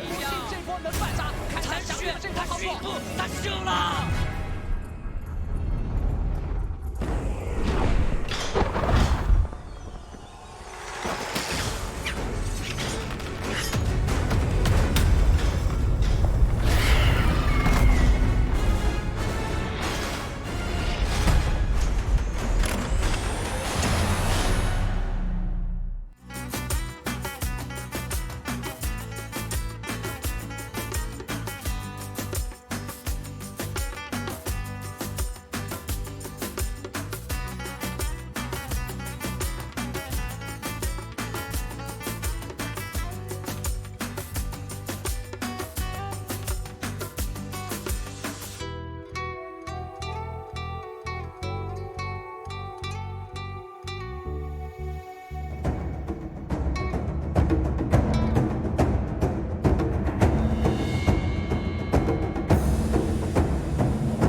Welcome back, ladies and gentlemen, and Naraka fans, and of course, Tarka G fans, because man, what a Tarka-filled game that last game was, and we finally got to see the Blackout Vulcan come out. And you know what? I'm done. I'm never calling Yodo the AC-130 ever again, because as we saw, Tarka went absolutely airborne and dropped bombs on the rest of that lobby and picked up first place and some huge points. Congratulations to DAY3 for that last game. Not only for not only congratulations, hold on, not only congratulations, but a thank you.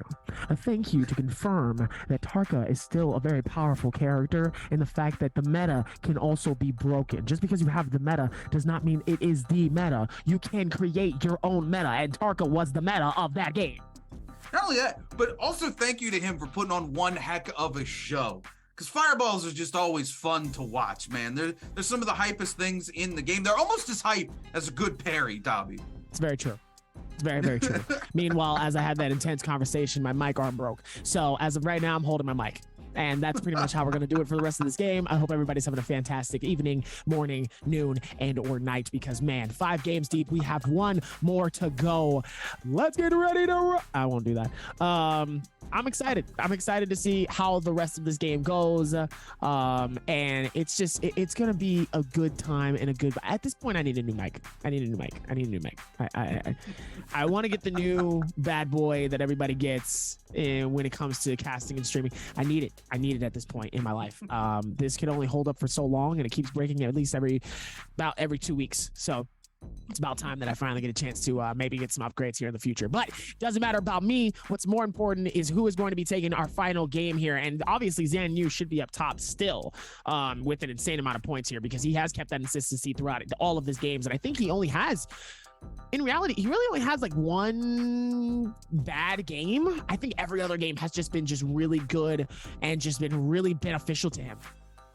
Oh yeah, Zhang Yu has just been extremely consistent. We say bad game, he still put up 4.6 points. He did. Right? And that's what it's all about. It's about putting points on the board, and Zhang Yu continues to do that over and over again. This last game is going to be a lot of fun. I'm super excited. There's not a lot of Yodohimes left. There's a lot of Tarka mains in this lobby who still have Tarka available. We're seeing a lot of players swap over to some Valdas. I'm expecting to see a lot of Tarka, a lot of Valda, a lot of Justina, and a lot of Zipin Yang. So it's going to be really interesting to see when we get to those hero selections. And man, I'm going to tell you right now, you know I'm watching DAY3 again, and I'm watching Panda Man. I hope we get more Tarka G cams, please. Please let us. Absolutely. Please give us the opportunity to see more of the Tarka G cams. I've had such a fantastic time being able to cast not only these games before, but now being able to see one of my favorite characters. Because you know, me and Rune are both hardcore supporters of Tarka G. I love Tarka G. I think he's still one of the best players, and also the meta has just been really, really good. So as of right now, what I would like to do is hopefully be able to give you some patty cakes and then say, hey, hello, Baker's man. You know what I'm saying? So now as we're going to be able to lock this in, it still looks good for the rest of it, but now it's going to be the best thing ever to watch this final game. I hope that we get a chance to see more lock-ins on Tarka G. I hope we see more than just 3. I really do. Because the fact that we saw 3, I was surprised, because we usually don't see that. As we look at some of the player introductions here, DAY3-SOLO, 1.5 average kills, well-used hero. Look at all 3. Pandaman, Moo, DAY3-SOLO. They was slick. They knew what they were doing. They wanted us to be able to be excited knowing we saw all 3 Tarka G standing right next to each other. The confidence and the pride that we have for our Tarka G mates. I'm so excited. And obviously, Pandaman, DAY3-SOLO, and Moo has just been feeling so good, so well versed in these games. It's hard. Sometimes we don't get a chance to see these. So to be able to see more than just one, man, please give me just it's the final game. Give me a couple more. Give me 5. Give me 5 or 6 of them. Just because now nobody can do Yodahime's. The Justinas are about to get used up a little bit. We'll probably see a decent amount of Wushins. I feel like Wushins are finally going to get some. I'm gonna be honest. We might even see a Takeda. We might even see a Takeda. But I don't even care about Takeda. I want to see more Tarka Gs.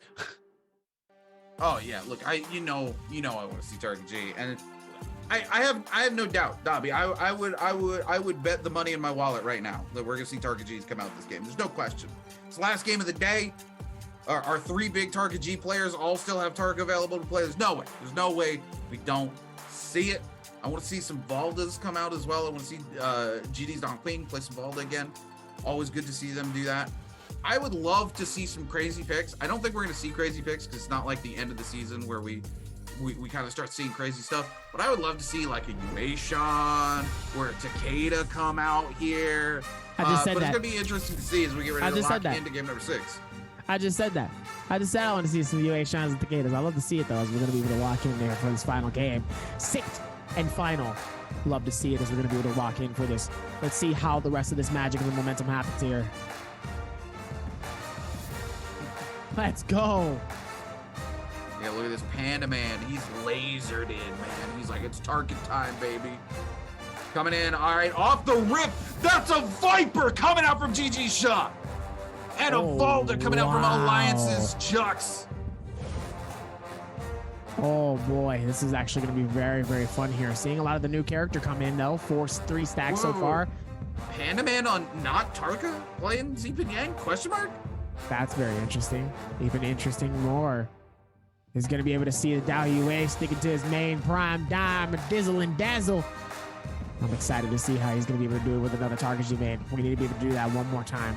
And another Viper. A second Viper coming out? A second Viper coming in from Champion. Hopefully, they're going to be able to shut this down here as we look at the map for the final time tonight here.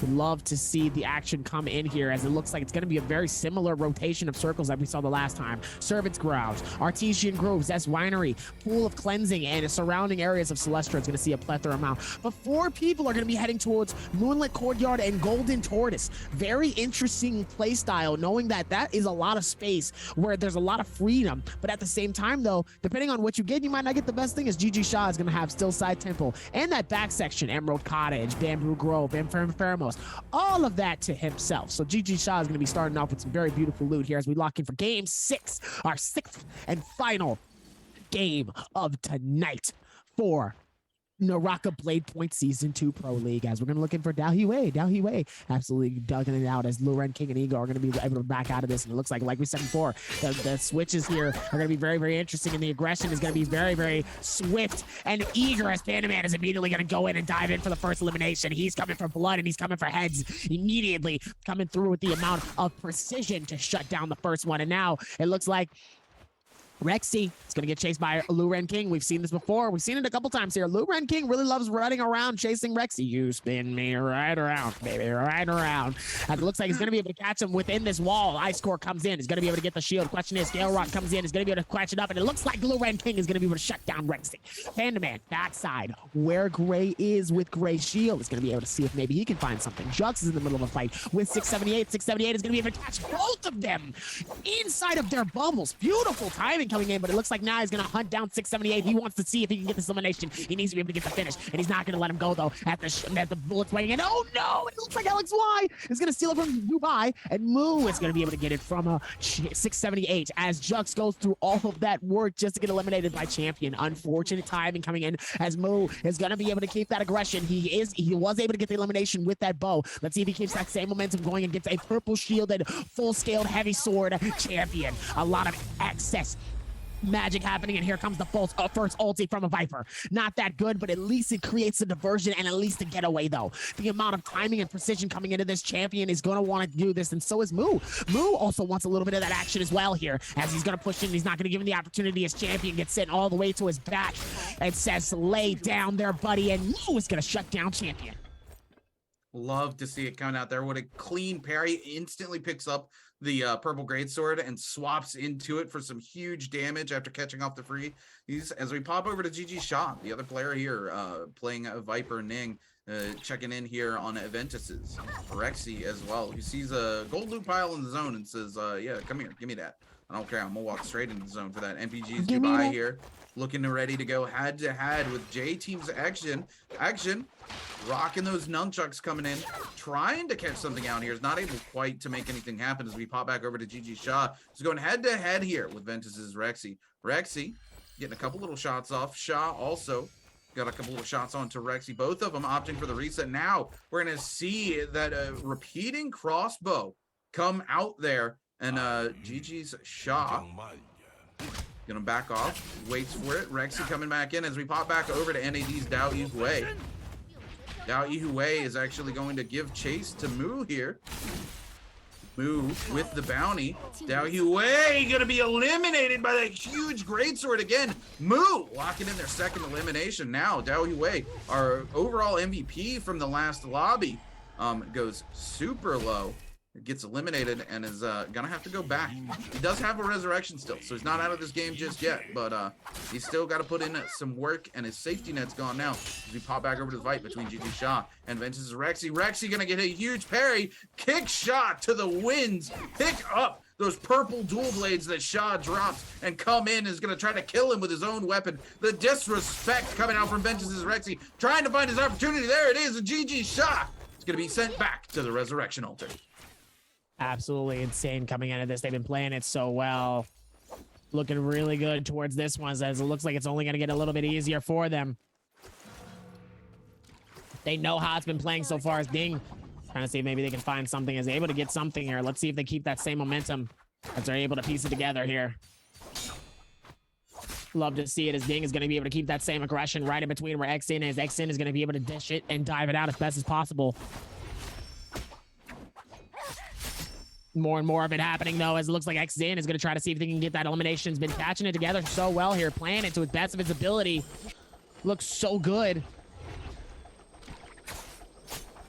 J-Team's action here, trying to go back in after taking the little reset there. YZG is going to get parried here by J-Team's action, and a ton of damage comes out as he hits the parrier boss, jump cancels into a 1-2 combo there. YZG forced to immediately pop the ultimate to try to even buy themselves a little bit of time, but there's no place to go. YZG getting grappled right by J-Team's action. Action is clearly going to clean up this kill just like he does here. We love to see it. Ace's Champion here on the back foot. Champion already been eliminated once this lobby.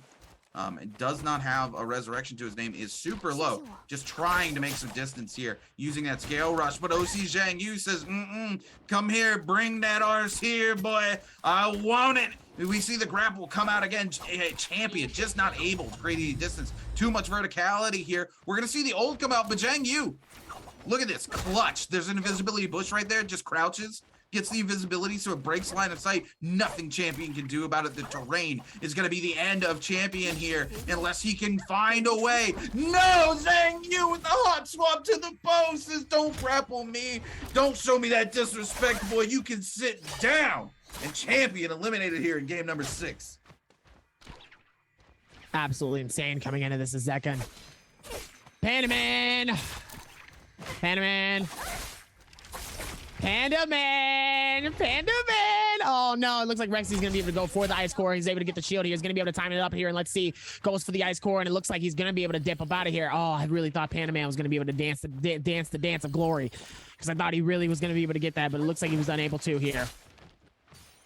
Very unfortunate coming through to this, but let's see if he can keep that same momentum, patching it up for the next couple, as Panda Man is going to be able to push in. Still keeping that same momentum right in front of Rexy. Doesn't want to be able to get him away from it, so let's see if they keep that going. Xianyu. Looks like he gets hit. Dao Yue and Xin caught, trying to see if they can catch them both. The Tarkus G's trying to see if maybe he can find them. They're going to keep that same momentum off Xianyu. Xianyu is just trying to dip out and trying to use their momentum and just dip out as best as possible here. Has been trying to do it and been doing it so well here, but he does end up getting caught though. And now it looks like Xianyu looks like he might be able to get forced to fight. Is Xianyu going head to head right now? Gonna pop the F2, try to take the neutral back, wants to get a little bit of a reset up. Now Yue doesn't want to let it go. Gonna use a little bit of greatsword surfing to just stick on top of him, as well as the grapples. Doesn't connect off of the grapple. That was an interesting interaction. I feel like that grapple should have connected to Zhang Yu. It went past him. Still sticking on top of him. The fireball comes down. He's on fire. He's super low. He just needs one more hit. He needs to not let somebody else take it out from underneath of him. But no, it's NPG's Dubai who comes in and is able to secure the kill out from underneath NAD's Dao Yue. He's got to not be happy about that, as now he turns his attention to give chase to NPG's Dubai. Dao Yue wants revenge, but he's going into the Bane's Breath for it and needs to be careful because he does not have a resurrection, and the Bane's Breath connects and does a ton of damage. Dao Yue needs to find a reset here and hope he doesn't get locked down as OUG's Luren King comes over the top, but he's able to find that invisibility bush just in time. Looks like they will be able to do more stuff here, as it looks like it's only going to get crazier, though. See what happens towards this. You'll love to see it. Panda Man trying to keep that same aggression right next to Rexy. Rexy just trying to stay alive during this fight. Rexy's been playing the game so well here, but Panda Man wants his energy, and he wants to get this elimination, though. He's not letting him go. Rexy down below on the patch here, trying to see if he can get the finish, though. Does go for the bow and sadly misses it, even though he's laying there on the ground here, waiting for the opportunity, though, and Panda ends up getting fried by that one, though, as it looks like the bow shots are coming in.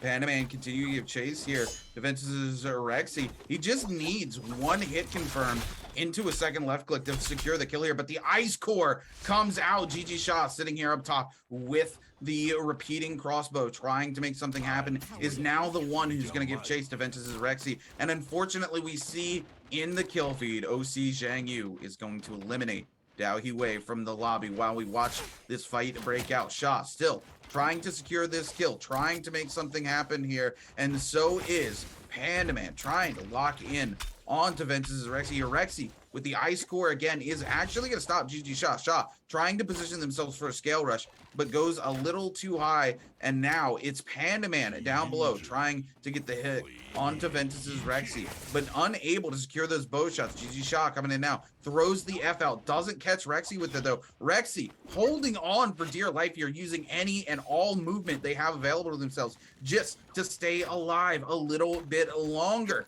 As both GG Shaw and Casey's Panda Man continue the hunt here. Rexy really doesn't have any place to go. He's quite literally caught on the face of a rock in between two of the best players in the lobby here. We're going to see the ult come out. The F is not going to buy him any time here because the ult's going to lock him down. But no, Panda Man comes in. Panda Man actually whiffs a parry in the face. He could have secured the kill here, but he parries. He misinputs. Panda Man, no, it's going to go to GG Shaw or Panda Man. Who's it going to go to? GG Shaw picks up the kill because of a misinput. Panda Man has got to be screaming at himself right now. Panda Man's got to be able to catch this vibe here. You know, with everything going on, they were able to at least look this up. But man, Panda Man's got to be feeling it a little bit here. Absolutely unfortunate coming through, as man, it's got to be able to take this towards the next one here. Let's go. Love to see it. Patching it out on both sections here. Let's see if they can keep that momentum happening, though, as more and more of it. It's going to be fun, though. Now let's see where the rest of it is, though. Shots ringing in, though. Beautiful sections happening on each side here. See if they can do it. Beautiful bow shots. Oh no, 678 is so hurt. He's gonna need to get out of that circle though. He's so dangerously hurt and he's gonna get pulled right into the inside of it. And it looks like, oh my goodness, how is he not? What? He's gonna get eliminated from that, right? No, the shield actually ends up, helping him out in the best situation. He's gonna have to dip out and it doesn't matter though. As 678 will get eliminated from the circle. Tough break coming in. He was able to get some massive damage though from his ult, but just sadly just was not able to clutch this up though. Yeah, well, as soon as 678 ulted there, he died, right? Even though while he's in the ult, the zone tick is just doing reducing the timer on his ultimate. The zone moved so far away, he was guaranteed to take a tick, and he couldn't survive even a single tick there. As soon as he ulted, he knew he was dead, so he just tried to throw some damage out, hoping he could secure a kill there, and unfortunately, it just didn't happen that way for him. And speaking of unfortunate, KZ's Panda Man, who picked up that kill, is on the receiving end of some hurt here from FPX's Moo. He's popped the F2. He's looking for a place to reset here, but man, he's got to be quick if he wants to keep himself here in the game. As we pop over to GD's Don Quang, who catches a charged right click off the longsword on 17GL's Ego. Both of them opting to take a quick reset. Ego and Don Quang going to be able to fully reset here as we take a look at the order, and it's FPX's Moo at the top of the order with 3 eliminations. OC's Zhang Yu and KZ's Panda Man tied for second with 2 eliminations each, and the rest of the lobby sitting at 1 or 2 eliminations. So we pop over to MPG's Dubai, catching on to Alliance's Jux with some huge cannon shots, pumping up some damage. Jux forced to take an armor swap here and is immediately going to turn on to Dubai here as you see Dubai going for some heals. Dubai going to back out, and is Alliance Jux still going to give chase here? It's going to be interesting to see. We got a lot of people coming in. The Sharks are showing up. They smell the blood in the water. J-Team's Action looking to pick up his second elimination of the game here, but he loses track of Dubai. Dubai just able to get by with a little bit of movement here. Looks like he's going to get a reset. He gets 1 pot off on the armor, but it's still being chased by J-Team's Action, who heard the pot goes off and continued to chase. The bell up top, not able to show people's positions just yet. It's been used too many times thus far. J-Team's Action still looking, but it looks like they have lost track of Dubai as multiple people sitting here in Celeste are going head to head. We pop back over to 17JL's Ego. GD's Don Quang catching him out with 2 charge left clicks. Goes for a third, but 17JL's Ego says, you're not going to ego me like that. You're going to keep repeating that charge left click on those dual blades. I'm going to parry you. And of course, the parry does come out. Don Quang gets sent flying, and Ego gets a chance to create some distance, but he doesn't find a chance to get a reset as another player comes in. We're going to see that F come out. He's going to get a little bit of healing off of it, but not a whole lot here.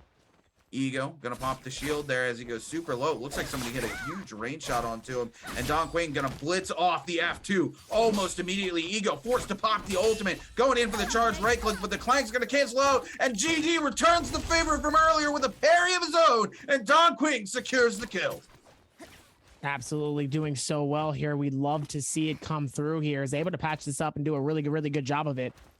Now it looks like we'll be able to figure this out with more and more of it happening. Love to see it though, as Panda Man is gonna be able to get this rotation out and done with this spread. As now back at it. Gonna be able to see if we can find something here. The circle is definitely going to be closing in here. Ding Lu and GG Shaw outside of this, trying to see if they can do something there in the middle of their fight, as Ding is going to be able to separate himself. Zhang Yu, Panda Man, Don Queen, and Dubai, it looks like they're all over the place. It looks like one of the other players is going to be able to pop in as well. Alliance's Jugs over here, goes in for the armor, but gets absolutely blitzed by double sets of dual blades, and now forced to take an armor swap into the blue here. GD's Don Quang trying to make it happen, but backs off as both Panda Man and another player show up for the third and fourth party.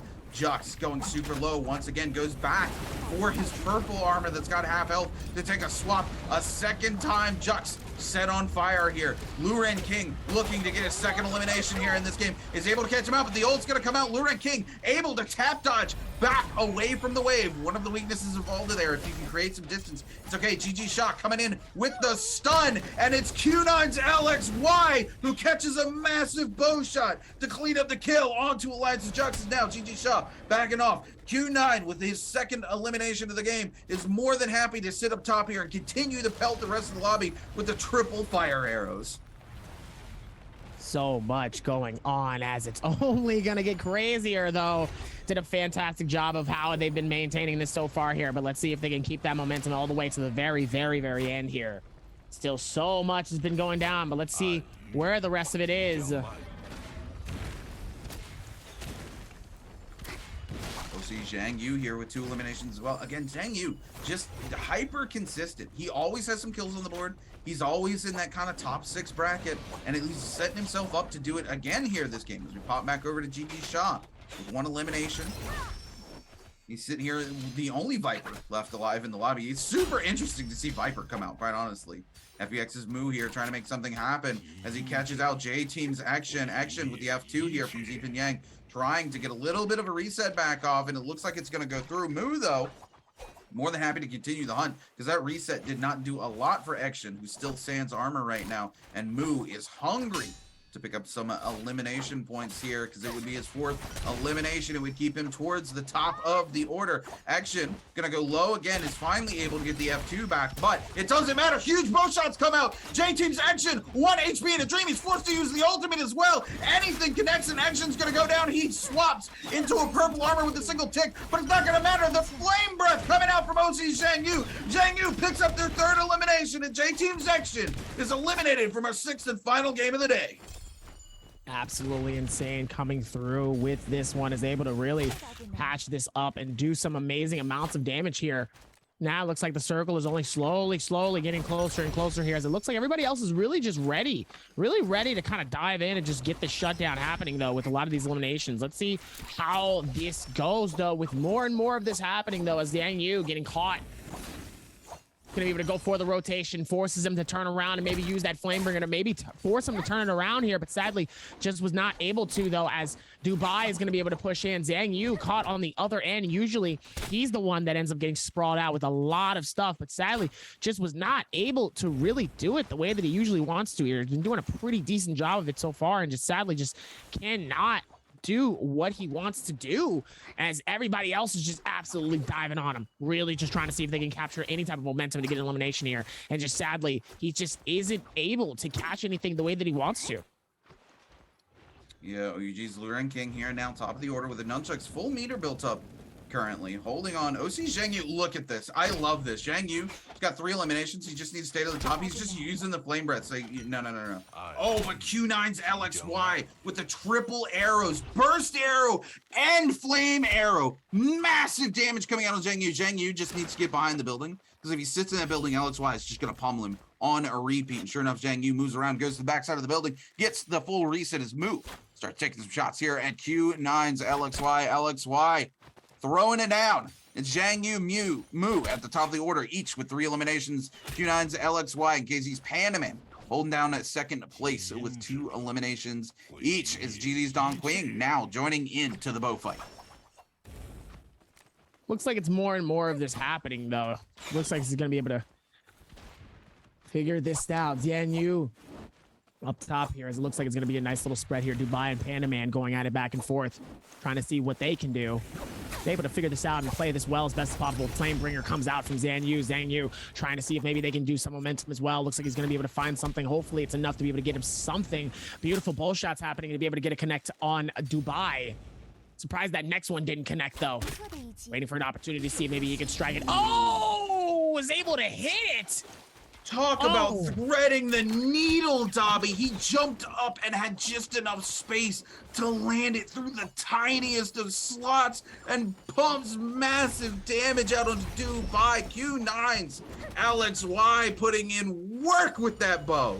LXY has really been turning it around in this next half of our solo games here. He really has been giving that same type of energy throughout the rest of this, and he's really been able to put it down and do a fantastic job of it. You love to see it with how things have been going down here, and now it's just, man, this guy is just absolutely owning it for the rest of these games here.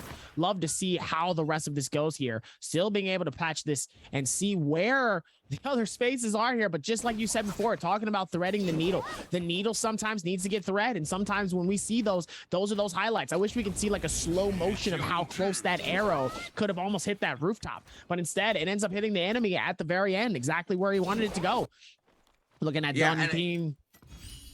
I was gonna say, yeah, you know, not only threading the needle, but he had to jump to make the space to make that happen. You have to release it at the perfect time. Not only does your aim have to be right, but you have to release it so that you falling doesn't move the arrow away from where you want it to go. Like, yeah, just what a clip. It's absolutely a clip from today. It's got to be top 5 highlights. Top 5 highlights coming in. Doing a fantastic job of it as well.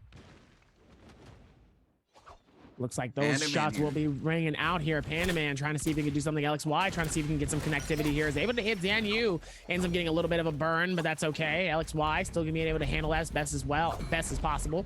LXY scaling this wall here, trying to see what could happen here. It's only gonna get crazier though as it starts to slowly reach in towards this. Let's see how he's able to adapt to this and do well.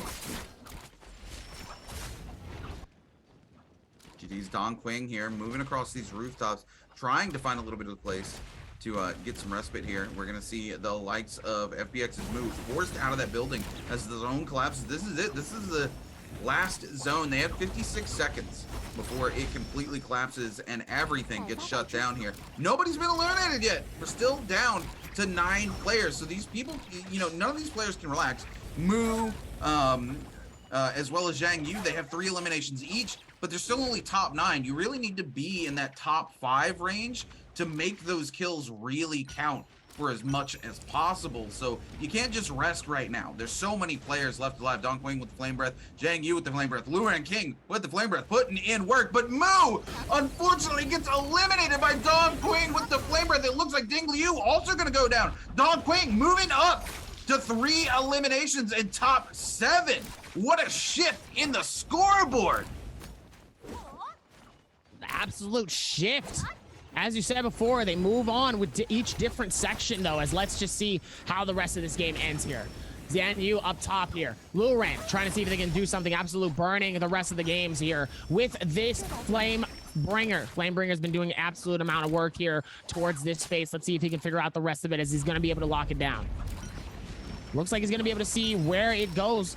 And also trying to play this smart as best as possible here. They're absolutely spreading this out in all different sections here. Luren King and Panaman, both with those Flame Bringers. Let's see what happens. Don Queen absolutely getting decimated by the rotations. GG Shaw with an insane timing though with the Viper. Can he absolutely shut down the rest of this lobby? Ladies and gentlemen, yes he does. Is he going to be able to do some insane damage here? Don Queen at least gets 2 or 3. Don Queen does get eliminated though. Luren King is able to get another elimination. And it looks like LXY is the last man standing for our final game, but the question is who clutches it up. I kind of feel like it could have been Don Queen in that situation, and I'm correct, as Don Queen is going to be our winner for our 6th and final game of today for Season 2. Week 1 of our solos, ladies and gentlemen. He's Don Queen putting in absolute work in this lobby. He was at the bottom. He had 1 elimination. All of a sudden, he flips the script, uses the Flamebringer to secure 2 kills, move himself out of the bottom 9 into the top 7, and then not only that, continues to stay alive, picks up more kills, stays alive to the very end there. This is what it's about. That's what I was saying. When there's that many players left alive, even if you have a bunch of eliminations, every elimination puts so many more points on for you. Even if it's not you picking up the elimination, it moves you up that list. You really want to be those top 5s, get the most out of that multiplier as humanly possible. But Don Quing said, I don't care if I'm at the bottom of these last 9 players.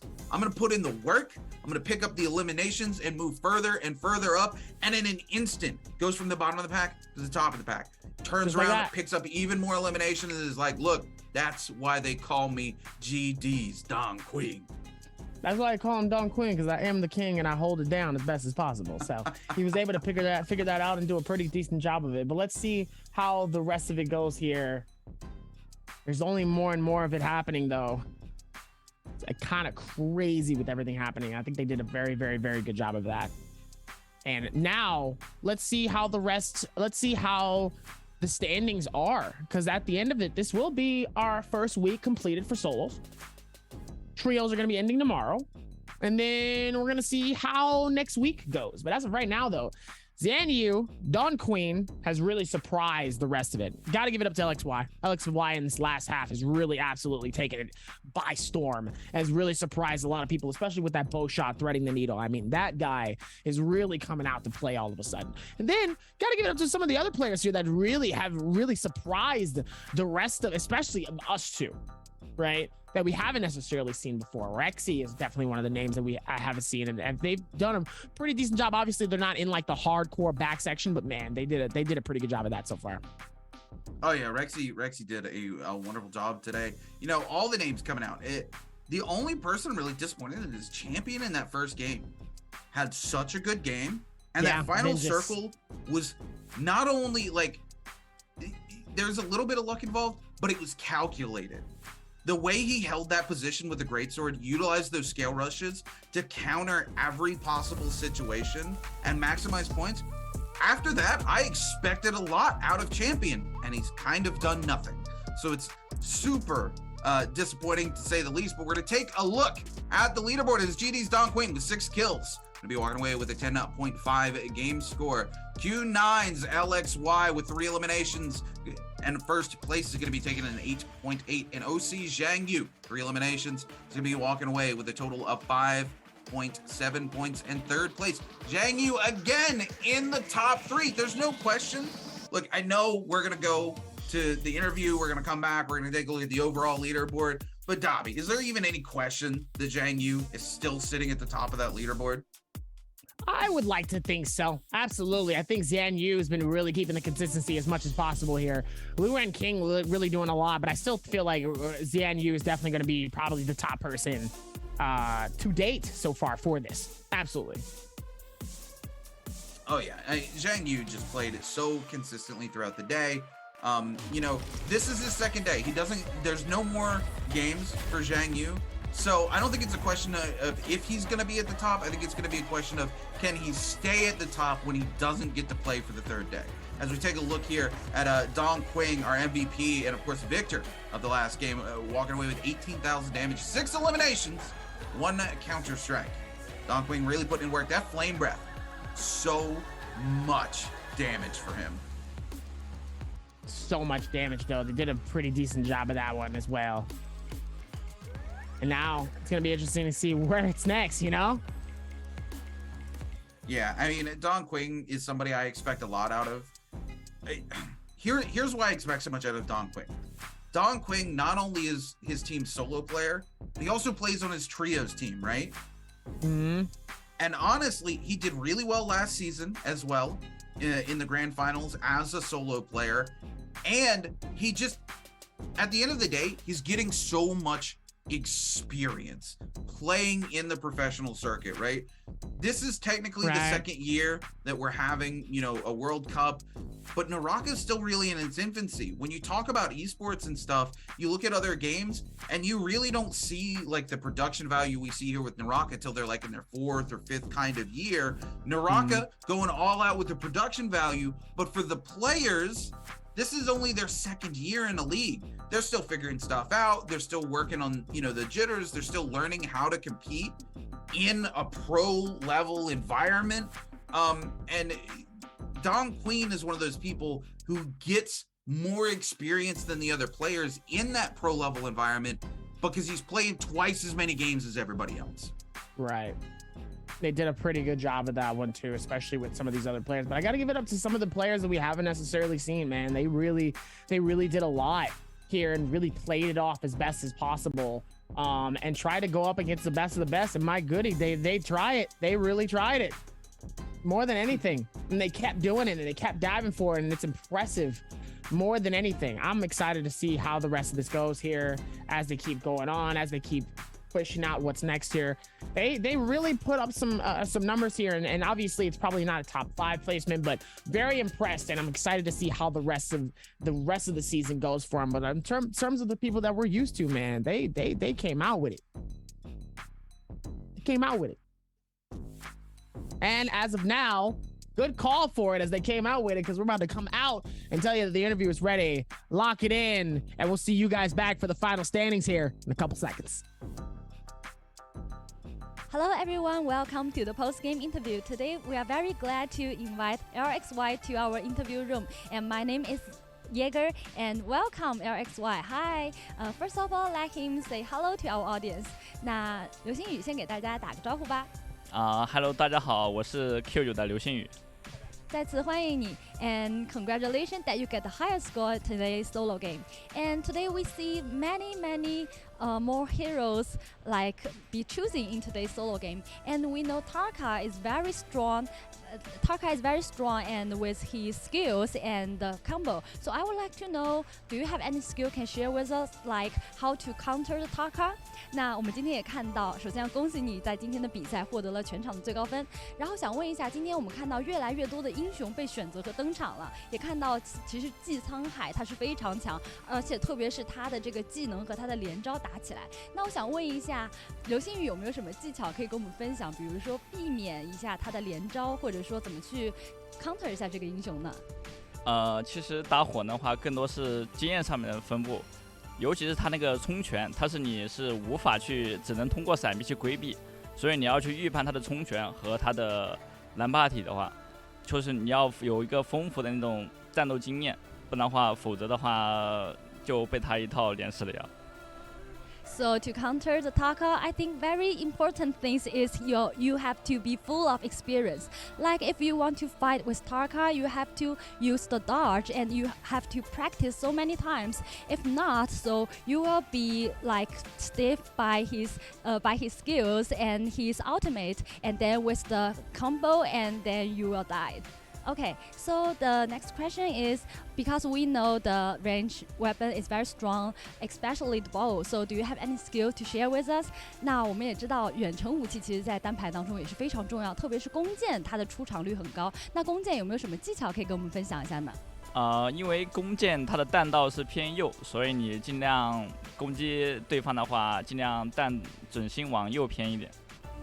So for the bow, because I think the detonate scope is like aim at the right. So if you want to have more damage, you can aim at right and you will have more damage by using the bow. Okay, thank you XY for today's interview. 谢谢刘星宇今天的采访，再次恭喜你。And we will give the picture back to the caster.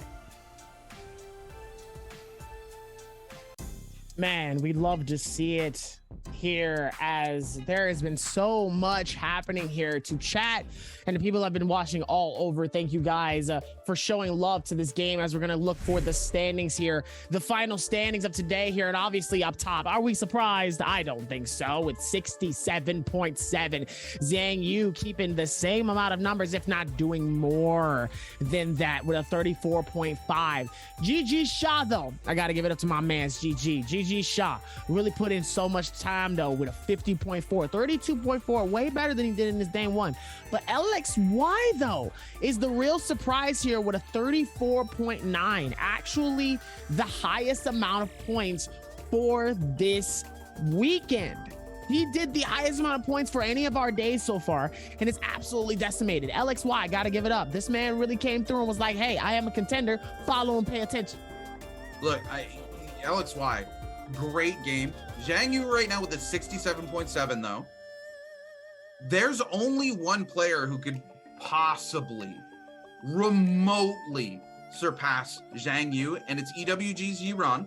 He put up 29.2 points the first day. He didn't play today. He's the only player who didn't play today out of the top 7. If you notice, all the other top 6 have played 2 days now, which means that Yiran, the only possible contender to be able to take first place away from Zhang Yu, and he would have to have one banger of a day. He would have to have a 38 point something to be able to take away first place from Zhang Yu. Zhang Yu has cemented himself extremely well. And don't forget, tomorrow, guys, come back at the same exact time, because we got 6 more trio games to go, and you're not going to want to miss out on those games, right, Dobby? Absolutely not. It's only going to get crazier, because the trio games is where you really see a lot more of the madness. If you want to see more calculated gameplay and you really want to see all of that madness, then absolutely, that's where you take it, right? But if you're trying to see a lot of that madness, but also skills and also really where things start to come in, that's when you come for the trios, and you come for the trios tomorrow. So you better make sure to be here for that one. Oh yeah. Oh, absolutely. I'm super excited to see what's going to go down with the trios. Yesterday was kind of crazy with the trios. I'm not going to lie. There were some teams I expected to do kind of good, and they kind of, I don't know. There was some miscommunications on some comms or something. There was a point where a team that I expected to do very, very well, Bauda, all three of their players just split up. They went solo out of nowhere, and it's not something I expected to see in the Pro League. Because Dobby, you know what the last thing you want to do in trios, right? Is you do not want to be away from your team. So for all of your players to just kind of dip, go do whatever they wanted to do, I'm not sure what was happening. So I'm ready to see some craziness tomorrow. Oh, it's going to be a lot of stuff going down, though. So it's going to be interesting to see how they are able to patch this up and go, hey, let's make that magic happen. Let's go big. Let's go wild. We haven't been able to cast any of the trio stuff, but I'm excited for when that time comes, because I'm excited to see how the trio comps really play out and where people play for trios, because we've seen a lot of insanity. So I'm hoping to see where that goes. But as for me and Rune, we're going to call it a night, a day, a morning, and an evening. Thank you guys for joining us here for season 2, our first week of solos. Thank you everybody as well for casting and showing so much love. Rune, you've been killing it, my guy. Appreciate you working right alongside me, and we'll see you guys next time.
Though the odds aren't in